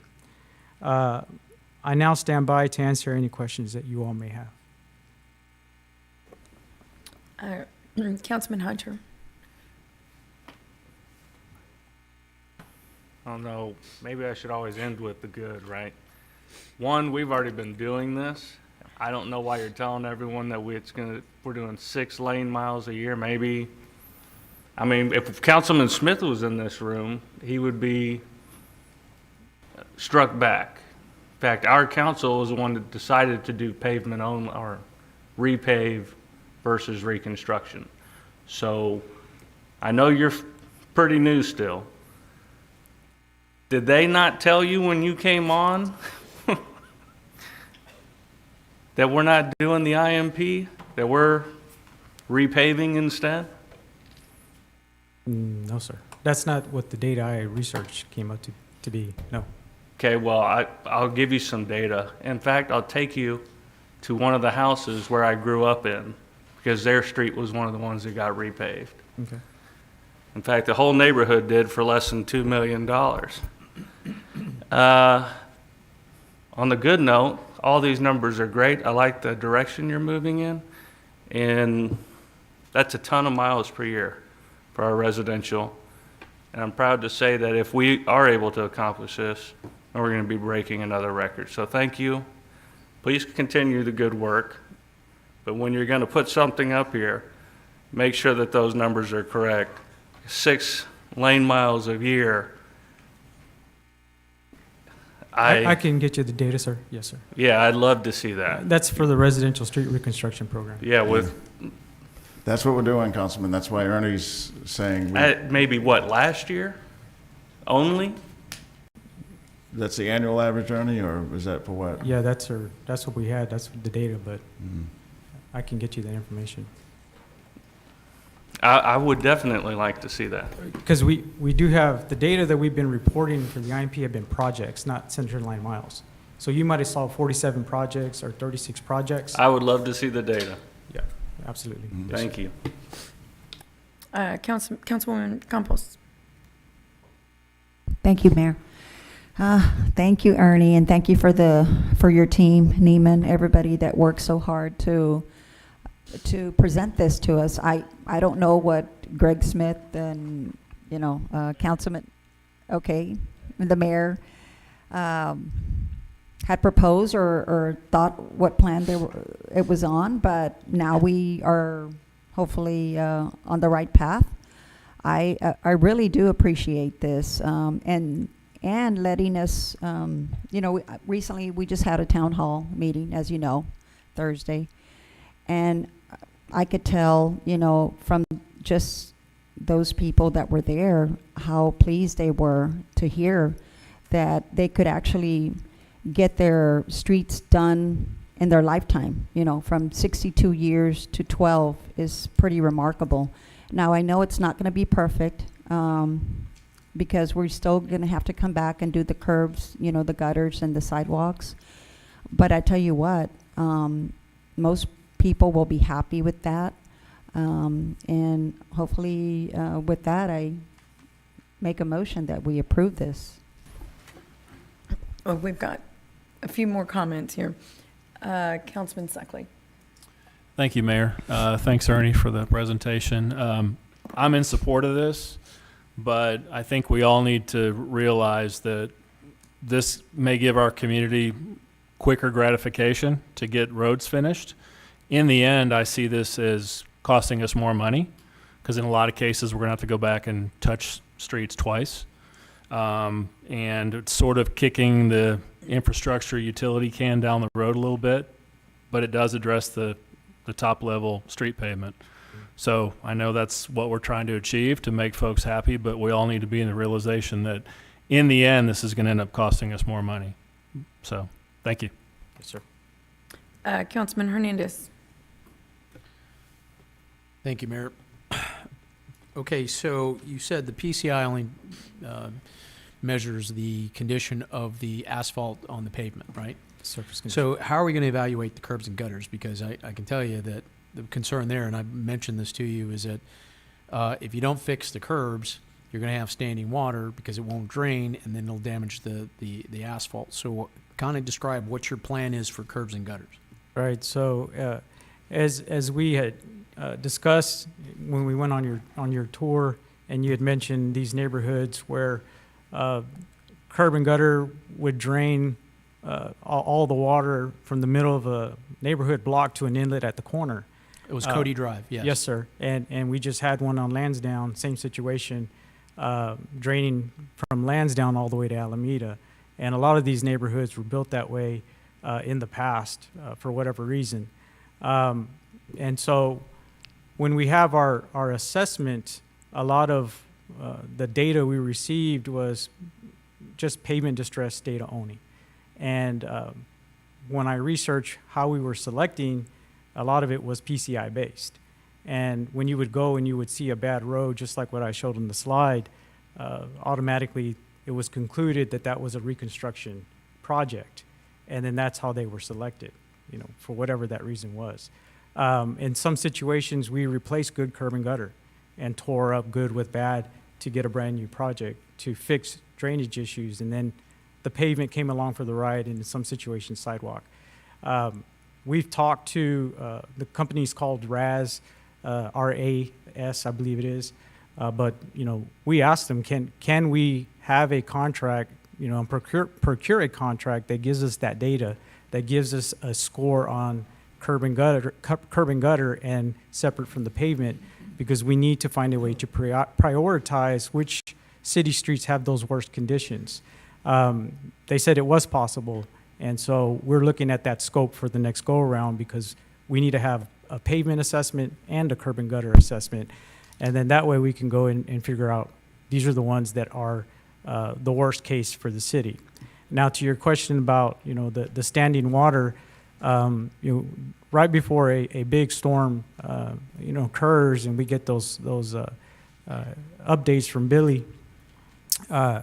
We have our map, we have a running list, we send out our vac trucks, and we collect that water with our vac trucks as best we can, so we don't have that situation. And then also we get the calls from 311, and so that lasts maybe a good 3 or 4 days after a rain. But the pothole and the base failures, they last longer, and so that's why we were figuring that was a better priority to tackle, rather than the curb and gutter issue. Okay, so this is going to be replacing the IMP we have currently, right? The approach on how we select. Right, because we yes. selected all these roads and we have them listed, we have them posted on our website. So this is going to be changed differently to where we're doing neighborhoods as opposed Right. to individual streets. Yeah, I'll let Dr. Young, if you want to. That's correct, sir. What we're presenting to you all today is a change in the approach, and if given approval by City Council, then we'll be going back with the staff and revamping the IMP in accordance with this new approach and bringing that back to council in the next 30 to 45 days with the recommendations on the streets that will be captured on the new IMP. Yeah, and also to include some public engagement as well. That's correct. So staff's going to go back, and probably for the most part, we'll be adding streets to the list. Yes, sir. And then once we have a baseline, then we go out to each of the 5 districts and kind of get input, see what the residents think. Yes, sir. Yes, sir. As we told the District 2 representatives we would do recently. Yes, sir. And then we'll come back to council for amendments and revisions to the IMP. That's correct. And as city manager stated, we expect that it'll probably be more robust since we'll be able to get more lane miles knocked out per year. And the IMP I anticipate is going to reflect that new approach, as Ernie has stated, where it'll be more of a cluster approach that's represented on IMP instead of a street-by-street listing. Okay, so give me a time frame. I mean, when do you think we can have a new list out? Because, I mean, currently, like I said, the IMP is... Yeah, we're ready to go, sir. Again, we want to actually put this in effect, asphalt on the ground in July, so we want to bring the list for approval to you all in May. Yeah, towards the end of May, Councilman, so between now is April 25th, so a few weeks for the staff to develop the new list, and then a few weeks to go out to each of the 5 districts. That puts us through about the end of May. Okay. To come back to council either the last meeting in May or first meeting in June, and then the new list and the new practices go into effect July. More or less. So the idea is to add streets, not remove the streets that are already there. Correct. Okay, so we're going to keep the streets that are there and add to it in terms of the neighborhood approach. Well, don't let us get ahead of ourselves, though, sir. I want to make sure that I'm not boxing the Public Works Department in, but that's definitely going to be consideration. We know that we have published, a list, Published a list. made promises, so Right. we definitely are aware of that. That is going to definitely be a decision point and criteria for, the development Well, of the new IMP. it should be a major criteria because It every is. one of us here that were reelected had pointed to that IMP saying, this is going to be when your street's going to be done. Roger. So I want to make sure that we're still in line with that, to where Roger. we're not, you don't put us in a bad position where say, well, you told me my street was going to be done. Track it, sir. And I can Okay. assure you that having meetings with Public Works, I gave them 6 criteria for priorities on how that list is going to be developed. And the number 1 priority was, remember that we do have a previously published IMP. That is something that is going to weigh heavy on the development of the new list. No, I think it's a good approach, and I don't know what your timeline is on trying to address the curbs and gutters. I can think of several streets just off the top of my head where the curbs are all crazy. The one that stands out in my mind is Grand Villers, which is right off of Marseille and Strasbourg. That Yes, I mean, sir. just terrible condition. Okay, so what's your timeline for the curb and gutter thing? Well, the whole point of this IMP revision, sir, is to set a baseline, just to bring just our surfaces up to par with what you experience in another large city in Texas. So we're trying to establish that baseline, and I think that's what's been lost in the conversation is the fact that we're not dumping our ability to do curb and gutter work. We're just not going to make that the default anymore. As Ernie stated, that we experienced scope creep, where at one point these programs were supposed to be for maintenance. We kept on adding more and more scope work to these projects, and now, doing curb and gutter has become the default, even when, as Ernie stated, that we're fixing curb and gutter, designing and fixing curb and gutter, and it doesn't necessarily need to be repaired. And that's what's really bogged us down. So instead of making it the default, we will still have that capability to do curb work in egregious situations, but it won't no longer be the default where, we're spending all the money on good curb work, just because. And also, if Ernie can explain can you talk about the engineering of the curb, Ernie? Because once you get in there, you have to take off several inches of the roadway and down to the base. Yes, sir. So when you look at a curb and gutter and some of y'all may know this already, but when you look down at the top surface, that curb and gutter goes into the pavement a good 7-8 inches. And so when we tear it out, you have to tear out 8 inches of material, and then you have to reestablish your profile. And when we do that, we close the road down for a good 6-month period. And then we have to rework the subgrade and then bring in the base material and then treat it or compact it, get density, and then bring in the hot mix. A lot of times we do coordination with utilities to see whether or not we can get away with not doing any utility work in there. We'll try our best to do our due diligence to not have to repair a lot of those utilities, either sanitary water or even storm sewer. But in some instances, even with our best coordination, we'll get in there, start running vibratory rollers on subgrade, and then break clay pipe. And so then there you go, you have to stop what you're doing, leave the road close some more, and then go do some more repairs to utilities. When we do this pavement-only approach, you get a little bit further away from the utilities and don't have that impact. I think the deepest we go is probably 6-7 inches with hot mix to get in and get out. And we have a pilot program that we're currently under right now, where we're working some of these streets, and that's been the SOP that we've been following. But yeah, to the point is that when we redo curb and gutter, we're excavating a lot of material. We're resetting profiles. Surveyors have to come in, set those blue tops, get the water to the inlets, in some cases all the way around the corner, and then fix utilities along the way if they get impacted. Okay, last question. I noticed that, will you include alleyways as part of that IMP? Yeah, so what we've been looking at is our winter timeframe. Like I mentioned before, when you and I talked about the alleyways, is hot mix is not a year-round material. And so what we did during the winter time is that we got some cold mix. We reworked an alley, brought in some cold mix, and then sealed it up with that kind of material, since it's not high volume. And so that's what we're looking at. I think we looked at about $30 a square yard is what we averaged. But what I'm also looking at is using reclaimed reclaim asphalt pavement, because if we go with this approach, we're going to make a lot of it. And so I know that our solid waste department come and borrows a lot of our wrap material for the Cefe landfill to build their roads as well. And so that's another option which we feel is cost effective for the alleyways. I do have that crew that I'm about to try to hire, which will add to our capabilities. I have the work coordinator position posted. I do have strong interest, and if I do feel that, then that's going to be another tool in the toolbox for tackling the alleys. So your goal is to do those during the winter time? That is my goal, yes, sir. Okay. Thank you. Okay. Councilman Pusley. Thank you, Mayor. Ernie, I really like the sound of this, and thank you for your time and work on this. If you could bring your presentation back up, though, I want to ask a couple of quick questions and go back to the page that shows the different road sections. This one, sir? Well, for whatever reason, it didn't get loaded on my iPad here. So, yeah, that one. What is it, page 7? Oh, yeah, that one. Okay, so if I understand this correctly, on the reconstruction, the picture to the right here, in that scenario, you would replace curb, gutter, utilities and everything, but No, or sir. not necessarily? No, sir. What we're doing in this situation. So in all three of these situations, you're going to evaluate whether or not you need to do the curb and gutter? Exactly. Okay. Yes, sir. And utilities would be the same? Yes, sir. Yeah. So we have these. If we picked out a cluster, we would have met with utility department, CCW, showed them our list of roads, and then find out what's on their plan. Okay. If they say that there's nothing planned, there's nothing there risky for the work we're going to do, we'll clear it and we'll get to work. Okay. If they say there's something planned, we'll work around that. So if CCW thinks that the utilities need to be replaced, that's what you're going to do? Absolutely, yes, sir. Okay.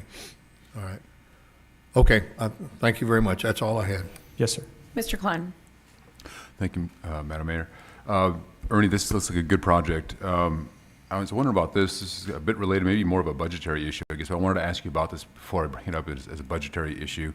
I think we have, correct me if I'm wrong, I think we have 3 in-house street crews right now. Is that right? We have one in-house that's doing the IMP work.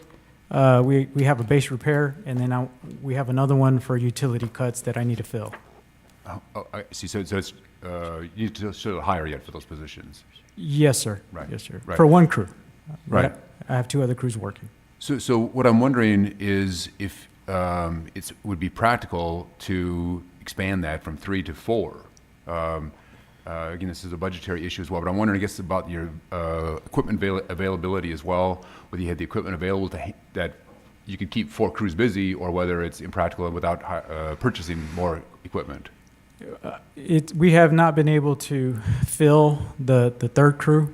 So to say I can fill a 4th probably wouldn't be realistic, just based off of what I've seen for the time that I've been there. But I did receive interest in the positions. And so if it all goes as planned, and those positions do get filled, I for sure will fill that 3rd one, which will add to the capacity that we're needing in the city. They're originally for long, they were meant for long cut utility lines, working with utilities. They were in communication with Public Works before I was hired. And so in situations where a long residential block was cut, this team was supposed to go in there and repave the whole thing. So that's the one I'm going to fill. And so the priority would be replacing any roads that utilities damages. But if there's bandwidth there for additional work, which I expect there will be, then they can assist. Okay, I appreciate that. Thanks. Thank you. Councilwoman Campos. Thank you, Mayor.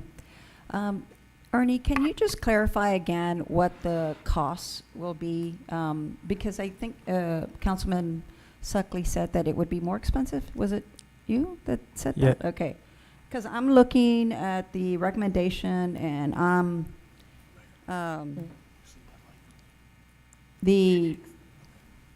it says it's going to cost us $930 million now. Right.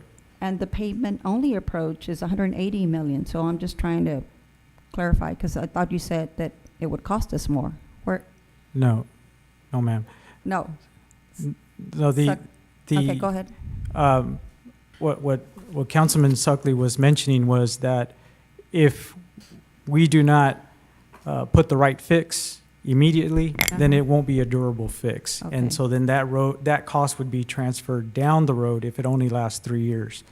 But what we are doing, I currently have a position posted. It's a pavement asset manager. I will fill that position. I have strong interest in it. And with that position, I will send a testing team ahead of the team that will be doing this work to drop what's called dynamic cone penetrometer. They will give us structural values of these pavements, and the information that I'll receive from that testing compared to what PCI data gives you is that it will give me actual in-place information about whether or not what's underneath that torn up hot mix on that picture on the right, whether or not it can hold an overlay or not. Okay. And if I have that data, then we're making informed decisions as far as when to just put an overlay or when to do more than that. Okay, thank you. And that would add to the cost or either reduce the cost, but we're not going to be guessing anymore. Okay, good. Thank you. Thank you for clarifying that. Councilman Roy. Thanks for the presentation. I think we're moving in the right direction. One of the things two things, and I know we talked about this before, is I want to make sure that when you make these changes, you update your list.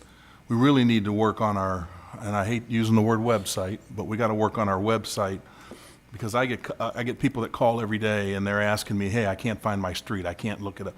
You know, I don't think it's important in terms of categorizing what their street is as much as just making sure that it's listed and they know when it's going to be worked on.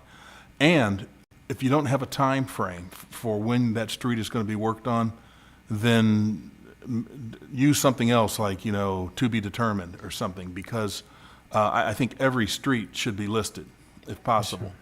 The other thing is, out on the northwest, recently we had River Hills Drive that was done, and it was basically an overlay was done, but it was actually contracted out. It wasn't done by city staff. And I had a couple of the residents ask me that they basically just covered up the manholes, and just went, right over them. In this particular case, they had finished the street, and 2 or 3 days later, they had an issue where they had to access that manhole and they had to tear it up. I wanted to understand, is that just the regular procedure? Is that the new way, you know, or is that recommended? Because I was actually there, I took pictures of it. Right. And so I want to kind of understand that too. As far as your supervisor, anybody that's going out and doing QA on this, are they checking to see what work's been done? Right, that should not be the case. They should do the adjustments to the either valve covers or manholes, and that should be done with the work. So after they pave, they should come back and adjust the manholes, similar to what we're going to be doing on McKenzie. Okay. Same type deal. Hey, sir, so typically on the SP&P type projects, we'll come in and they will mill over the manholes. And before they do that, they go in and like GPS locate all the manholes and valves.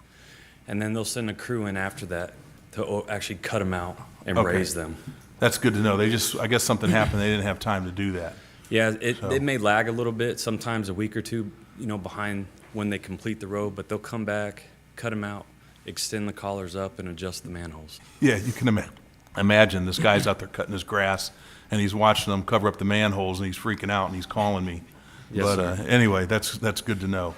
The other thing I just wanted to also recommend, I think would be good, this is new. I want to make sure that with your new process that we have something in place that we can get feedback and monitor this process in a short period of time. You know, I don't want to wait a year from now and then find out that what you're trying to do, maybe it worked better than what you thought, or maybe it's worse. So I want to suggest that you come back at least and brief council. I don't know, within 3 months to tell us how it's, you say that you're going to kick this off in the July timeframe. So, you know, July, August, September, maybe October, come back and give us a briefing on where this is going, and also provide the data that Councilmember Hunter was asking for, and let's see how far you've gotten in that period of time. Absolutely, yes, sir. And I think that's important, so. Yeah, no, Thank you. that's fair. That's fair. Councilman Suckley. Thanks, Mayor. Should have asked this question earlier, Ernie, but with this change in approach, is there anything that the city needs to unwind in terms of engineering or contracts or anything like that that we've committed to under the current approach? That's an excellent question, and that's, you know, step one was getting this, you know, approved, this process approved. Step two is implementation, working with the engineering department and coming up with that strategy for the new types of procurements and contracts to get this done with this new approach. So that has to be done. Yes, sir. And there's going to be a time frame for that. Ernie, thank you. And I guess to summarize, I just want to make certain so the public knows, and I wish the TV cameras were here, because this is a very big deal. I mean, what we're doing is we're expediting, and we're going to be covering more ground, if you will. And I understand a lot of the points made, but, you know, the taxpayer is paying, voluntarily paying for their streets to be done. They want their streets done in their lifetime.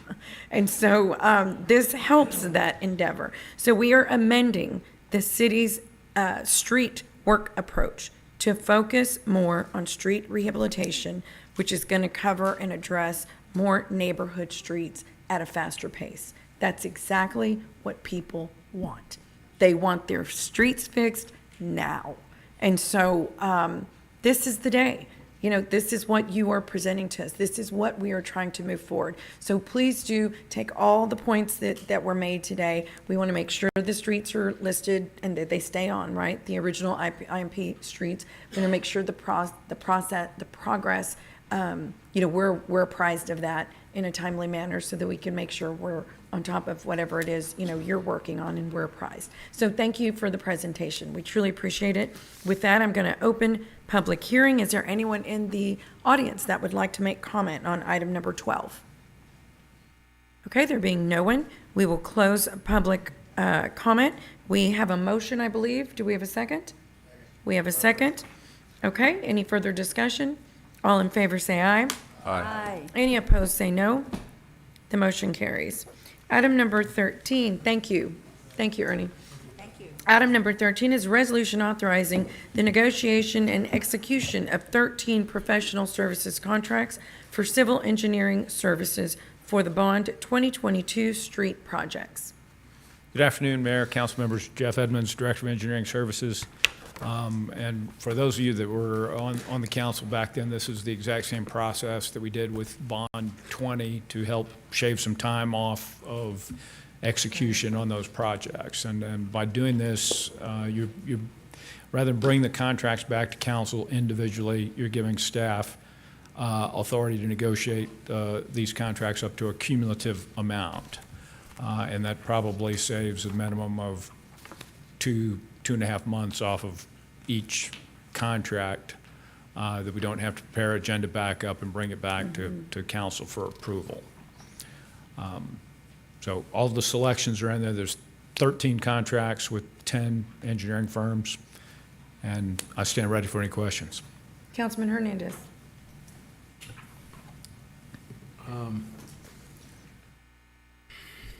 Where do I begin with this? Motion to approve? No. Not yet. Who said that? You know, Who said there that? was, Did you say that? He did. Smooth. you know, we had a discussion about some of the projects that were slow or did not meet your expectations. I believe you said the particular one was underperforming. And I won't mention any names, but they're on your selection list here, and and when you looked at the bid tabulation, performance seemed to be a little bit higher than what you had suggested to me about this particular company. So I'm just curious as to how that all transpired. Well, I do not sit on these review panels, so they didn't get a score from me. So we put a panel together that has people from various areas. We have some people from engineering services. We have people from public works. They score the written statements of qualifications of these companies, and then there were interviews for all of these 10 firms. And those are scored, and there's a composite score. And then based on that, we map the projects to the firms. Okay, so with that, I'm still not happy about the particular project in the particular street that hasn't even gone to bid yet. Even though we went through this process for the mass selection 2 years ago in the same situation. So with that, Which one is it? I think it has bid. I'm sorry? I think it has bid. I thought it was supposed to be May 10th. Hasn't come to council, but I believe it's bid. Okay, well, we'll see on that. You know, the whole reason for doing that was so we can get these things moving faster. But it doesn't move faster if you don't sign the contracts after you select them. And I know you got to go through a negotiation process, but it doesn't help if we do this mass selection and then 6 months later we get, you know, they don't sign a contract and don't start for 6 months until afterwards. And even then, you know, I'm assuming to design a road shouldn't take 2 years. Am I wrong in that assumption? Well, it depends a lot on the complexity. Okay, a collector, for, you know, half a collector.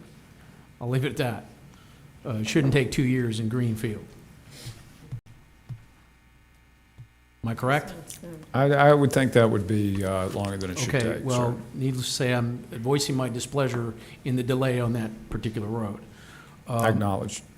Okay, so, you know, I've always had a problem with this particular process because I cannot guarantee to any engineering company that they're getting a fair process. Because all we have that comes to council is a yes or a no on the particular process. We don't look at the who does the ratings. We don't see how they're judged, and it just, I think there's a lot to be left and desired from this particular scenario.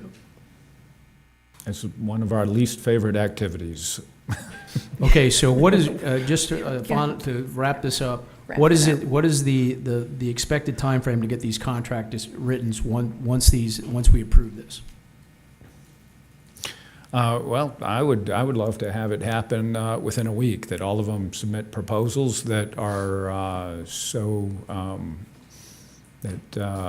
are so low that we wouldn't waste any time getting them to work. But I don't think that's going to happen. So there's probably going to be a little process. There's going to be back and forth. There's going to be meetings. I would hope within, say, 3 to 4 months, we can have all of these moving forward.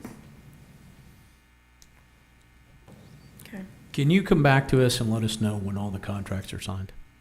We could give you regular updates on progress on this. I'll be sure that this is included in that quarterly bond CIP update that you get. Okay, thank you. Okay, I don't see any other questions, Mr. Edmonds. I'm going to go ahead and open public comment. Is there anyone in the audience who would like to comment on item number 13? Okay, there being no one, we will close public comment, and I will entertain a motion to approve. Mayor, can I just add one comment? Yes. Just that. Oh, I'm sorry, I didn't see your light. Just that this is 6 months, shortly, not quite 6 months since the voters approved the bond program, and today City Council is close to awarding design contracts for all of our street projects, which is record-setting. Right. Just want to point that out for the record. Right, and I'd like to probably reiterate on that note what Mr. Edmonds mentioned, that this, and I remember this from 2 years ago, this is about efficiency, and this is about not taking back to the item we just approved, is people want work done, and they want it done as quickly as possible. This is an efficient manner, is what you stated 2 years ago, and I remember that clearly, to being able to get through the process faster, as you mentioned. So thank you. Okay, I'll entertain a motion to approve item number 13. Okay, do we have a second? Second. We have a second, Mr. Suckley. Any further discussion? All in favor, say aye. Aye. Any opposed, say no. The motion carries. Thank you, Mr. Edmonds. Item number 14, a resolution authorizing an advance funding agreement with the Texas Department of Transportation for 5 highway safety improvement program projects to install school zone improvements and mid-block crosswalks located in council districts 2 and 5. Move to approve. We have a motion and a second. Is Second. there anyone in the public that would, or in the audience that would like to make a comment on item number 14? This is a good news item. Okay, there's no one. We'll close public comment. All in favor? Oh, Mr. Presley, yes. Yeah, just, Jeff, one quick comment. Again, I would like to see a map of what you're going to do. The maps that were included with this item were just maps of streets. So I'd like to see, at some point, where these improvements are going to be installed so we can tell exactly where they are. So if we get calls, we can reiterate that information to the public. Okay, we'll work on improving those. Thank you very much. Thank you. All in favor, say aye. Aye. Any opposed, say no. The motion carries. Item number 15 is an ordinance authorizing the construction contract to Fulton Construction, Inc., Corpus Christi, Texas, for the restoration of the water gardens. All right, thank you, Mayor, council members. Jeff Edmonds, Director of Engineering Services. This item is to authorize the second phase of the design-build contract. The original contract was awarded sometime last year, I believe it was last June, and that covered only the design part of the project. We've been working through the design, and we've reached agreement on a guaranteed maximum price. And this item, it does two things. It amends the CIP to reflect the additional contribution that was approved by the Type A board at the last meeting to be able to fully fund the project. And then it authorizes an amendment to the design-build contract that establishes the guaranteed maximum price for construction.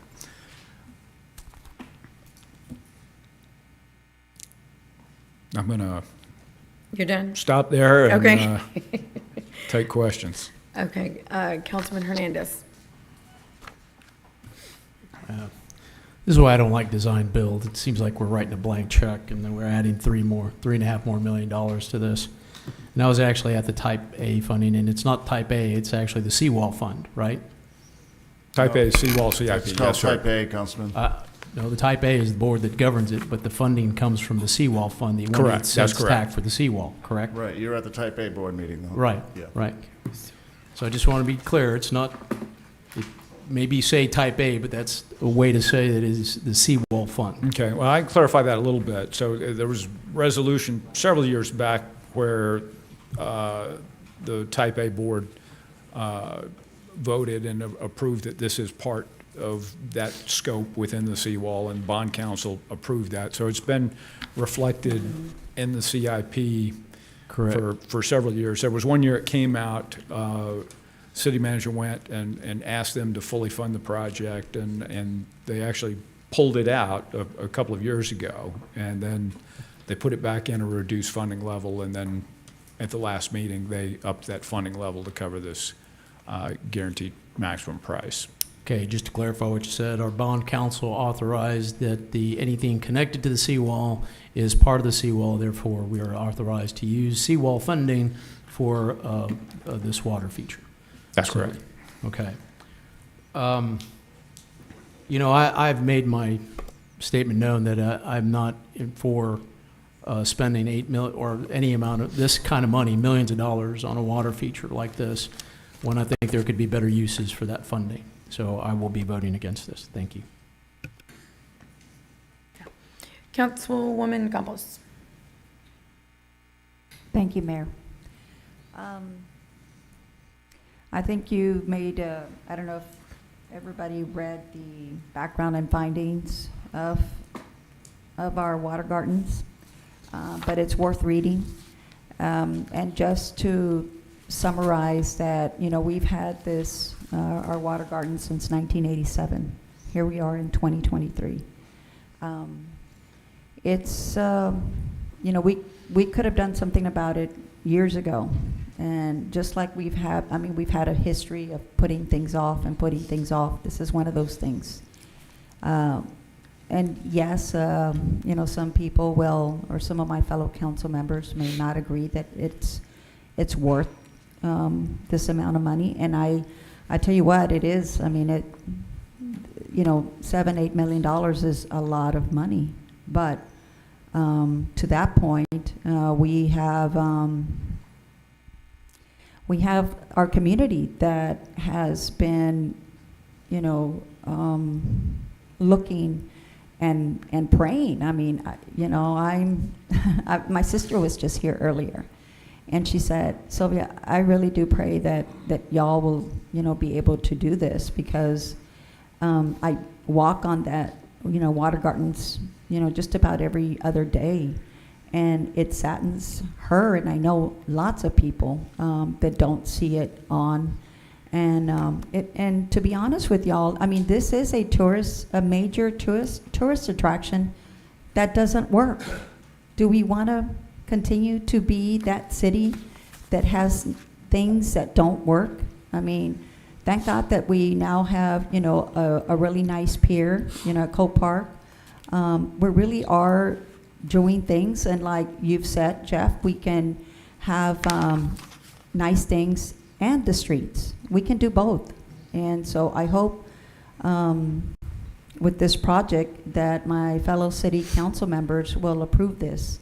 So I'm really grateful that you brought this, and again, you know, I think it's worth every penny. I just, again, I really wish that it would be maybe a different company that's being awarded, but I understand that the process was done, and, you know, this company is the one that fit the bill. I mean, I guess we just need to hopefully do a better job in trying to get other companies, construction companies, to be able to do these bids.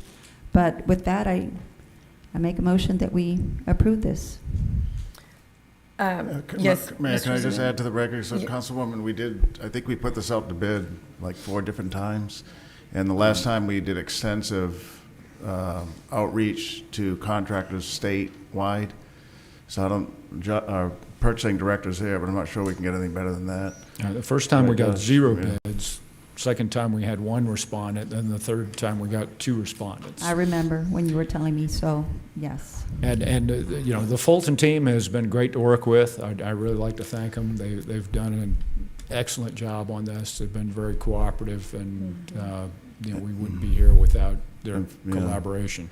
In fact, can I add to that we actually, because nobody bid, after numerous attempts and extensive outreach, we asked the Fulton team, because they expressed some interest in the pre-bid, we asked them to look at it. And they at first said, nah, maybe not, but then they agreed to do that at our request. So. Okay. Councilman Pesley. Yeah, thank you, Mayor. Yeah, there's not a thing wrong at all with the company that's proposed to construct this. But I do have a few questions. And, you know, it goes back to something Councilman Hernandez is saying, and something I was reading last night. So if we take these funds out of the seawall fund, and we are here later on this agenda going to approve a law firm to come in and help us to readjust how we're going to handle our 1/8 cent sale taxes, what do we do in the future if our seawall does require funds for reconstruction? Do we have a fund balance after this that will cover it? And I see all kinds of people jumping up. Heather Hurlbert, Director of Finance. The 1/8 cent that we're proposing for the to look at use of it is not the 1/8 cents for the seawall fund. Okay. That is the 1/8 cent. So that's going to stay in place. It does expire in 27, Okay. and so council will need to bring that forward for consideration on what we're going to do there. But the 1/8 cents that we are mentioning in the contract that's going to be for the professional services is actually the one that's allocated to the arena. Okay. Currently. For the ABC arena? Yes, Okay. exactly. Yes. Okay. And that one is coming up for renewal as well? In 25, sorry. What- It's in 25, and then the seawall one is 26. Sorry, Okay. I was a year off. Okay. But won't the one for the arena stay in place, seeing that we are going to embark upon a major remodel of the ABC Center all total? We still have to take it back to the voters because it does technically expire in 25. Okay. So we that is part of the process that we're going to go through is to see what we may want to retain as far as the conference center and that project, but we still have to take it to the voters because it expires. The purpose of it expires. Okay. Well, I just want to make sure that we understand that, and the community understands that we have to retain seawall money because Mother Nature is out there right now working on that seawall.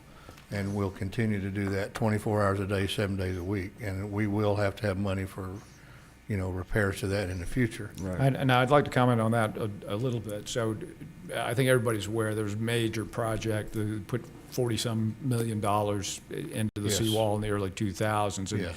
this sales tax was authorized on the referendum in 2000. And the design life of those improvements was supposed to be 50-plus years. Okay. So that should take us at least into the mid-2050s before you need to do anything remotely close to that magnitude. And then when they were done with those projects, I think it was significantly better than The original design. Okay. Okay, the other comment I want to have is, I received several calls about this project, and a number of them were not in favor of what, spending this kind of money. But one of the things that was brought to my attention, and I actually drove out there and looked, is that there isn't a good way to access this there's no parking area that's really designed for it. The ADA, and I had a call from a lady who said the ADA access to this particular feature is difficult at best. If you look at this picture you have included here, where it shows the water garden feature, there's like 4 sidewalks that lead into it, and there's really none of those have a designated parking area for, going to look at this feature specifically. One is for the art museum, one is the Harbor Playhouse parking lot, and the other would be a long sidewalk that you would have to take either from the art museum around. I don't understand why they even put that sidewalk there, but it's the one off to the west. So we need to look at that. If we're going to spend this kind of money, we need to make sure people can access it, especially those people who have limited mobility issues. And we have to also look at designated parking, because otherwise it's limited to people who happen to accidentally be in the area. But this is an expensive deal, guys, and I know there are a number of people who think this is a great project, but this falls under the heading that I've talked about forever, in discretionary spending. And I've also stated in this council many times, and I will continue to do so, that I have very limited support for governmental entities owning water features, especially one who runs in drought conditions as often as we do.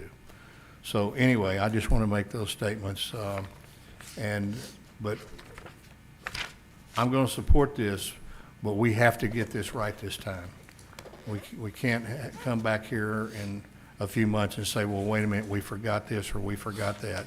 We got to get it right this time, because this is, if you go back and look at the CIP draft on this, in all total, we're going to spend almost $9 million on this water feature. And what has been spent already and what we're now going to spend, it's $9 million, not 7.5, it's $9 million. So I'm not sure what this thing cost when it was originally built.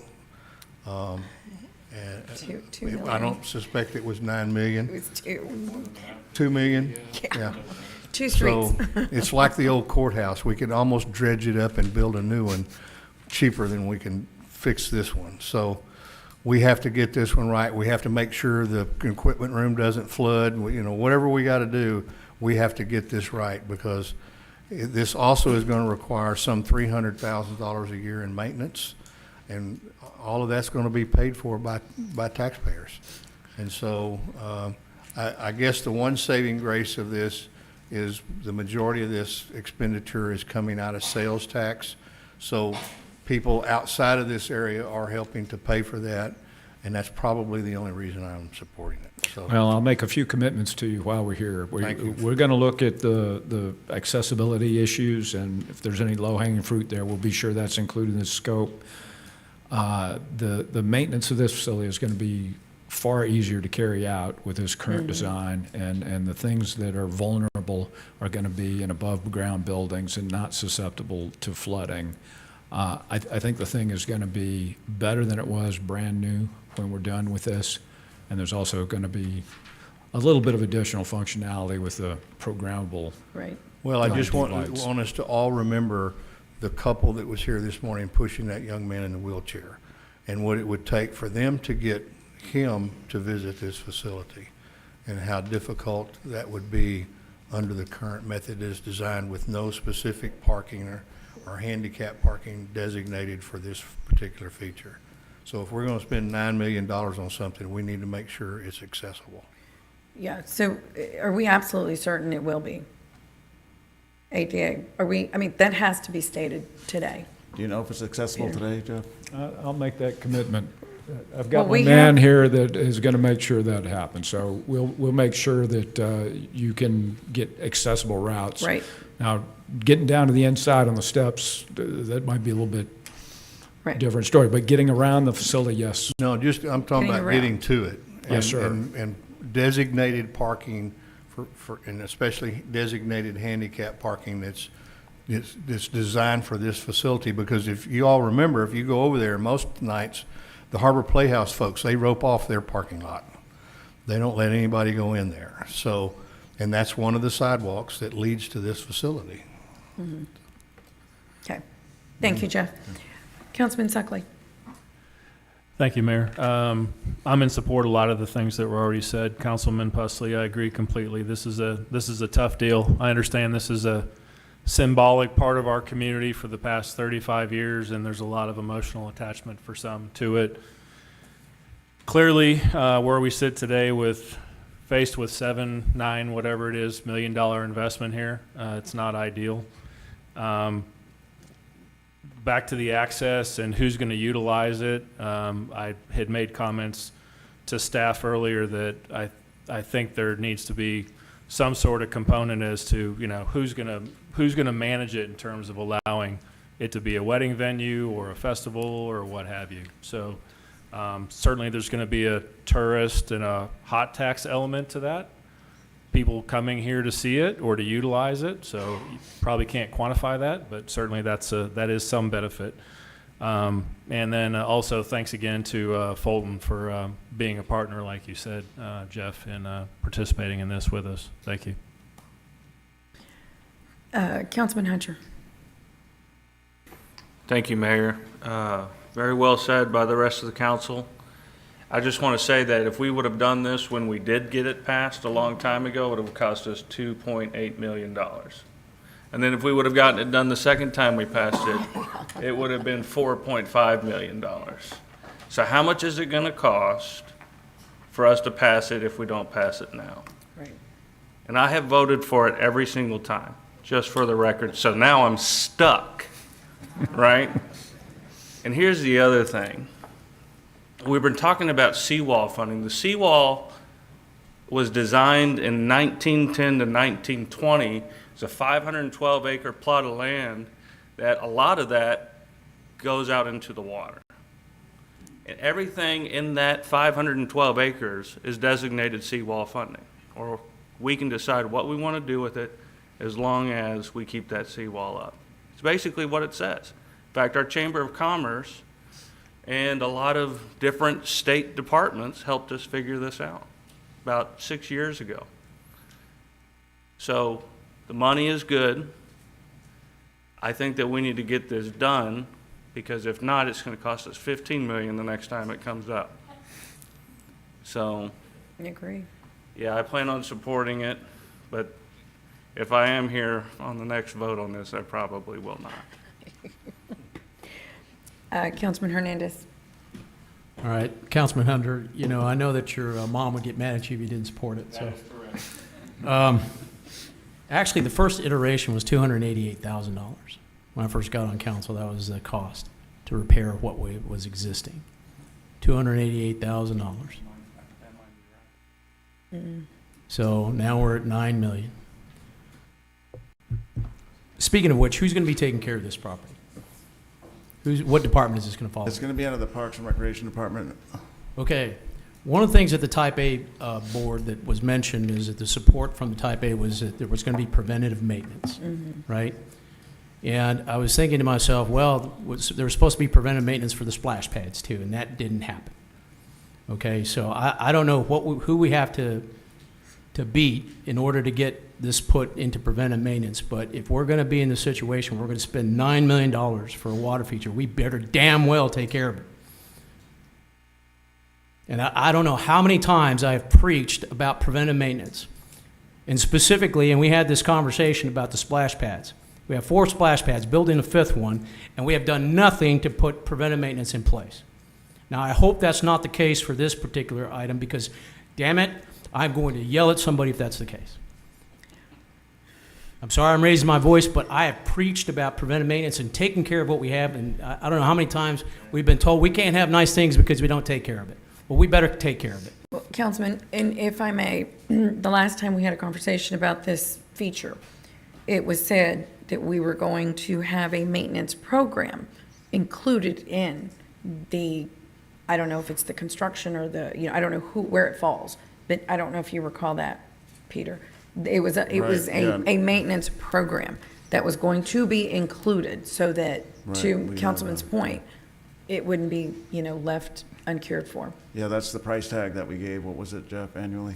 I remember the prior discussion you were talking about was whether we were talking about contracting out the maintenance. Okay, right. I think that was part of the discussion. Okay, so it was contracting out. So that is not included in this. Also, the document that says what that maintenance would cost, like we got with the Billwood pool, is not in this. So, but I mean, I guess we're not at that point. It wasn't in your packet, it's on your screen. It's on the PowerPoint, right? It's $320,000 annually is the maintenance costs. It's in here. Yeah, we're doing it. Yeah. Yeah, the staff. It wasn't itemized as well as the pool was, so there's about 12 line items on here. But let's not talk about the $10 million pool. I would go on there. Yeah. Like I said, it wasn't as itemized as well as the other one. But that being said, you still have to input it into the system, right? That didn't happen for the splash pads. Now, I don't know who dropped the ball. Right, so maintenance is being performed on our splash pads. I know that for a fact, and to include, we've had to replace elements in the splash pads. The issue is whether or not it's put into the management system, the software management system, Maximo. So the splash pads are being maintained. I think part of the issue is the tracking method for that maintenance is not to where it should be. It's not. Well, we had a saying in the Navy: if it's not documented, it didn't happen. Right. This is a city. But right. Yeah. I'm just giving you a colloquially wisdom. Right. In terms I understand. of if it's not documented, it didn't happen because right. There's no history of it. You can't do asset lifecycle management with it if you don't have it documented. Well, we agree. Right. All right. Thank you. Councilman Roy. You know, I asked the mayor if I could go last since this is my district, and you know, when I was first on council, the water garden came up, the $288,000 that Councilmember Hernandez is talking about was only for a small portion, and that was because the mechanics of it was underground, and that was only, and please correct me, Jeff, if I'm wrong, that was only to fix those mechanics, right? I would have been surprised if that amount of money would have been able to pump 1 gallon of water out of this thing. So, as we went through that project, even when I was on council the first time, then as they went and they continued to research, then they found out that there were several things that were failing, and the cost increased. Mm-hmm. So it wasn't just $288,000, and all of a sudden the cost of the future dollar rose that much. It wasn't. You wasn't going to be able to do the things we needed to do for $288,000. I also want to just, I know that it's been a while since people probably visited this park, but, I've got an aerial view that shows right now there's a sidewalk and parking, and it's handicap access. Now, I think once you get out there, you'll be able to see that it's probably pretty friendly to handicap Always. people, and as it should be. But the other thing that's interesting to me is that, yes, is this a difficult project in terms of money? Yes, but we have a lot of projects that we've been faced with recently that we've spent some money.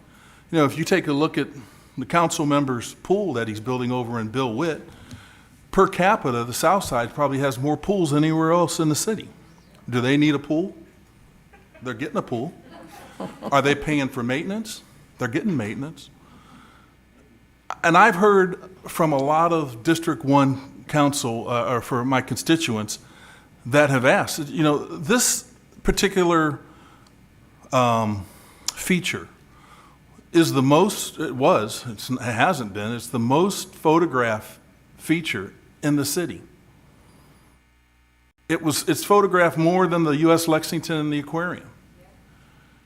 And there's a lot of history behind it. I'm not going to go into the history because I would hope most of you know about it. If you don't, then please research it. There's a couple things about this project that I like, though, is the fact that, number one, I really feel that we're doing it right. I don't want to sit there. I think I'm the last one that finally, when we get to the point where we fix this structure, have to worry about it in my lifetime.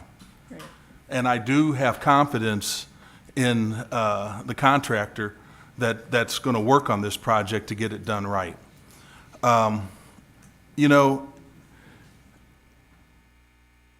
The people that have asked about this, most of these people that have enjoyed this particular feature are middle income people that take their kids there. It's free. They can let them play in the water. They can enjoy that park. And we're actually enhancing it. So, and I was there. I was there when we debated the whole seawall thing. I was in the meeting that you led, and we talked about what was appropriate under the seawall. And I think we actually got together with the county and some others, didn't we, when we talked about that, I believe? We had a joint workshop with council and Type A there you on go. it. And I'm getting old, but not that old. So my point is that, it's tough spending the money. I agree that had we have went through this process correctly 2 years ago, we'd have saved money, but we're not. It's unfortunate. Everything costs more. I went and looked at a truck that 2 years ago would have cost me about $60,000. They want $104,000 for it now. I get it. But the quality of life, and we talk about it, people leave this city all the time because they give. We got some hard workers in this city, and they give everything they can, and they want to go relax somewhere. They want to go do something, and they want to go, and some of them don't have the money. They don't have the luxury to sit there and go to something that's going to cost money. So this is a quality of life issue. It really is a good news issue. Let's put the money aside. You know what happens, unfortunately, with money is that when you spend it, 8 months from now, you go on to the next thing and you have a tendency to forget about it. I think it's important that we do maintenance. I think it's key that we do maintenance. I think that it's key that we protect this feature and make sure that people can use it for years to come. I support it. I support it. I know I've got constituents in my district that don't. I get it, but a lot of those constituents haven't been downtown in a very long time. And I encourage them, once we get this done, to go out there and check out downtown. You know, the future, what we're trying to do there is we're looking at expanding the convention center. It's really important for the future of this city. We're looking at the possibility of putting a hotel in, like a 600-room hotel. I was in Oklahoma City looking at what Oklahoma City did. I can tell you right now, the growth that Oklahoma City has experienced is tremendous, and the payoff that it's giving them now by investing in their city has been unbelievable. They didn't do it worried about some of the features that they have. They have a world-class river now that they have the Olympics doing the rapids. That costs money, and it's paid off. So I support this. You know, I understand it costs money. If anybody wants to talk to me about that separately, I'd be more than glad to listen to them. But at the end of the day, I support city staff. I want to thank you for your work, the work that you're doing now, and the work that you're going to do in the future to make sure that this project is done and it's done right. I want to thank Fulton Construction for taking on this, because the city manager had to ask him to do this because nobody wanted to take on this endeavor, this complex project. And I want to thank the council members that are supporting me and the mayor. Thank you. Thank you, Councilman Roy. One last question, then we'll take the vote. Assuming this is approved, what is the timeline? The timeline is, we want to have it, I believe we're saying, have it functioning by, is it May? I think it was about 9 months. 9 months, roughly? Yeah. Yeah, it'll definitely be open by next summer, but 9 months from today, right? Okay. Okay. Wonderful. Thank you. So with that, I will, let me ask for public comment. Is there anyone in the audience that would like to make public comment on item number 15? Okay, there being no one, we will close public comment. And with that, I'd like to make a motion to approve. Second. Second. Okay. Any further discussion? All in favor say aye. Aye. Any opposed say no. No. The motion carries. Thank you, Mr. Edmonds.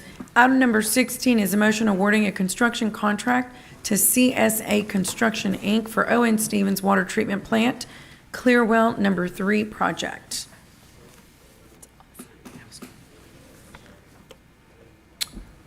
Good afternoon, Mayor. Good afternoon, Council. I'm very pleased to be here today to talk to you about an important project that we have at the O.N. Stevens Water Treatment Plant. It's referred to as the Clearwell Number 3 project. It's located in your information here, of course, at O.N. Stevens Water Treatment Plant.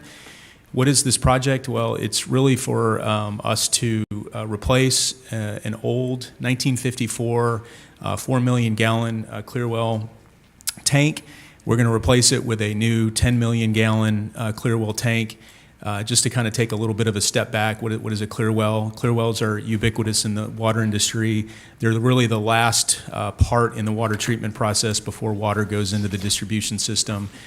They're important for a couple reasons. Number one, Clearwells are a place where water mixes. We use chloramine disinfectants, so we want to make sure that those disinfectants are well mixed. The Clearwell is where that happens, and so it maximizes opportunities for good water quality. And then the second purpose is for peaking. So we have clear wells to help with peaking. Folks, when they're waking up in the morning, using a lot of water, we have some peaking that happens as a result of that. And then similarly in the afternoon, when folks are coming home, there's more use. So we use the clear well to help with that peaking. And then of course the last part is firefighting capabilities. So for emergencies, we always want to have a large volume of water, and so the clear well serves that purpose as well. We received a low bid from CSA Construction for $36.45 million, and the project timeline is 30 months. Just a little bit more detail on this project. Like I said, it's a 10 million gallon storage tank that we're building, again, replacing one that has been in existence for a very, very long time, 1954 to be exact. This project is going to include not just the construction of the tank, but there's a significant amount of excavation and earthwork that's going to have to be done to install this tank.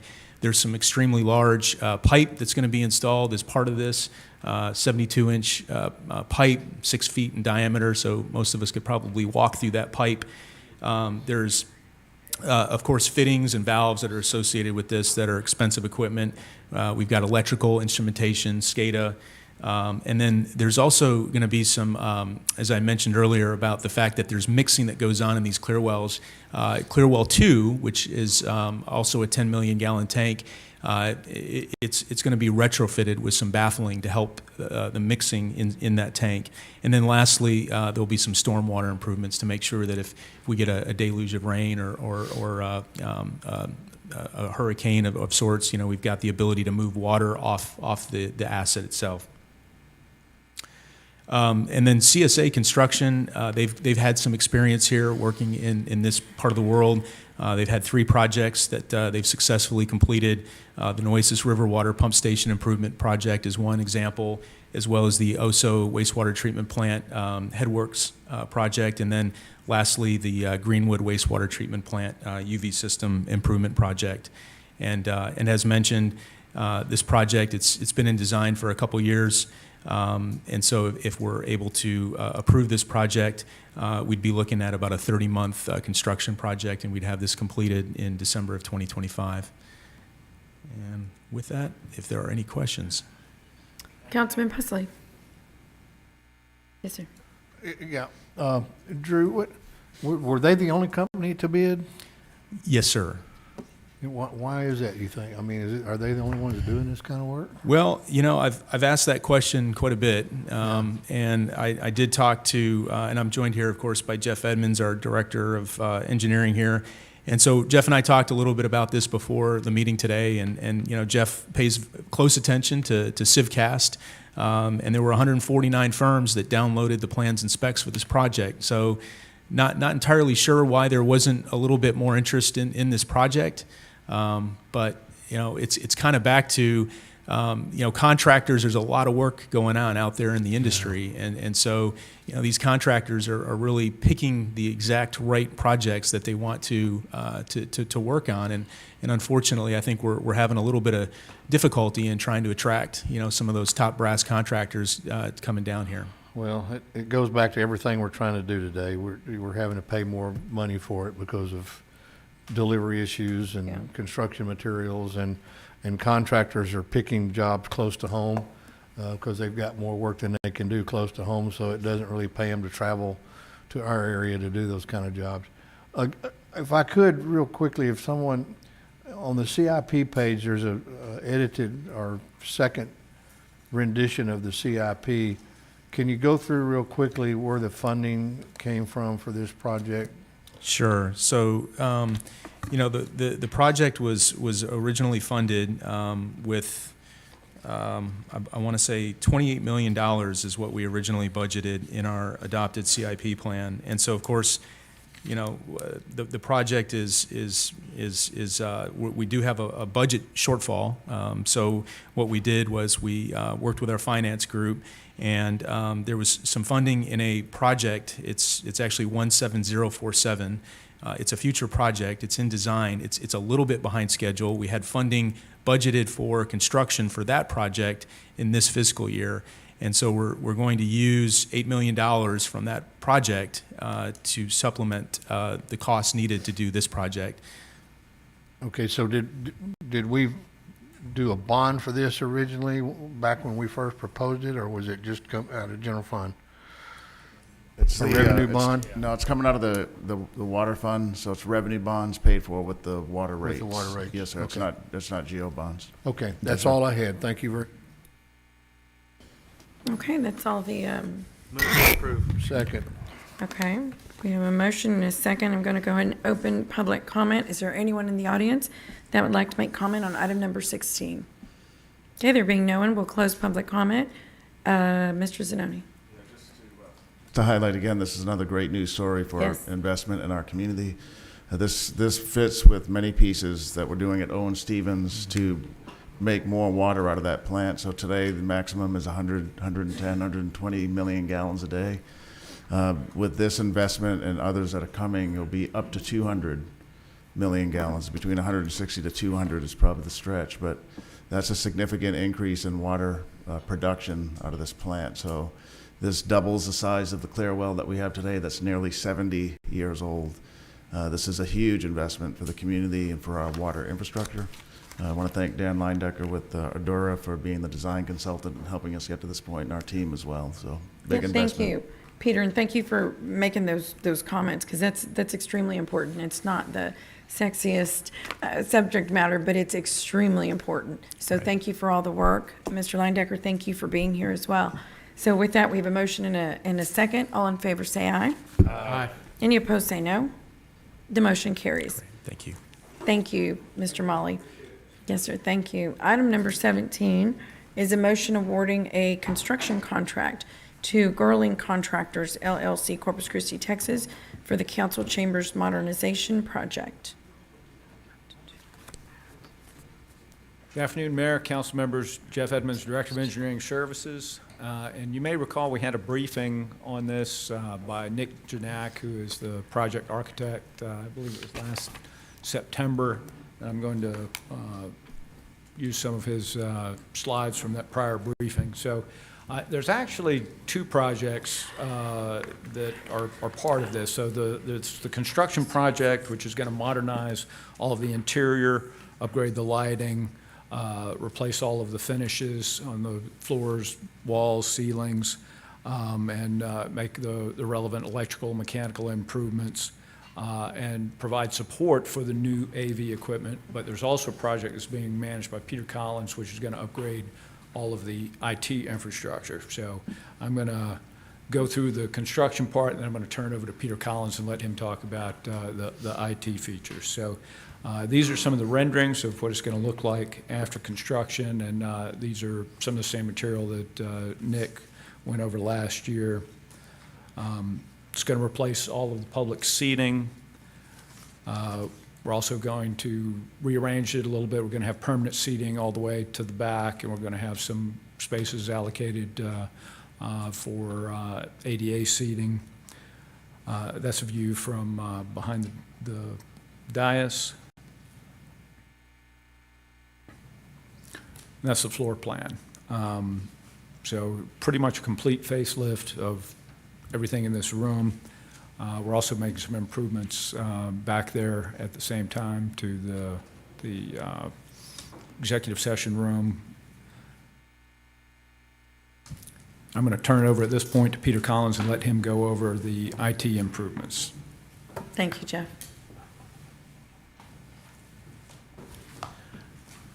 Good evening, Mayor and Council. Afternoon. Well, I couldn't It's decide 5. if it's after 5 is the evening or not, but I will focus here. Peter Collins, IT Director. As Jeff was saying, that there's a major upgrade to the council chambers. which at the same time, we have to take advantage of it. And I'm not even going to use the word upgrade for the audio-visual system, which is all the speakers, cameras, monitors, but it's the whole back end that when we have failures is from the antiquated equipment that we've had for years. So this is a heavy lift to get it up to what I would consider current technology, and then have future-proof so we can continue on for a number of years. The biggest difference is everything's basically analog still. The rest of the world is Ethernet, and that's a protocol of how traffic is carried. So, let me see where I'm at. Okay, next slide, please. So what we've done here, because we want to be sensitive to the acoustics, we want to make sure there was a really good analysis done, so we have optimal placement of monitors, speakers, mics, so everybody can communicate in here inside the chambers.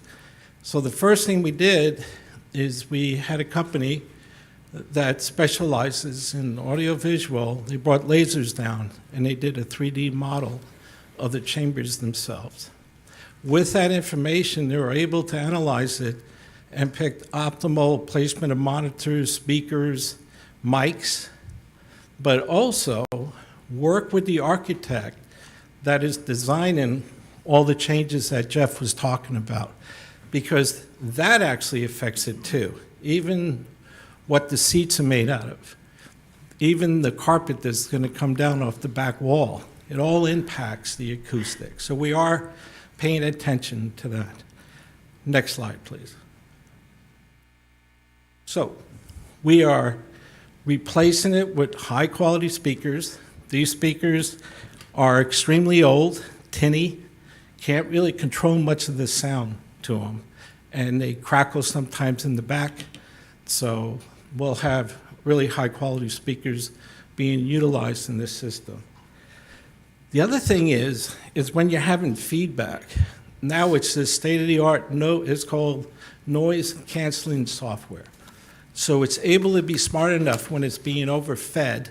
If a speaker is feeding into another mic, it will actually do self-corrections with that to prevent that happening. The speaker, can you explain Yeah, it's that? your microphone. If you turn your speaker up very loud, Right, and the microphone is near it, you'll hear that howling sound. yes. So noise canceling, it will level it out and prevent that. Because we've had a lot of times where even up here, somebody will be talking and there'll be feedback. So it will Right. help prevent that. The monitors will be installed on optimal viewing, because where they're placed today is kind of awkward to see depending where you sit. The monitors, especially in the back corner there, this one over here and this one over here, depending where you're sitting back there, you really can't see it. So there'll be monitors, 2 large monitors behind the dais on the right side, the left side, and then we'll be replacing these and repositioning some of them so there'll be optimum viewing based on the new seating, because the seating's going to go all the way in the back. High definition cameras.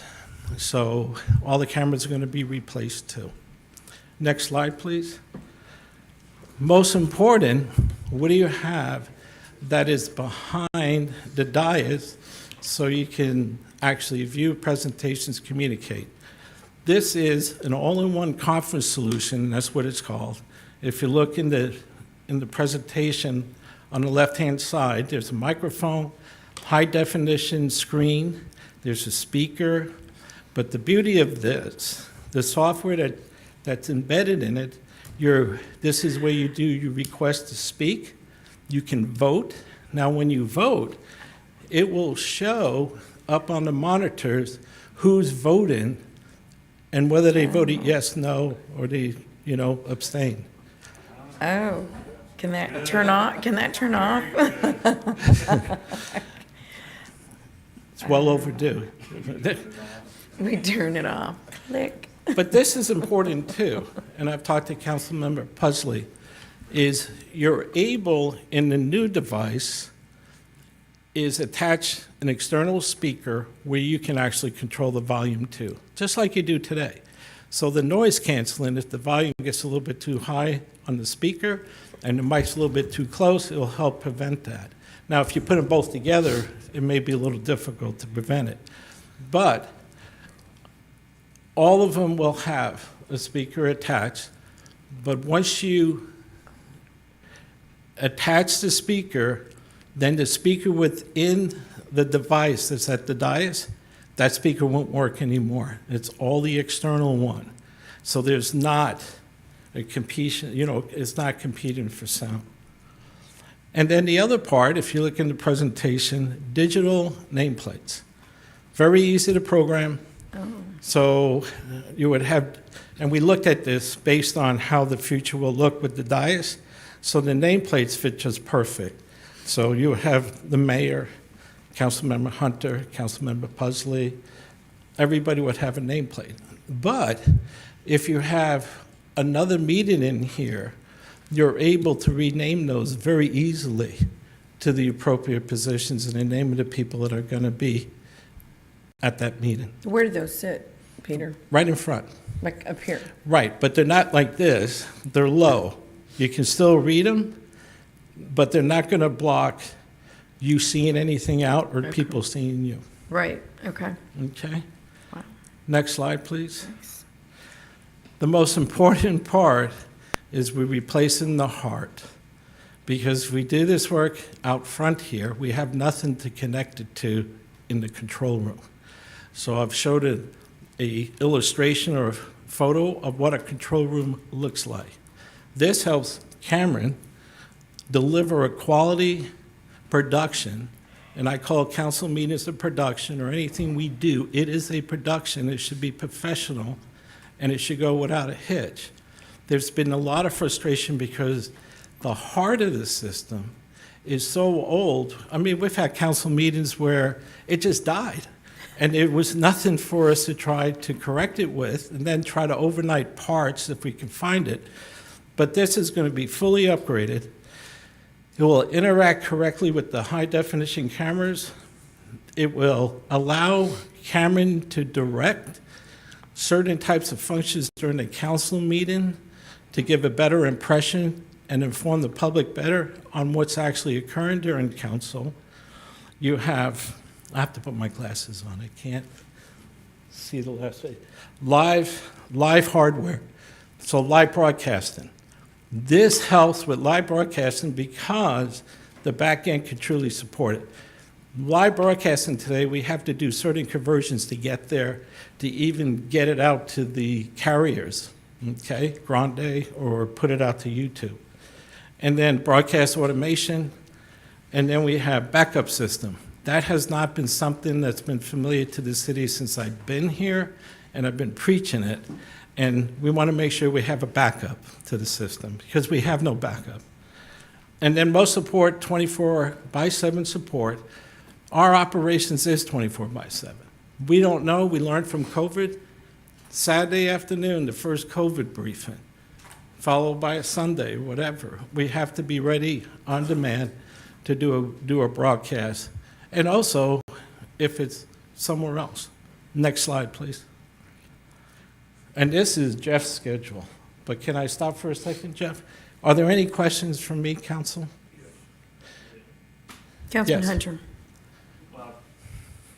I was going to make a motion, so I probably should let Councilman Pusley know, but I was just wondering on our behalf, both mics, since this isn't going to look like a 1990 info commercial anymore, can you give us some hair? You know, actually, I can do that and actually provide optional color, Give too. me Gil's hair and put my hair on his head. I make a motion, but Councilman Pusley has come. Yeah, just a quick question, Peter, on this, and I know these are diagrammatic drawings, so Yes. I'm not holding your feet to the fire, but No. currently, we all have nice little plug-ins for power and USB connections, but this picture shows only one every other council member. So what are your plans? No, you're all going to have your own, Yeah, just the okay. same. It's the same thing. It was just an illustration Okay, there. all right. Yeah. We're not going to take away. Good. Right, those are those recessing ones where you push them, they pop Yeah, up. with So the there'll be one recess. at each of the seats. Yeah. Yep. Yes, sir. Awesome. Okay. Okay. Thank you. And Mayor, I just want to make a comment, and I know this is way out of my league, but I know Mauve and Greens and stuff went out in like the late 70s or whenever it was. But I just want to comment, I just think that turning everything in this room brown just seems to me to be a little bit odd. The chairs, the carpet, the seat covers, the wall back here is all going to get painted brown, I guess, according to this picture. And this does not have anything to do with you, Peter. I just wonder why we're not having a little more color in the room. And Yeah, we can have Jeff talk about this. We looked at numerous color combinations, Councilman Pusley, and it must have been all guys that were looking at no, this. actually, it was the girls that picked this. Okay, well. Yeah, we had a different color palette. Now I'm in big Can you trouble. tell them to put it on? Yeah, can you put up slide number 3, please? Sorry, thank you. So there are some grays, Councilman, some light beige, light white, so a little bit darker whiters and some grays. Lighter tones of brown. Okay. I'm not a color Well, expert. these are, it's a wood color. Well, I just hope it it's looks better timeless. than the picture. I just. Timeless. Yeah, timeless. I guess that's a good way. Well, I'll make this commitment to plans. sure. One of the processes you go through when you start the project, they actually build a color board that has the actual materials, and we can bring that and show that to you when we get that from the contractor. Well, I didn't want to hurt Mr. Janak's feelings, but I just hope that we have a little more color in the room than what's shown here. Yeah, and I'm not sure how accurate a reflection this is through the computer. Of, Yeah, what and I know the this intent is diagrammatic, and I don't want to hold anybody's feet to the fire, but that's just a comment I had. If I can, Councilman, the actual live sample of this is in the lounge room back here. That's it. So if anybody has issues, you might want to tell us now, because if you go into that other staff lounge, that is a replica of what would be here. The carpet tile, the color palette is pretty much what you're going to see here. Okay. Councilman Hernandez. Yeah, thank you. And we're going to have to relocate. And I'm assuming we're going to go to the RTA building. Is that still the plan? That is the plan, Councilman. Yes, sir. Okay, I know we've had supply chain issues in making sure we have everything, but are we going to make sure that everything is in place before we start work and not, Right, so we're not exactly. waiting for stuff? Yes, sir. Not to interrupt you. Sorry about that. But yes, that's exactly what the plan is on this project. It's a requirement in the specifications for the vendor that was selected. That's their marching orders. We don't start the project until everything's in.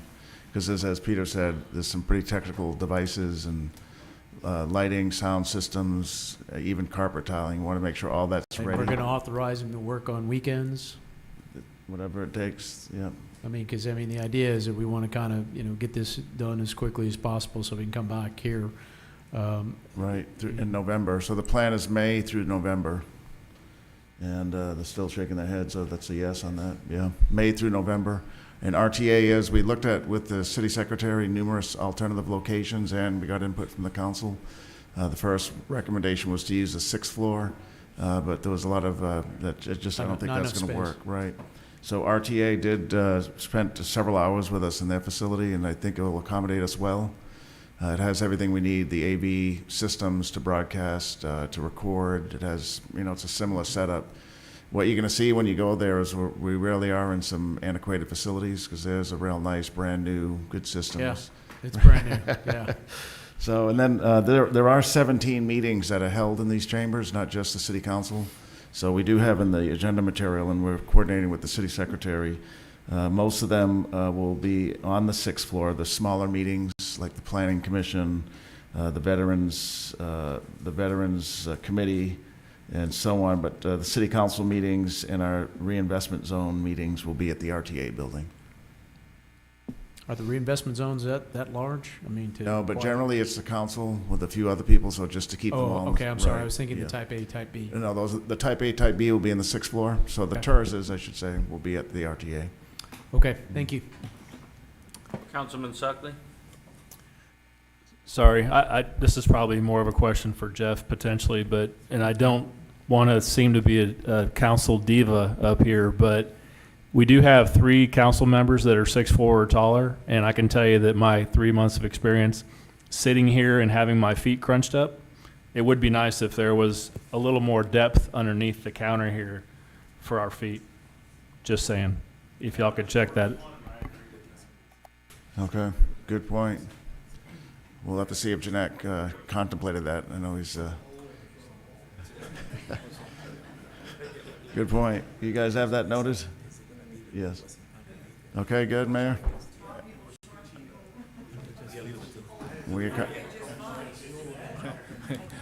They're telling me you should have more leg room with the new design. If it was probably 6 inches, it'd probably be Yeah. pretty nice. I just have 2 last things. One, for Councilmember Hernandez, we already, because of doing the council meetings at the RTA, Cameron and Gabe Rory went out and tested sending the broadcast back so it can be sent out through the different carriers, YouTube, whatever, when we broadcast, our public service channel. So we know that technology works, which is good. So we wouldn't have a problem with that. The other part I need to stress is that what Jeff came and presented and the cost associated was the reconstruction of this entire room. I'll be coming back to council for the whole audio-visual inside and the complete replacement of the control room, which should be a few weeks or 4 weeks from now. And thank you very much. Any other questions for me? I think that's all. Okay, thank you. Thank you, Peter. Thank you all for being here. We have a motion? Oh, Second. we have a second. I'm going to go ahead and open public comment. Is there anyone in the audience that would like to speak or make comment on item number 17? Okay, there being no one, we'll close public comment. We have a motion. We have a second. Any further discussion? All in favor say aye. Aye. Any opposed say no. The motion carries. Item number 18. That's a resolution authorizing renewal of property insurance, including all risk, flood, named storm, wind and hail, earthquake, and equipment breakdown insurance through Carlisle Insurance Agency. Mayor and members of City Council, this is a resolution authorizing the renewal of property insurance, including all risk, flood, named storm, wind, hail, earthquake, and equipment breakdown insurance through Carlisle Insurance Agency, broker of record for the upcoming policy year, May 5th, 2023 to May 4th, 2024, for an annual premium of $4,540,615.35. Prices of insurance on the coast for all entities have increased substantially in massive amounts this year. That's just a fact. We went out to approximately 45 different underwriters to get bids for the insurance, and this is a package of approximately 22 insurance layers that is very complex. Carlisle did a great job putting together the best that he could. This was the hardest year he had to put together the insurance package, and we substantially changed our insurance program, restructured it in order to get as much value as we could for these increased prices. Thank you. So what are we, we're going from what to what? Are you going to go over that? The biggest change is our limits go from, for named storm, go from 150 to 50 million. Now, that's not, in some sense, that doesn't leave us on its surface as underinsured as you would think, because we normally, if there is a named storm, we are almost always being covered by FEMA in at least 75% of reimbursement for our expenditures. So that will continue, but it's 50 million for flood and named storm and all risk. Our deductible will go from 50,000 for all risk to 250,000. In fact, our deductibles will be 250,000 across the board as a minimum, but our named storm deductible will be 3% of total insurable value for each building that's impacted. We have approximately 600 buildings. And that'll be a 3% or $250,000, whichever is more per building. There will not be a maximum amount of named storm amount, per building. So in a big hit, you're going to see a very substantial expenditure from the storms. Of course, we will be making FEMA claims for what's left over. Are there any other questions? Councilman Roy. Thank you. The only question I have is that maybe in the last 5 years, we're setting it at 50 million right now, but in terms of named storms in the last 5 to 10 years, have we ever exceeded our our $150 million? No, not even close. We've never even gotten close to the 50. Thank you. That's the only question I had. It's a good question.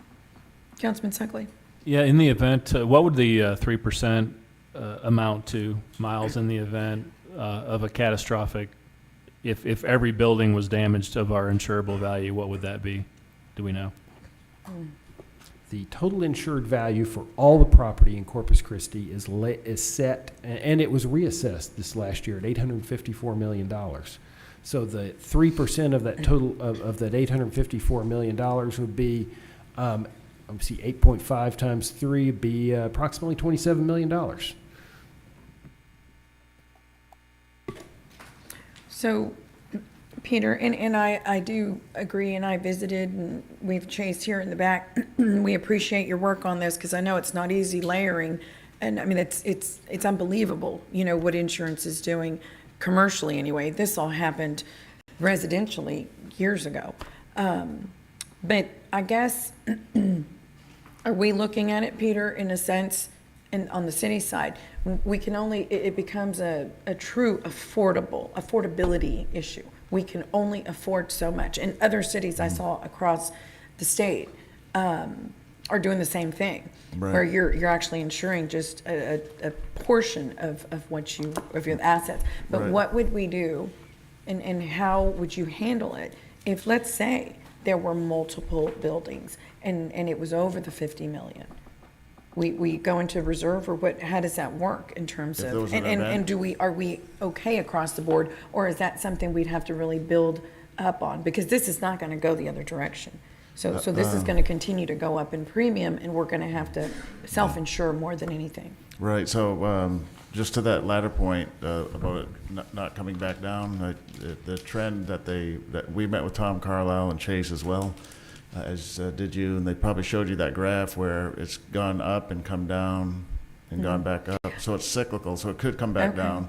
Yeah. But the choice is more money, so we did go to that route of buying about $1 million, or paying $1 million more. Right. That's over a 12-month period. So for this fiscal year, we're able to cover that with some identified redirection of monies, and then we'll budget the remainder in the '24 budget. But it's a matter of choice on taxpayer dollars and our finances. So we're basically we would get less proceeds from the insurance company if there's a significant catastrophic event. However, as Miles says, if there is one that is more prone to this area, like a hurricane, federal funds would be available to help reconstruct. So it's a risk calculation. We have professionals, to include Gilbert Hernandez, who's here in the back, that helps us. He's a professional in the business, I think over 30 years in insurance. And then, of course, our broker of record, local company, Carlisle Insurance, with those professionals. So we're taking advice from numerous parties, both our broker of record and our own in-house professionals, to come to this conclusion. Right. Mhm. I would like to say this is the year we had to make those hard choices because of the big increases. Our insurance package, we actually put a comparison with the different cities in our packet. And one thing that you'll notice in there at the top is the city of Houston, $11.2 billion, approximately 14 times as much property as we have. But they only have $200 million for their named storm, 4 times as much. So we're looking more like the city of Houston, and forced to do that because of this. Right. No, I agree. I understand it. Mr. Presley. Yeah, I just want to mention real quickly, I received a text earlier, or this morning, from Councilman Barrera, who's in the insurance business, and he said that he's out of town, but if he were here, he would support this, because he said the market is not great right now for insurance rates. So anyway, and I also want to mention that that the mayor brings up an excellent question, but one of the reasons that certificates of obligation were created, Gil's favorite subject, were to help cities and counties in emergency situations, exactly like we're talking about. Yeah. Yeah. Okay. Move Thank to you. approve. Okay, we have a motion, we have a second. I will open public comment. Is there anyone in the audience that would like to make public comment on item number 18? Okay, there being no one, we'll close public comment. Any further discussion? All in favor say aye. Aye. Any opposed say no. The motion carries. Thank you, Chase and Gilbert. Thank you. Item number 19 is a motion authorizing a professional services agreement with McCall, Parkhurst, and Horton LLP for legal services in connection with the repurposing of the Type A sales tax for a convention center project. Good afternoon or evening now. I'm Heather Holbert, Director of Finance. So this item is to award a contract to McCall Parkhurst for services to help with the repurposing of the Type A sales tax for the convention center, along with assistance as we go through the process with the convention center, possible expansion, and convention center hotel. So if you like, I can go through the presentation, or if there's any specific questions, I can answer those. Councilman Hernandez. Thank you. I'm sorry, let me just pull something up here real quick. In looking at the funding for this, we have budgeted in the budget for the arena fund is 8.5 million, or almost close to 8.6 million. Is that still correct? Yeah, I believe that's the current amount for the 1/8 cents, yes. Okay, and in your presentation, you also say 2 1/8 cents tax. I'm assuming that's the seawall fund? Potentially, yes. And so this is, we would look at the first 1/8 cents as far as for the arena, but then there's also the consideration of what may, the renewal of the seawall fund or repurposing of a portion or that, portion of that too. So we'll be looking at both 1/8 cents, but not necessarily repurposing it all for the arena, no.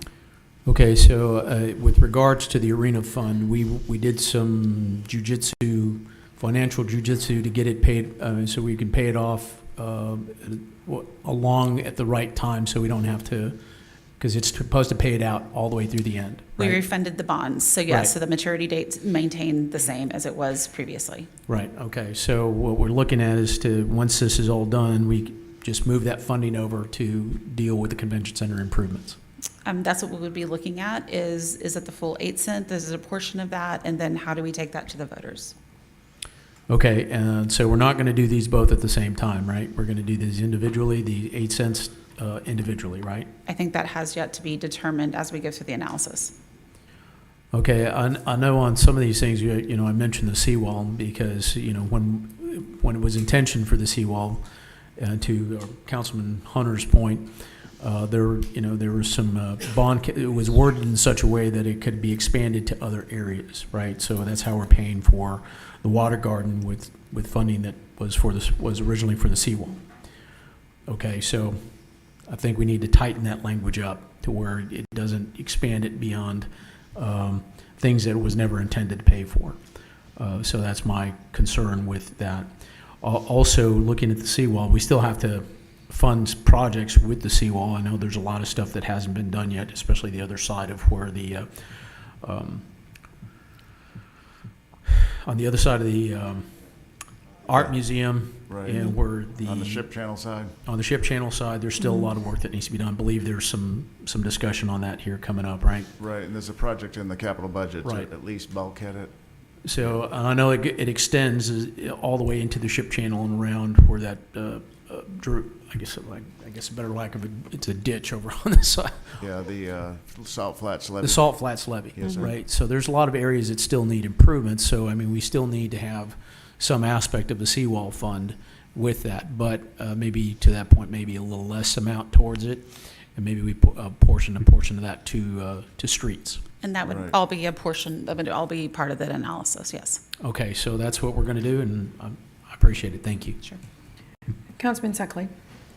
Thank you. I'm supportive of this, but it's kind of a chicken and the egg thing, right? I mean, we're sort of presuming that we're going to continue on the path to approve proceeding with the convention center. So we're vetting this as an option. So we're spending $100,000 to vet this as a potential option, even though we haven't really crafted what that financing plan looks like. We just want to know this is available.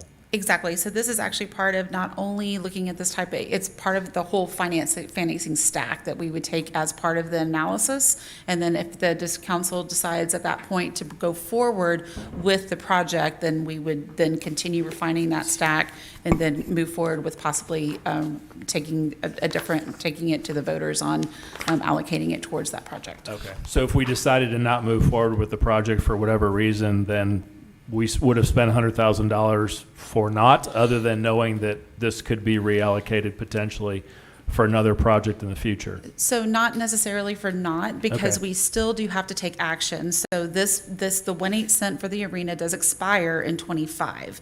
And if we don't take an action item to the voters, then it's basically open for any entity to grab that, to allocate that. And so we will need to make sure, if the city wants to maintain that 1/8 cents, we still have to take that to the voters, and whether it goes to the general fund, whether it is allocated to the whatever other purpose, eligible purpose, there has to be action taken. Okay, thank you. I didn't understand that Sure. based off, so thanks for the extra. And Heather, this is an up-to contract, so it's not a flat payment of 100,000. It's as we procure services. So if the council says, hold everything, we're not doing any more of this, and it's Exactly. likely we wouldn't be at 100,000 of expenditures. That is correct. Right. That is correct. And then the other thing to point out too is, if we do move forward with the convention center arena, then this amount would be reimbursed through when we issue the bonds. It's part of the services that would go into formulating the bond package. Sure. Okay, Councilman Pusley. Yeah, so my questions are along the same line as Councilman Suckley. So as I understand reading the presentation here, this $100,000 contract with the law firm is for them to also go out and help us identify other funding sources for rehabilitation of our ABC Center. Yes, And- as we build that financial stack for the project, yes. Okay, all right.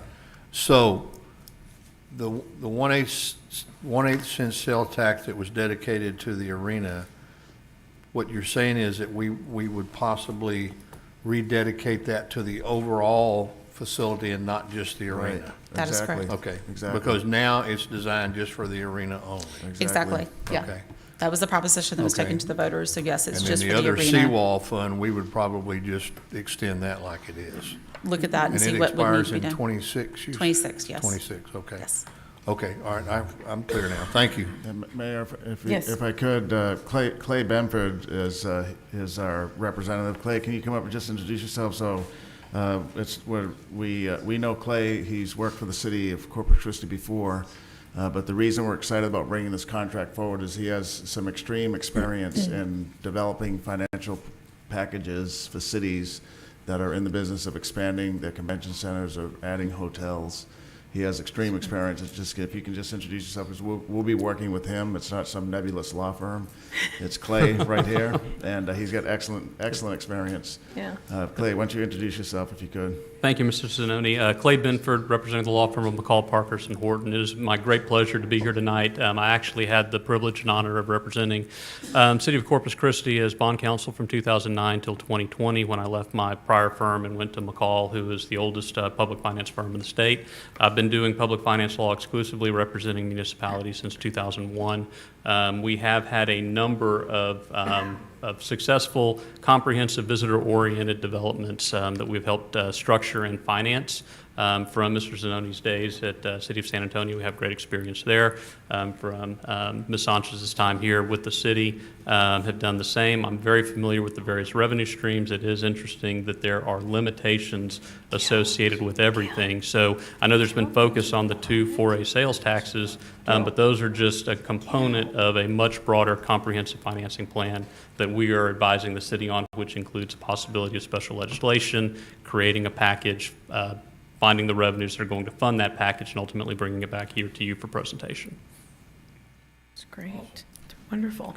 Okay, good. So this contract is throughout our endeavor here for this project. Right. Okay, wonderful. Yeah. I think it's been 20, when were you down in the 2020. dark basement? No, it was No, before 20 then. It was before that. It was probably 17 or 17, yeah. 18, Mhm. I think.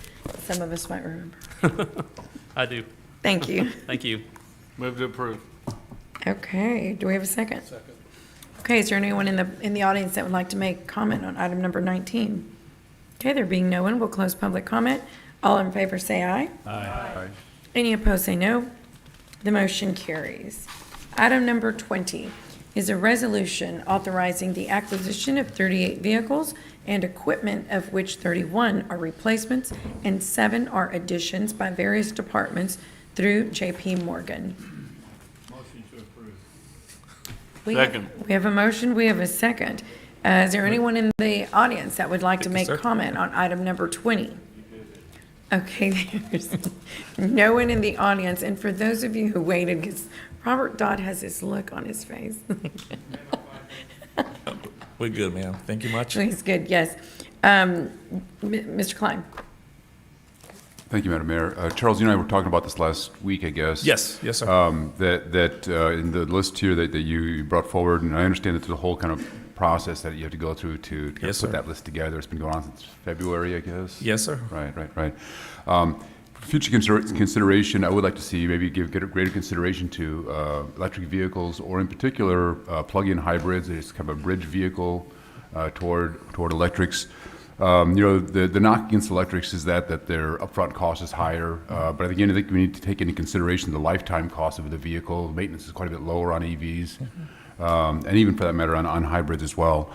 So I just would say, kind of put a bug in your ear again. Yes, yes, sir. No, in the public's eye here. and the staff and I talked after our meeting with you and Ms. Campos there, and we discussed putting probably start looking at hybrids first, because we don't have the infrastructure right now. But we're gonna do also, we're gonna be meeting with engineering to start putting the infrastructure, not the wiring, in case we don't have enough money, but at any future, at any moment's notice, we could add the extra wires in order to put those chargers. Right. Yes, sir. Great, thank you, thanks so much, thanks for your work. Yeah, thank you. Oh, no, we're not done. We haven't voted. Yes, Mr. Hernandez. Okay, I have to disagree with my friend over there, Councilman Klein, on electric vehicles. We should not make those decisions until we do a financial analysis on those decisions, whether or not that is cost effective or not. Okay, like you said, we don't have the infrastructure. What would the infrastructure cost be associated with that? Well, there's a lot more to take into consideration. We should always do the financial analysis to make sure it pays out. So I'd ask you, if you're going to do that, bring us the numbers first. Yes, sir. So we can make an informed decision. Councilman, I think that's what he was suggesting. He was basically, were you not? I think you were saying to give us, to look look into at it. the lifetime cost of a vehicle, not just the upfront cost, which is going to be a bit more. Well, I mean, but you can't just take the vehicle cost. You also have to take the infrastructure cost. Well, I did something similar over at the RTA, where we were looking at going from diesel to natural gas, and we did the financial analysis where natural gas was half as efficient as diesel, but it was a quarter the cost. So net, it was 50% savings, and the infrastructure cost was about $6 million. So you got your return on investment over a period of about 5 years. Right. So if you can justify through a financial analysis, and we get our finance people to do it, to determine whether or not that a vehicle, through the lifespan of the vehicle, will pay off for the cost, then that's where you make your decision point. You don't just make a decision point. Right. Yeah, and so that's assumed, but yeah. The infrastructure cost for a plug-in hybrid is zero, because you plug them into a 110 outlet. Well, you still got to pay for the electricity too. So you got to take. There's a lot of factors. Yes, I will take all those items into account, sir. Thank you. Yeah. Call the question. I would assume you Yes, sir. would. Ms. Campos has a comment. Yes, ma'am. Thank you, Mayor. And thank you, Charles and Josh, for taking the meeting and also including John in the meeting.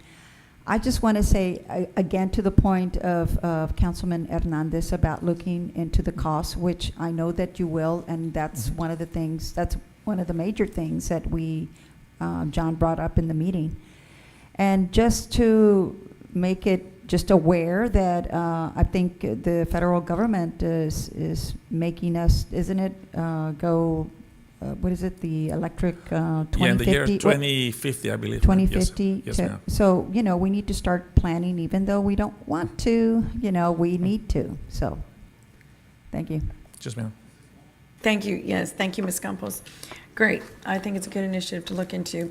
All in favor, say aye. Aye. Any opposed, say no. The motion carries. Thank you, sir. Thank you. Thank you, Carlos. Item number, let's see, section N, briefings. Item number 21 is the Corpus Christi Regional Economic Development Corporation quarterly update to City Council.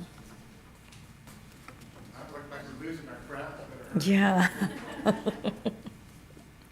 Hey, thank you for having me. Mike Culbertson with your Corpus Christi EDC. Waiting for it. I want to, she's passing out a quality of place, which is something we did a couple of years ago, and this is kind of our scorecard as we go through, but that's for you to take home and think about. Again, our mission statement is to increase the wealth of the region, and the way we do it is to bring new monies in that flow from the outside into here, whether it be by selling product outside. CCAD is a great example of, you know, we have all this government money coming in. It pays a lot of things for maintenance in the building itself and payroll. And those people live in our city and buy and go to our schools and pay taxes. Just to give you a quick idea, housing is starting to relax. Of course, it's starting to relax anyway because time of year, but it's really starting to relax with interest rates. You know, I'll defer to the bankers in the room, but I know that 5% is really not pushing out some of the old guard. They're kind of used to it. They're seeing it. They understand how this works. You know, they tried to run as far as they could with the 2 or 3, and now they understand it's happening. But it is going to put pressure. It's going to put pressure on new home buyers, which is one of the things we talk about when we talk to people coming here and whether they can build houses. I know the EDC is an odd place for you think that happens, but that conversation took place Monday and last Thursday because they want to know what we're about. How we're looking, what do we look like in the future? Are we going to grow? Are we going to do all of these things? You know, and I have a lot of friends who started in California, and you know the way you do it is you buy a condo or you buy a townhome, and then you move up from there and to a small, you know, 1-bedroom, 2-bedroom house, and then you move up from there. So the housing market is relaxing, but it should. It was a little. Sales tax is doing great. The city of Corpus Christi is doing really well.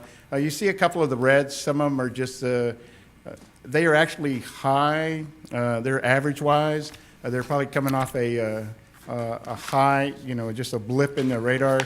Gregory is hurting, and I'm not really sure why they are, but sales tax is still going. So that brings me to my, I don't want to go off on a rant here, but so there is a couple of ways, there's 3 ways to kill inflation, right? It can create its own recession, and we reset. The Fed can jump in and do it by raising rates and continuing to raise rates and not waiting, not being patient to see what happens after they raise rates, or we can grow out of it. And I thought we could grow out of it. We had 537 jobs in January, and just to give you an idea, the Fed said that was a non-positive result, and that hurt. And so we were 337 and 325,000 in February. You know, we could grow out of this. We could have grown out of it. I swear we could have. And then 211 in March. That's the average. That's you know, that's not real great. And then the banks started failing. Now the banks weren't illiquid. Well, they were illiquid. They weren't upside down in their balance sheet. They just couldn't get the cash out fast enough, and they had invested in T-bills. And I was like, okay, so now they're going to pause. And when they didn't, when they raised rates, I will assure you that the Fed is going to burn this thing to the ground, and they don't care. You know, they all were raised when Volcker created those two recessions at the end of, in the 80s. And, they think that's the way to go, and they are not going to wait, and they're going to just blow it up. But good news, the Gulf Coast and Corpus Christi in particular will do very well. We won't be growing by any great leaps and bounds, but they still assume, this is Dallas Fed, they still tell us that we're going to be in the 1% to 2% range. Not great, but that's kind of where we are. But, yeah, there you go. Our unemployment kind of came up after January and February.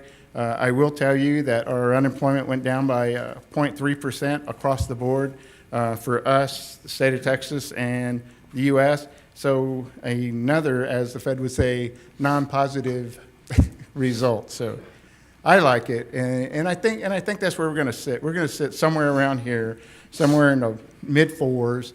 And for Corpus Christi, that's actually not a bad place. We've talked before about how Corpus Christi for the MSA, for some reason, tends to stay about 1% over Texas and the U.S. So these are things that we need to work through. And one of the things we're doing is doing job training and make sure people have that. One of the good things you can see is the non-agriculture jobs. And how many agriculture jobs are there in the MSA? Anyone? Somewhere around 6,500 to 12,000. So when you see the non, you're like, okay. But we can see that we are about where February 2020 was. So we're actually have gotten back to where we're hurting. We're hurting in mining, logging, and construction, and that's both construction and oil and gas. And besides that, we're actually doing very well. We're moving along. You can see that we actually gained all the hospitality back. In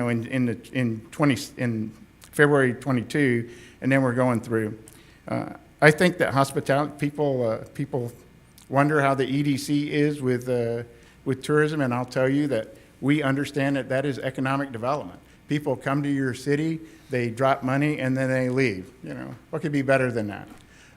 The problem is it's worth 11% of the jobs and 5% of the wages. I mean, you can't live on that. That is the problem. Not only that, we're not like some places in Los Angeles or Orlando.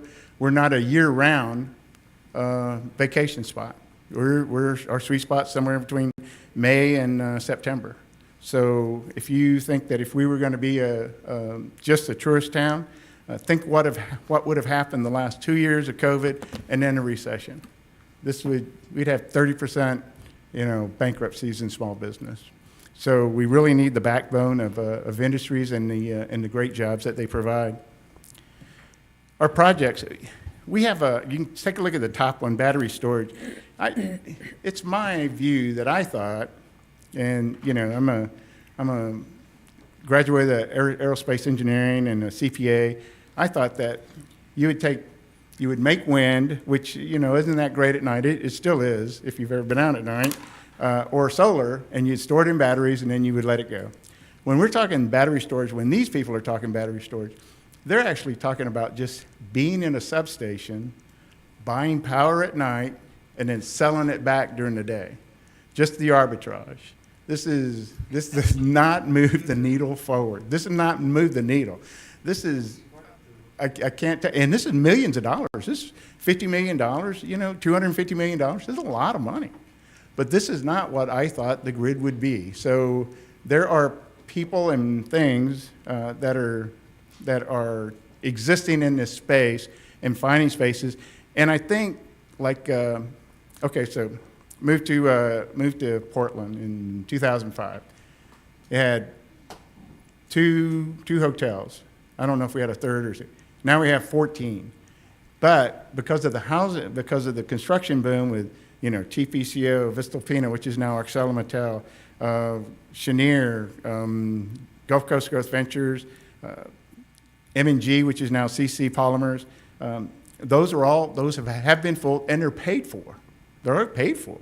So, I mean, they're just making money every time somebody comes. They're just, an accountant would tell you that you're fully absorbed. You've already covered all of your costs. You are just making money. So, which is an interesting thing, so that when everybody leaves, I don't know what we're going to do with these buildings. We're going to have great buildings. The green energy, if the IRA, the Inflation Reduction Act, and I'm not going to argue the title, is going to make hydrogen just, I mean, we had a guy the other day who said you could actually make hydrogen, flare it, and still make money off the IRA. I'm sure that they're going to write a rule that says you can't just flare it. But that is how much hydrogen is. So hydrogen's coming, whether you want it or not, whether St. Pat wants it or not, hydrogen is coming. And the nice thing is it doesn't use as much water as all the other ones, but I'm thinking at least 3, 1 on this side, 2 on the other, maybe 2 on this side, 2 on the other. They are coming. And if you would have asked me before, I think you maybe heard me in the board meeting. Last year I was thinking it's 4 years away. Now I'm thinking, we're going to do a groundbreaking probably next year. I think it's that quickly. And there's nothing you can do. You can say, I don't want it here, I don't want to grow. I don't care. It's coming. So get ready. And why not? Why not? One of the things about the hydrogen hub that I think people are not seeing is the federal government said to be a hydrogen hub, you actually had to be a petrochem center. They wanted that because they wanted the energy transition. And so here we are, we're pushing this stuff. Okay, here's where we're going. We're going to be carbon neutral, we're going to do all this stuff, and then we still get pushback, and I'm like, so what do you want? What do you want? Tell me. Give me something that I can do for you, that I can bring for you, and go. So that's the green energy, and I'd like to thank Solid Waste and city staff. There are a lot of things that people are looking, whether it's taking recycled plastics and making a sludge fuel out of them, or actually taking organic and splitting out hydrogen and doing bioprocess where you can bring that out. So, and God help them, the solid waste is, they're not used to dealing with projects. They're not used to dealing with somebody who goes, hey, I got this great idea, just give them the information. I promise you, if they come back to you, then they're real, and if they don't worry about it. So they're trying, and I appreciate that. Taxes, we are, there's a lot of, I see this all the time, where the legislature says you shouldn't be, cities or whatever shouldn't have lobbyists. Let me tell you, there are bills flying through here. There's a bill right now that just came out of committee that's going to limit the 380 and the 381s to only to only sales tax and to 10 years. So I mean, there's stuff going through everywhere that is coming through. So, but these are taxable values that you are going to see in the next 10 to 20 years, and this is not, hey, they're gonna build it at, this is $30 billion and it's not gonna be. These are depreciated. These are net of any incentives that have gone out. So, and Type A, now Type B. We've been kind of struggling a little about Type A. I know the mayor is talking about an innovation fund, and I think that is really a place that we can operate in. It's very difficult to incentivize a 10-person company, but maybe there is some things that we can do, a grant to get them over this part. Whether it be a barrier to entry, whether it be just to outfit their plant or small plant. These are the things that I think that we as a whole group, I know that we work large project, but as a whole group can look at and work together and build out our whole suite. As Peter's talking about, having an economic development. If you're dealing with small business, that's great. I mean, we need that whole suite from small business to large businesses. We had the targeted industry survey, and that's helping us, and we are using that as a way to go through. We're all talking about reshoring and nearshoring. Reshoring is actually bringing them here. Nearshoring is bringing them to Mexico and then flying up through here. One of the things we're really pushing hard is Tesla's having we're talking with them, and we're talking to them about what they want here. They have a huge footprint. Well, what they say they're going to build isn't very big compared to what they own. So what can we do? What are your customers are you looking for? What suppliers do you need here? You know, we can help you carry those things through.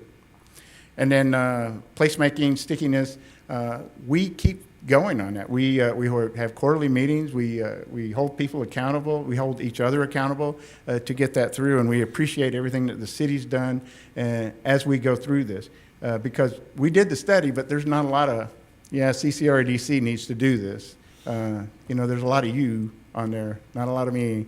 That wasn't by design. I didn't pay for that, but I was. So we're going to a lot of things. We're AST is steel. SG is retail, and we kind of got into this space by Brittany, who I think is just a rising star, not only in the EDC but in the city.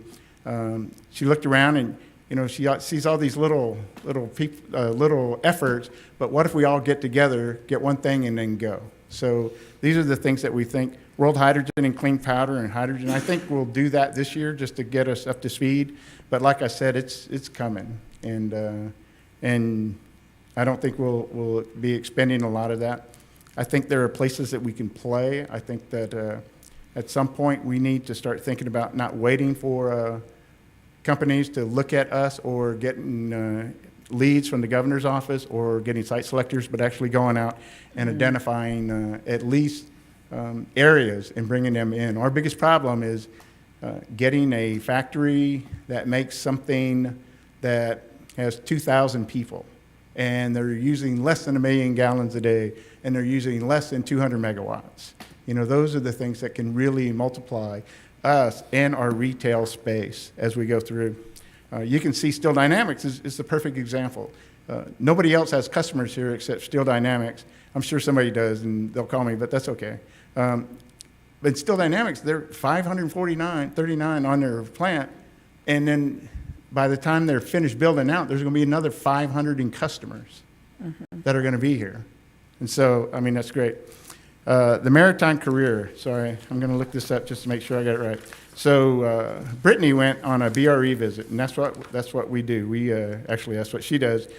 Business retention expansion. We go out and we try to touch all manufacturers and see what their needs are. What can we help you with? What can we do? Well, she met with a tugboat guy, and the guy's like, we're having trouble because not a lot of tugboat operators are here, and they're 2 weeks on, 2 weeks off. And if somebody calls in sick, they're scrambling. So she worked with Workforce Solutions and some of the employers, and she had 280 students going through the tugboats, learning all about them. I'm sure if Sean was in his office, he was getting tired of it because they were letting them, blow the horn there by the Ortiz Center. There's 12 schools involved, 36 employers, and 75 job seekers. That is the thing that the EDC can do. That no one else is built for it, and that's fine. That's what we want to do. Bringing people here is one thing. Making sure that people stay here is another. I'll give you a quick example. We had one across the bridge, and that employs something like 60% of their people live in Corpus Christi. Their product was going into obsolescence because of environmental. And plant manager happened to talk to me at some place and said, we're competing against China, we're competing against other places. And we put together a package for them, and now they are making the follow-on product, over there right now. And so these are the things that we can do. And please, if you have somebody who complains about something or needs some help, manufacturers, big business, we certainly there, and we're more than willing to talk, because it's one thing to bring a company here. And if a company comes here, think about the last one that closed down, Sherwin Aluminum. It was here for 52 years. So you get one of these things, and they are here forever. But it's to lose one. We don't want to lose one. So any questions? Thank you for your time. I know it's a long day. I just think it's great news, and I appreciate your time and your attention. Thank you, Mike. Councilman Hunter.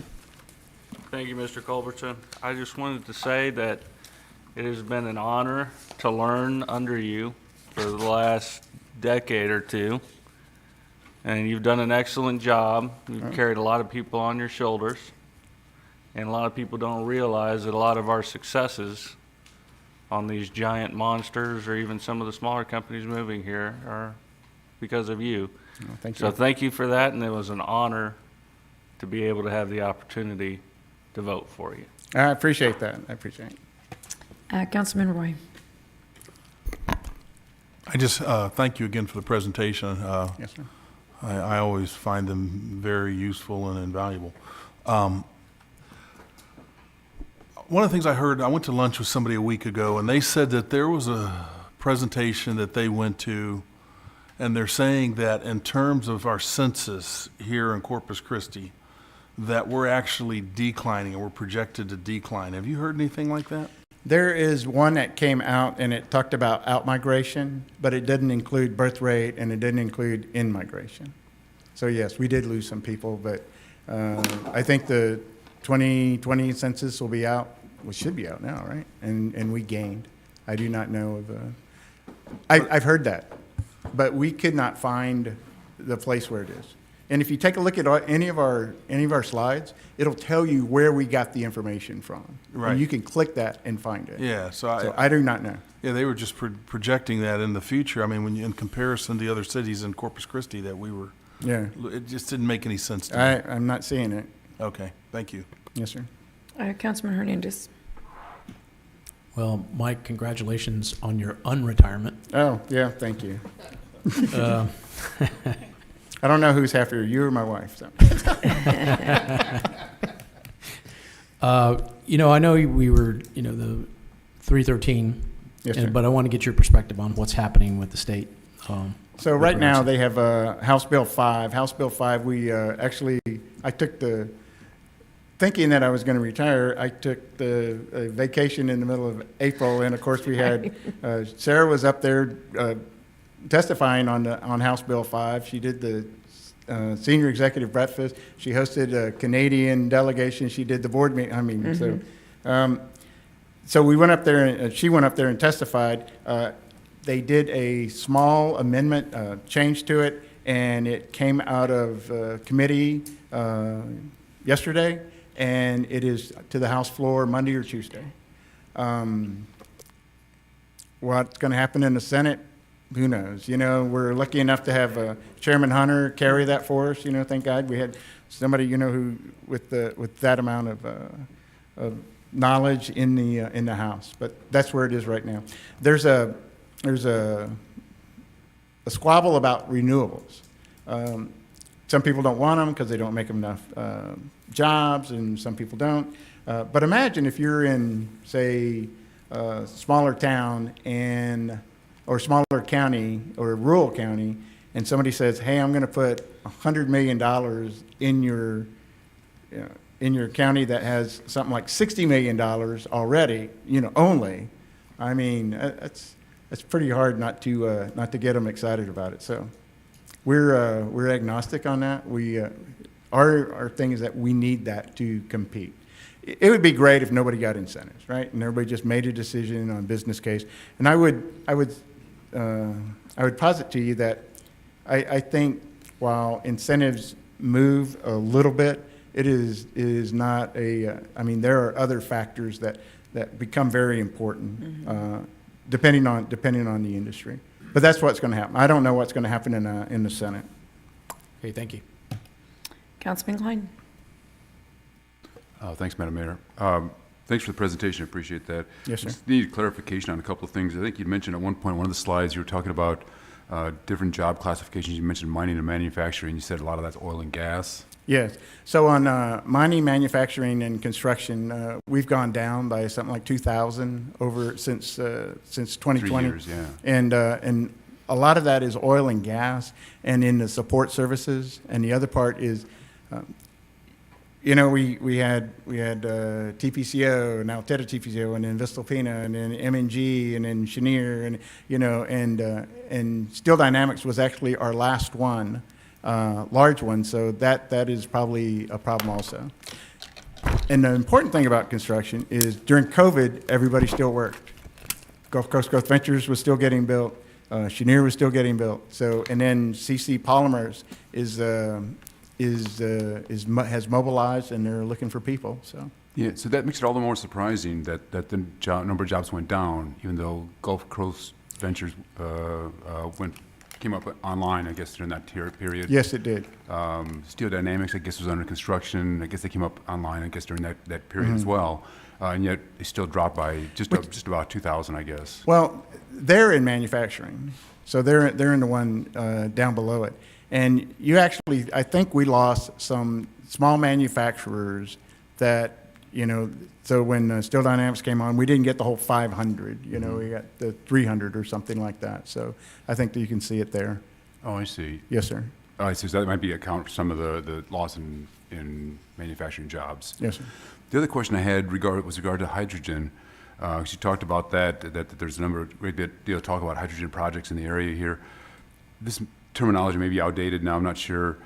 For quite a while, they were talking about different colors of hydrogen. There's blue, green, gray, pink, yellow. Everybody's talking green. Everybody's talking green. You have to have, you know, So the you're green talking about power electrolysis. source, whether it be solar or wind, and they're cracking water, and they're going to add it to ammonia to move. And even ammonia, I think I may have said, or I have said in the past, that you can move ammonia at room temperature, but they actually move ammonia, come to find out, they actually move ammonia at minus 32.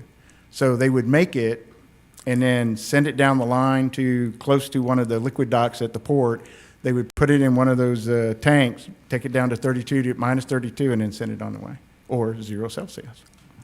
So you think they're all green hydrogen Yes, sir. projects where you make the hydrogen out by splitting water molecules? I That's guess. correct.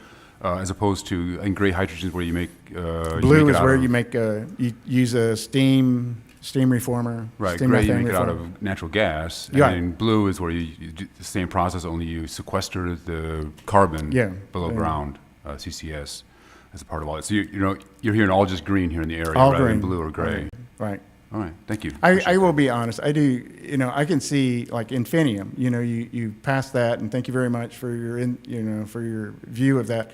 But when they get offloaded carbon, they're actually getting it directly from the refineries.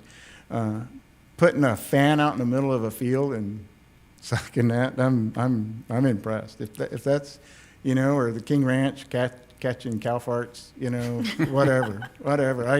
I just don't see it. I'll be honest with you. I'm sure it works. I mean, there's people putting millions of dollars in it, but. Thank you. Appreciate it. Okay, sir. Thank you. Councilman Pusley. Are you in on that? I can think of a lot easier ways to come up with methane gas other than that. We're going to drill our own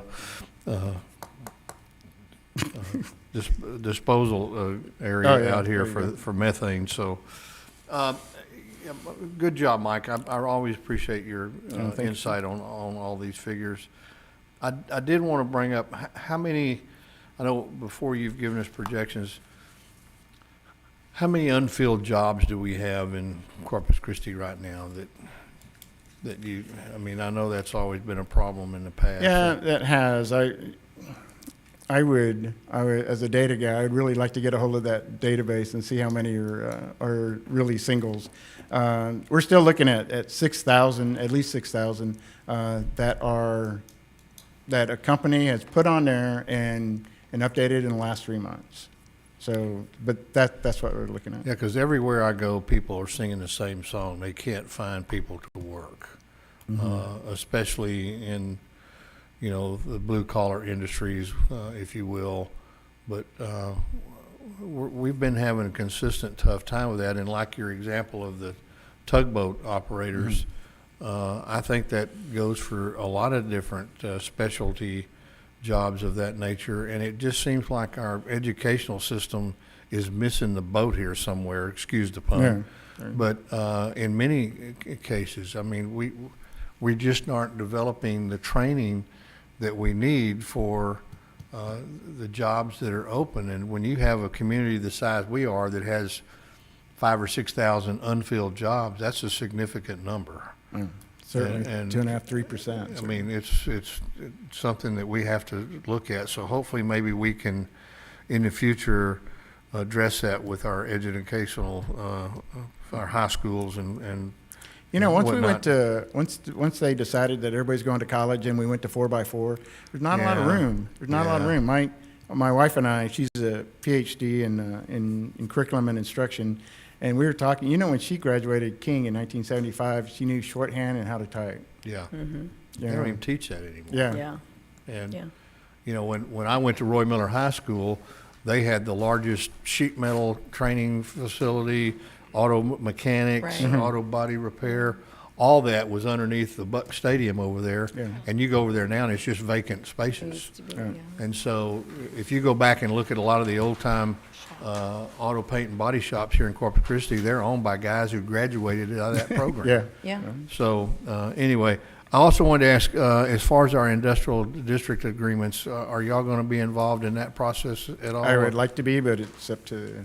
Okay, yeah, I think it's important we have you guys at the Okay. table. Yeah. So, thank you very much. Yeah. You know, last And- time we did that, we actually drove the industrial district to identify everybody who was in there, and we found 15 that were in there but didn't have an agreement. Oh, well, it's time to drive again. Yeah. Good. Well, Councilman Pusley, to your point, because it's a very, you know, we talk about this a lot at the EDC. Is it the EDC? At the EDC and the CVB, or Oh, VCC. Visit Corpus Christi. Yeah, well, both, really. And really, we probably, what we need to do, Peter, is get a little update from, Brett? no, Workforce. Oh, yeah, Ken. Trevino. Yeah, Ken Trevino, because they very much are looking, they are working on it.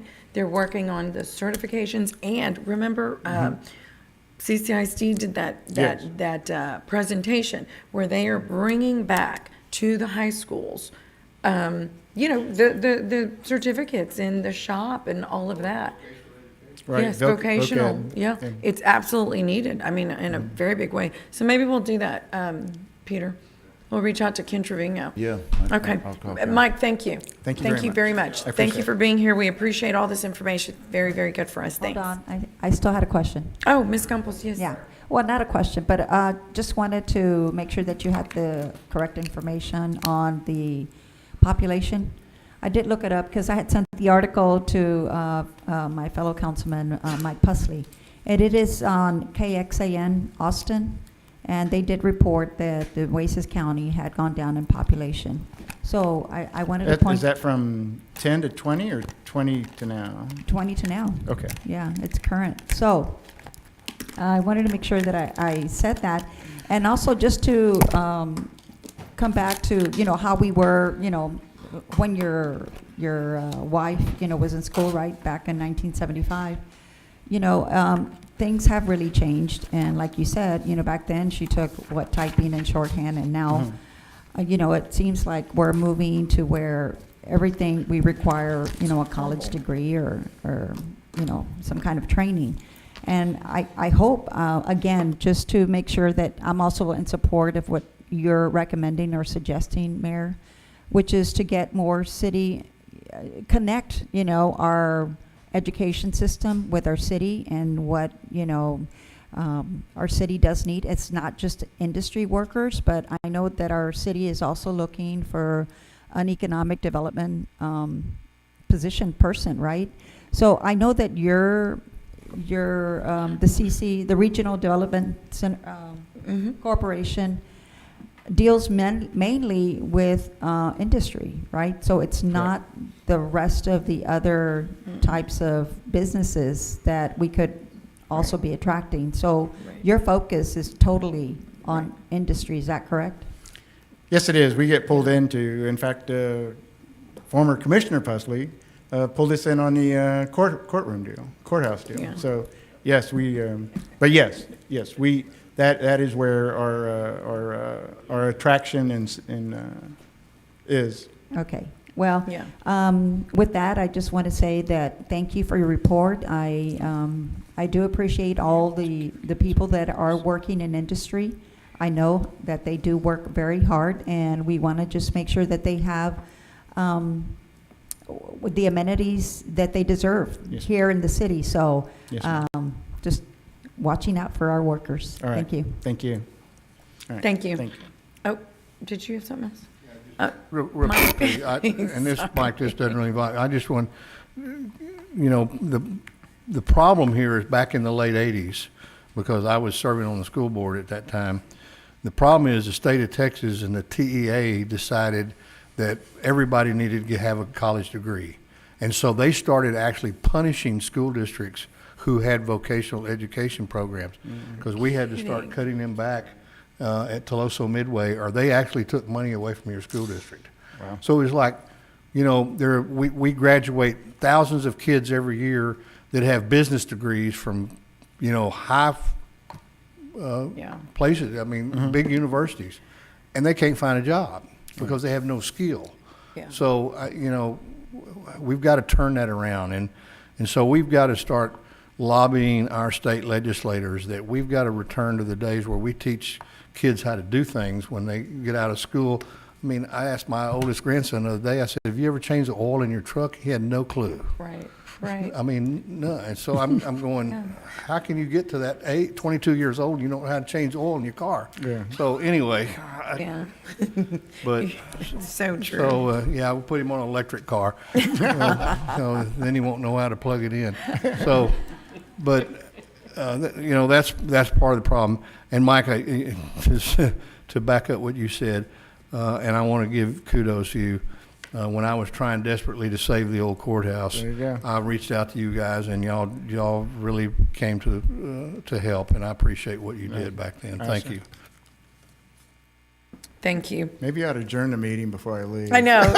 Just don't even walk away. Okay. Thank you, Mike. Okay, there being no further business, this meeting's adjourned.